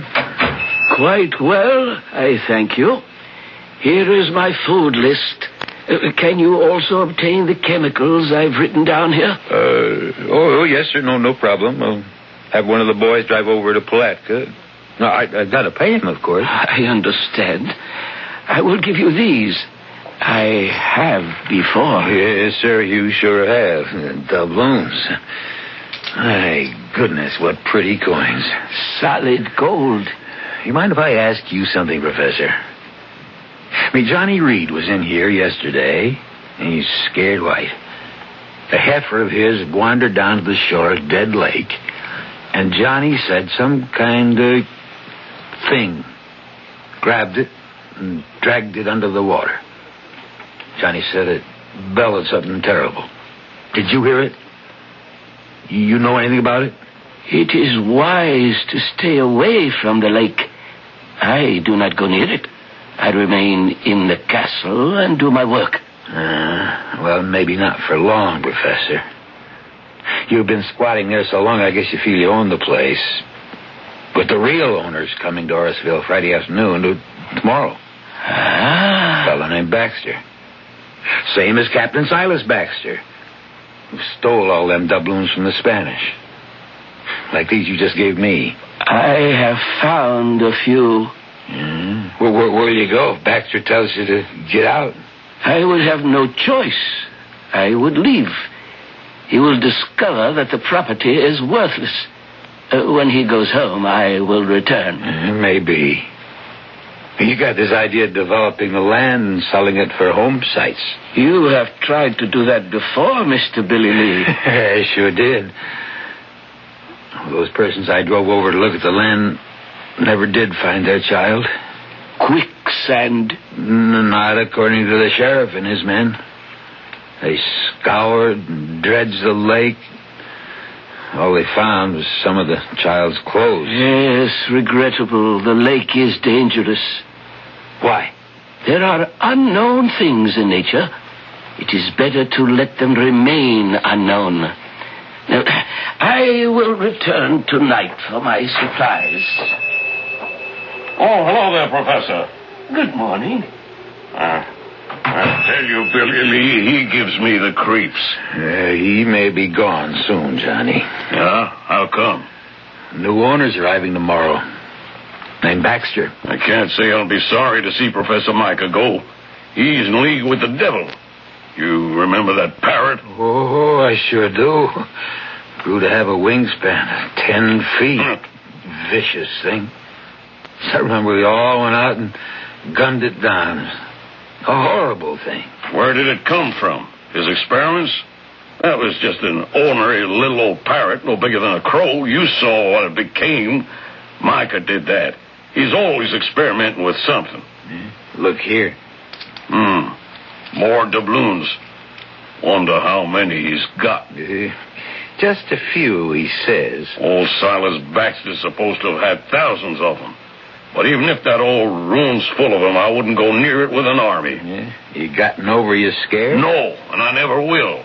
That was the awfulest thing I ever saw, that poor heifer being pulled under the water by some thing. Now, what did it look like? What I saw of it was a kind of red color, round and fat, and it had horns kind of sticking out in front like feelers. There ain't no such thing, Johnny. Back up on that, Billy Lee. I saw the thing. You say the new owner's showing up tomorrow? That's right. Him and his wife. Staying in my rooms upstairs. You taking them over to their property? Well, I expect so. Then let me tell you. Stay away from the lake. And keep them away from it, too.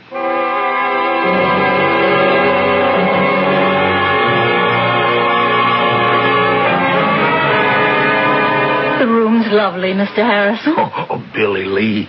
Oh, I'm pleased you like it, Mrs. Baxter. It's fine. I like your store, too. Oh, it ain't much. Just a general store. Got just about everything in it that folks around here need. Well, it's very nice. Not bad for a one-horse town. Horseville isn't much, but those of us who've been here all our lives, we like it. If you want excitement, there's Palatka close by, and St. Augustine's only 40 miles away. Nice country. We landed at St. Augustine and drove down. I enjoyed it. There's lots of pine, isn't there? Oh, sure is. Paper pulp. It's big business down there. And cattle. He's a rancher now. Hi, Johnny. Oh. Meet Mr. and Mrs. Baxter. Hello. Johnny Reed. How do you do? Mr. Reed, how are you? Baxters. You really interested in the captain's doubloon, Mr. Baxter? Well, I don't know. It's my property. I might want to sell it off or interest some developer. I should think it would be worth quite a fair amount of money. You look skeptical, Mr. Harrison. Why are you shaking your head? No, don't go scaring him, Johnny. That's just what I'm going to do. It's not fair to keep him ignorant. Is it Dead Lake? Now, how did you guess that, ma'am? Well, the name.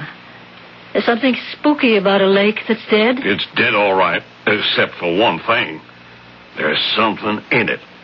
Something I saw with my own eyes, and it's really something terrible. Oh, come on, Mr. Reed. I don't blame you, Mr. Baxter, for looking at me as if I'm escaped from the mental home. But a few evenings ago, one of my herd, a nice little heifer, went to the edge of the water of Dead Lake, and some awful thing grabbed it and dragged it under. A thing? What's a thing? Nobody knows, Mr. Baxter, but Johnny saw something. And strange things have happened down there before. Oh, and another thing, Mr. Baxter. For over 30 years, a squatter's been living in the ruins of the castle. A man named Micah. He was a professor. I'll tell you about him when we drive out. Spoke to him yesterday morning and said he'd probably have to clear out. He agreed, but you'll meet him. A professor? And he's a squatter? What does he do? You'll excuse me for saying it, Miss Baxter, but I think he consorts with the devil. Oh, that's a little hard to believe in this day, Mr. Harrison. He's some kind of scientist, always sending for chemicals to Palatka, to St. Augustine. He's, now what did he call himself? An something or other. Embryologist? What's that, Claude? It's a branch of science concerned with the formation and development of the embryo. Teratology is the study of deviations from the normal. By golly, that explains the parrot with the 10-foot wingspread. What? It's the truth. I can swear to that, Mr. Baxter. Half the village went gunning for it. We shot it down. Oh, it's not possible. Yeah, neither is that thing that lives in Dead Lake.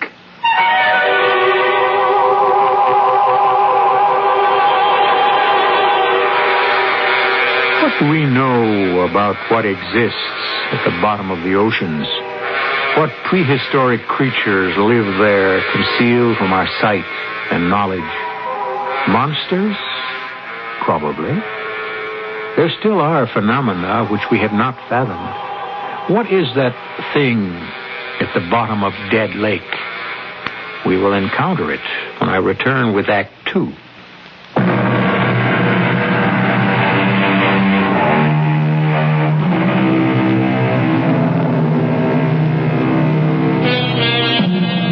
The subject is monsters.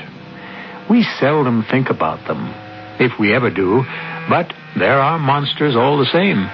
They are, in fact, studied in zoology under a special branch named tetralogy, concerned with deviations from the normal in the embryo. When deviations occur, the result can be a monster. Primitive man believed that a monster was the result of a woman's pact with Satan. Nonsense, of course. But the fact of the monster remains. What beautiful little birds you are. Which one of you will it be today? I have grown attached to all of you, but it must eat. An immutable law of nature. One feeds upon another, and that is how I learn. And that is what I live for, to learn. The great plant must live, and it is a carnivore.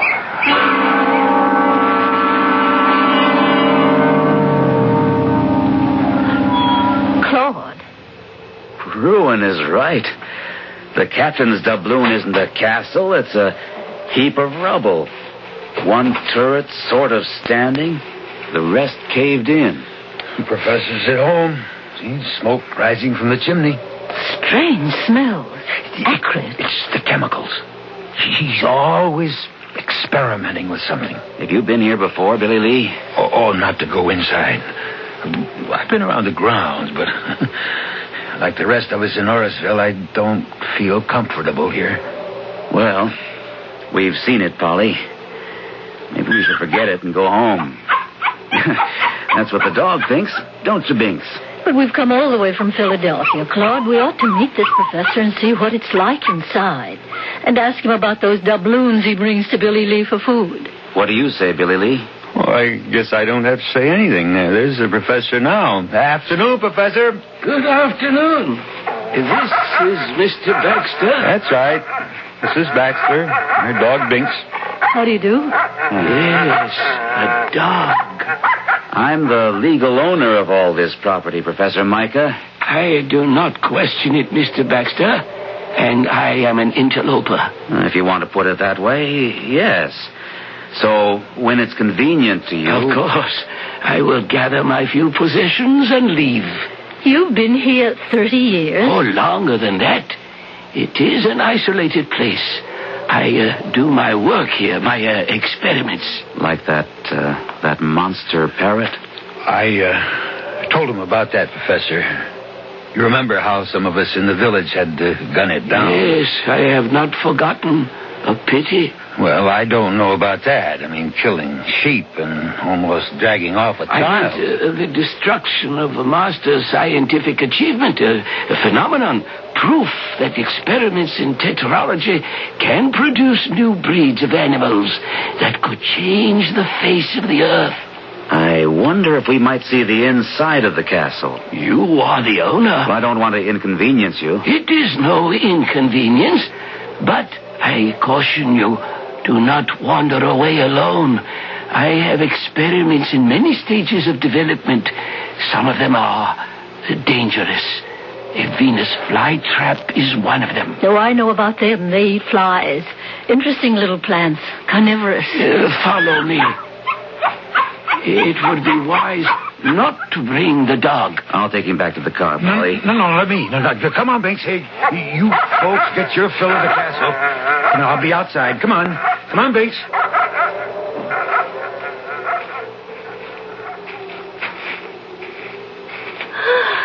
Oh, my goodness. What's that thing, Claude? Well, it looks like a huge sunflower plant. And look at those pouches at the end of its leaves. They're bigger than a pelican's pouch. Much bigger and much more dangerous. It is a Venus flytrap. It can't be. They're small. But by controlling its growth from a seedling, I have created a new species. It is very powerful. Look, Polly. It's leaning toward me. And it's opening up. Claude. Do not approach it, Mr. Baxter. If it should seize your arm... Oh, that's horrible. Claude, stay back. Well, that's the first thing that will go. I'll take an axe to it. Let's get out of here, Claude. You live here, Professor? Yes, in the ruined tower. This is my plant room. Is there a basement? Yes, but except for me, the dungeon is unsafe. You've got more things like this down there? My experiments are varied. Professor, please clear out as soon as you can and destroy these experiments of yours. That's Binks. Claude, that's Binks. He sounds like he's being killed.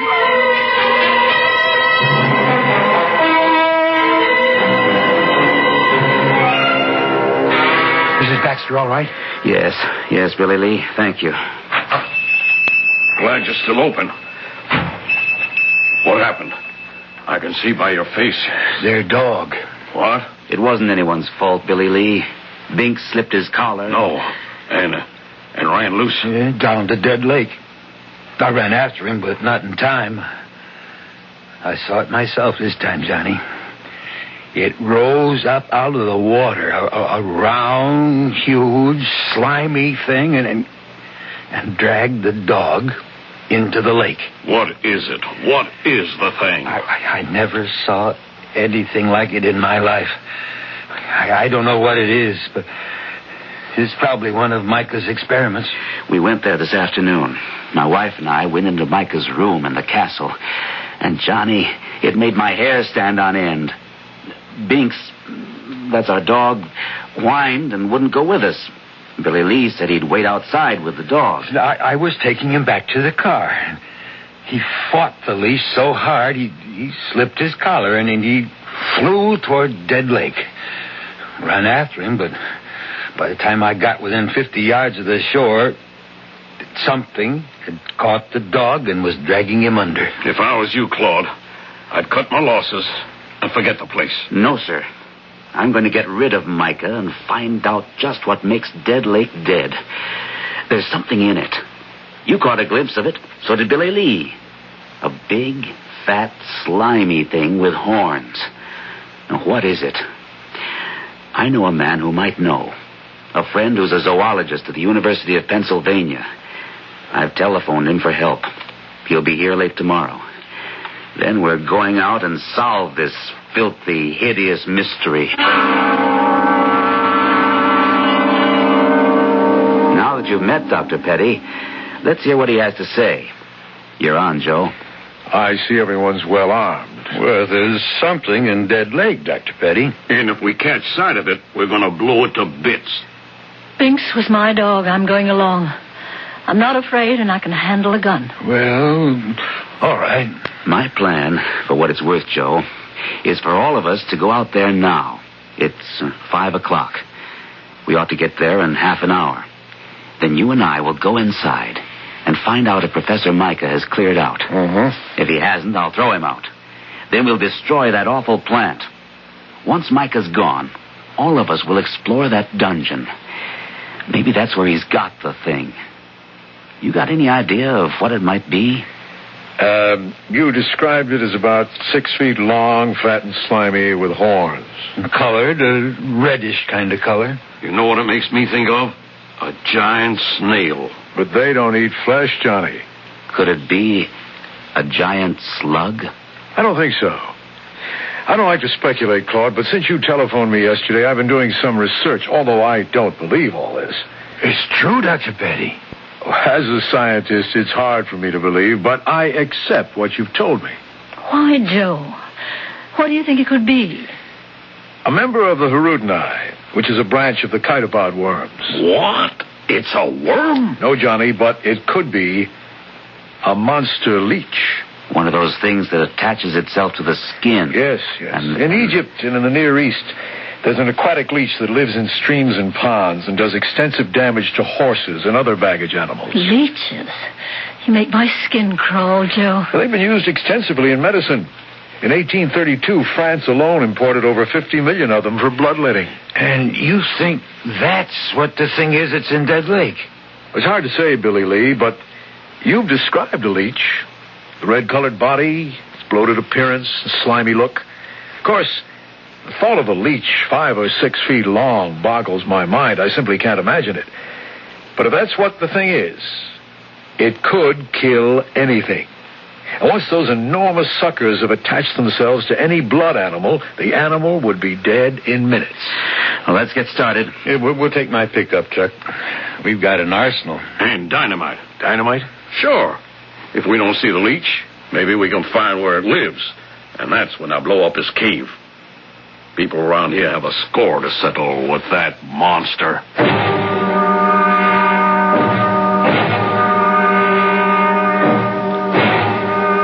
I told you to get out, Professor Micah. So you did. And I will leave now. I have not had time to... Out. You have a rifle and a shotgun. Why?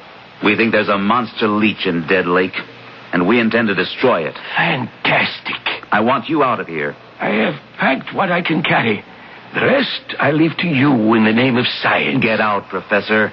That marvelous Venus flytrap. I never saw anything like it, Claude. Look at those traps, undulating and stretching toward us. He said it's powerful.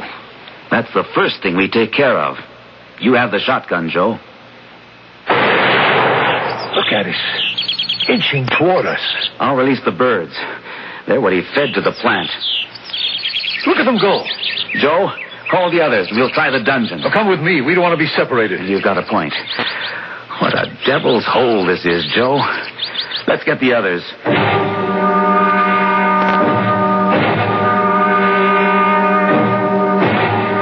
Glad I brought the axe. Did you see that thing try to wind itself around me? Some kind of vine? Strong as wire. It's just awful down here. What's that over there, Claude? Shine your light. A huge door. Hinged with a drop lock. Do you think... Don't open it, Claude. Mister, what's that? Sounds like something breathing underwater. Wet, bubbly kind of breathing. There's one way to stop that. No, Claude, don't shoot. I've got a better idea. There is something behind that door. If it's the thing, the giant leech, you won't kill it with one shot. Well, what's your idea, Dr. Petty? Well, that door must open into a tunnel, and the tunnel probably leads to the lake. Now, if we can trace the tunnel from above, on the ground, and see where it leads to, Johnny here can dynamite the entrance and block the thing in. That's when we'll have it trapped, and that's when we'll kill it. Good idea. Everyone stick together, and we'll go back upstairs and out. Oh, I never want to see this place again. You'll be all right, Polly, when we get out into the air. Come on. Walk between Joe and me.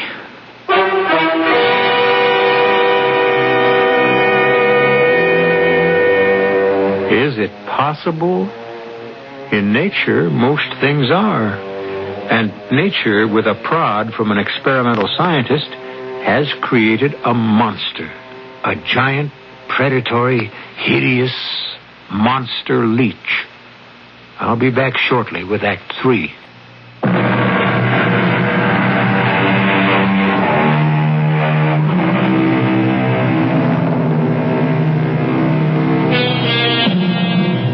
Have you ever had a leech attach itself to your skin? It happens not infrequently in many freshwater lakes. They are small and they can be flipped off with the finger. But the experience makes one shudder. Imagine the horror, then, of speculating that what Professor Micah has bred, the thing that has made the dead lake dead, is a gargantuan leech. I'll get the dynamite. Hand me the rifle, Billy Lee. Sure. I'll grab the shotgun. Oh, here's the other one for you, Dr. Petty. Right.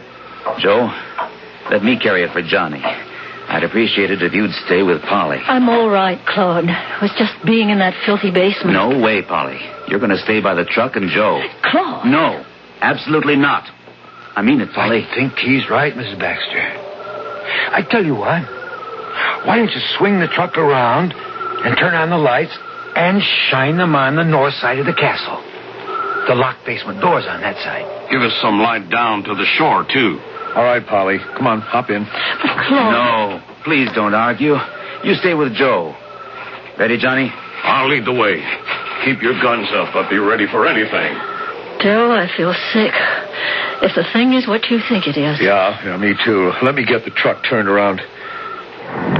Black as a tunnel. I'll switch on the lights. I see them, Claude and the others. The car lights do run down to Dead Lake. Isn't that an awful name for it? It's dead, all right, if there's a giant leech in it. Joe, look. What? It's the professor. Now, what the He's devil? returning to the castle, not through the front, but through the north side of it. I wonder what he's up to. He's disappeared now. Must be another entrance to the place. If Johnny does blow up the tunnel and the professor's in that basement... Claude ordered him out. I know that. All the same, he is a human being. And I don't think he's a human being at all.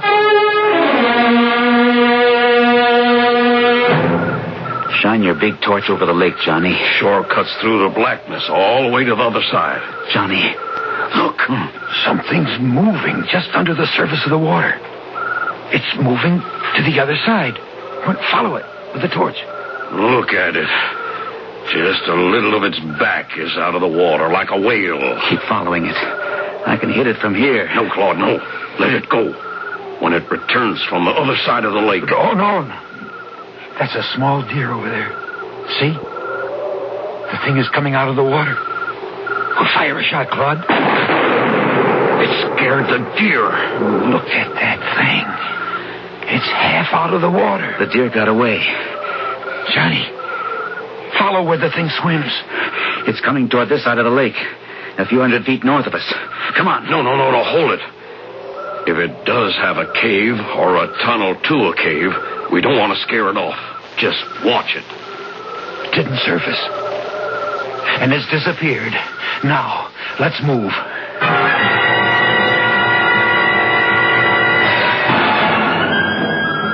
All set, Johnny? Yeah. Here goes. Claude, run that torch along from where Johnny blew the entrance, back toward the castle. That's it. Look. Yeah. The force of the explosion in the tunnel lifted the ground above the tunnel, and now we can see its path. It does go to the castle. It goes to that barred door in the basement. We've got the thing trapped. Maybe it's dead. That was a terrific blast. But we got to make sure, Claude. There's only one way to do that. We have to open that big barred door.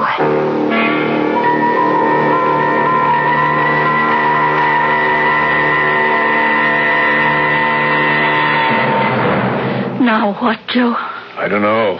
There was a big charge of dynamite. They must have found the tunnel. What about the thing? It's dead, probably. Just the force of the detonation could kill it, but I don't know. Look, they're coming back. Maybe they'll tell us what happened. There, that got their attention. Is it dead? Claude? Is it dead? I don't know. We hope the explosion caved in on the thing and killed it. But we don't know. And there's only one way to find out. We have to go back into the castle. Oh, no. We have to, Polly. You saw it? Enough of it, Joe. It's a leech, all right. A monster leech. How big, Claude? At least 6 feet long. Round as a hippo and reddish in color. When it came out of the water, it writhed like a snake, and its blood-sucking cups, or whatever you want to call them, were bigger than $50. It's the most revolting creature I've ever seen. How in heaven's name did it ever come about? Experimental breeding and crossbreeding. Professor Micah developed gigantism in some strain of leech until he achieved one with monster size. But why would he want to do something like that?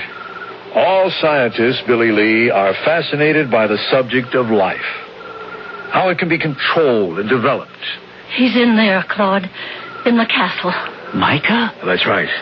The headlights from the truck picked him out just as he disappeared through some of those big stones on the north side. Well, then, we may have killed him. The blast. If that blast blew open that hinged door. Come on.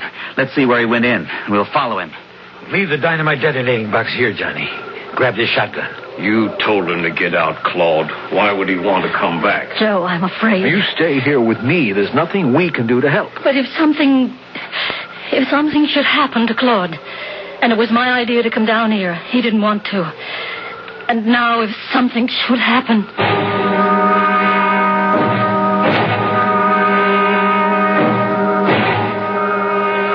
That could be it. See where I'm shining the torch? Yeah, it could be. Just about wide enough for a man to squeeze through. All right. Follow me. Hold it, Claude. You bring up the rear. Now, wait a minute.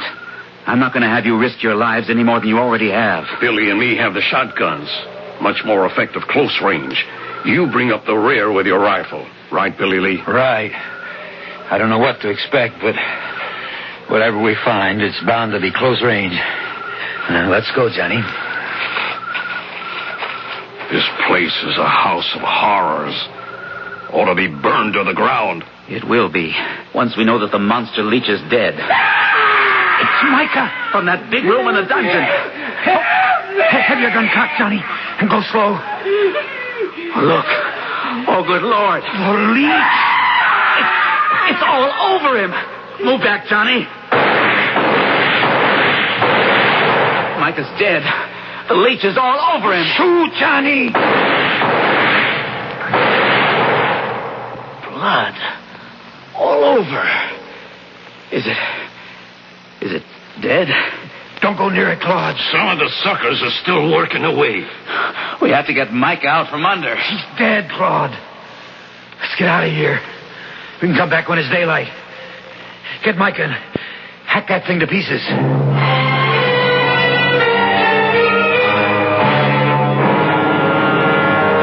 Joe, I can't stand it. Just have to, Polly. We're not leaving this truck. But those gunshots, what did they run into? I can't guess.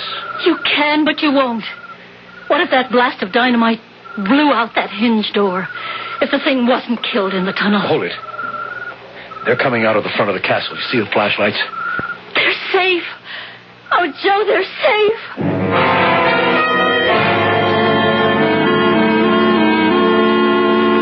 Are you all right, Polly?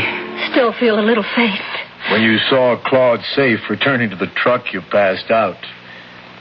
I remember. Joe was right. Professor Micah had developed a giant leech. It lived in a tunnel which ran from the shore of Dead Lake up to a cave near the castle. When Johnny set off that blast of dynamite, the tremendous repercussion broke the hinges of the door into the cave, and the leech got out. Micah was there in the room. He was probably stunned by the blast. And that's when the leech grabbed him. There was nothing we could do to save him. It must have been awful. It was a nightmare, Polly. We're returning there in the morning. So am I. Polly. No, Claude. I got us into this, and I'm going to see what's in that room.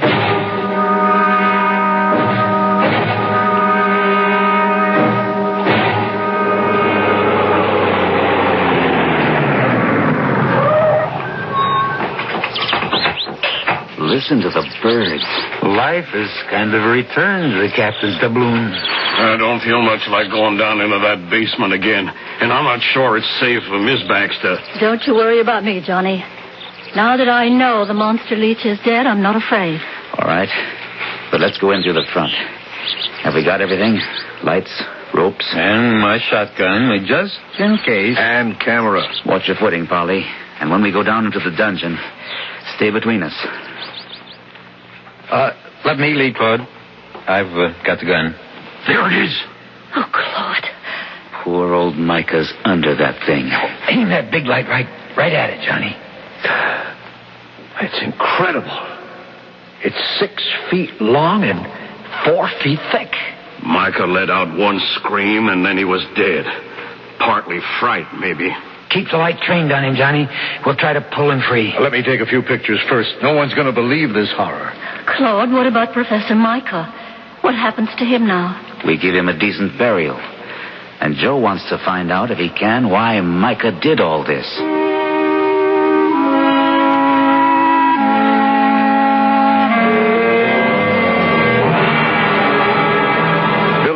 guys searched the castle.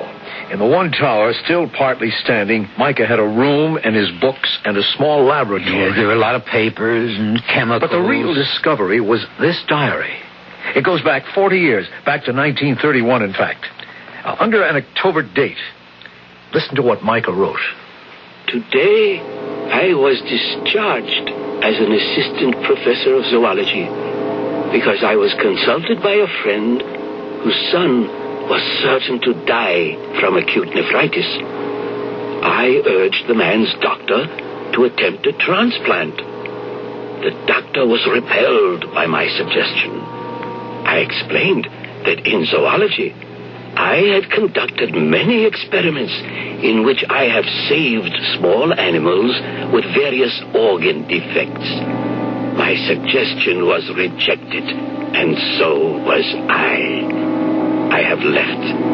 I intend to continue my experiments somehow, somewhere, south probably, where at least I will have the climate in my favor. And one day, I am convinced the name of Micah will be honored for his proof that life can be prolonged and improved. There it is. And a lot more. Poor man. He wasn't really mad. He just felt rejected. And because of his bitterness, his experiments became grotesque. Through that huge parrot, for example, he intended to prove to skeptics that man's magic, science, could reshape mankind and his environment. He was an intellect, and far ahead of the time in which he lived. And the giant leech? Like the parrot, another proof of what Micah maintained. Control of life. And both got out of hand. I'm going to publish Micah's papers, Claude.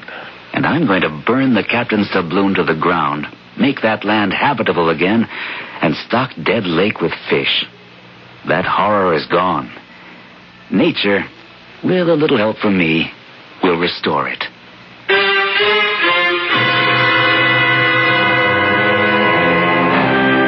Nightmares are made of such stuff as a dream about a monster leech, because the word makes the skin crawl. And when in sleep a fiend or incubus oppresses you, wake up. It will go away. But was it real or just a nightmare? I'll be back in a moment.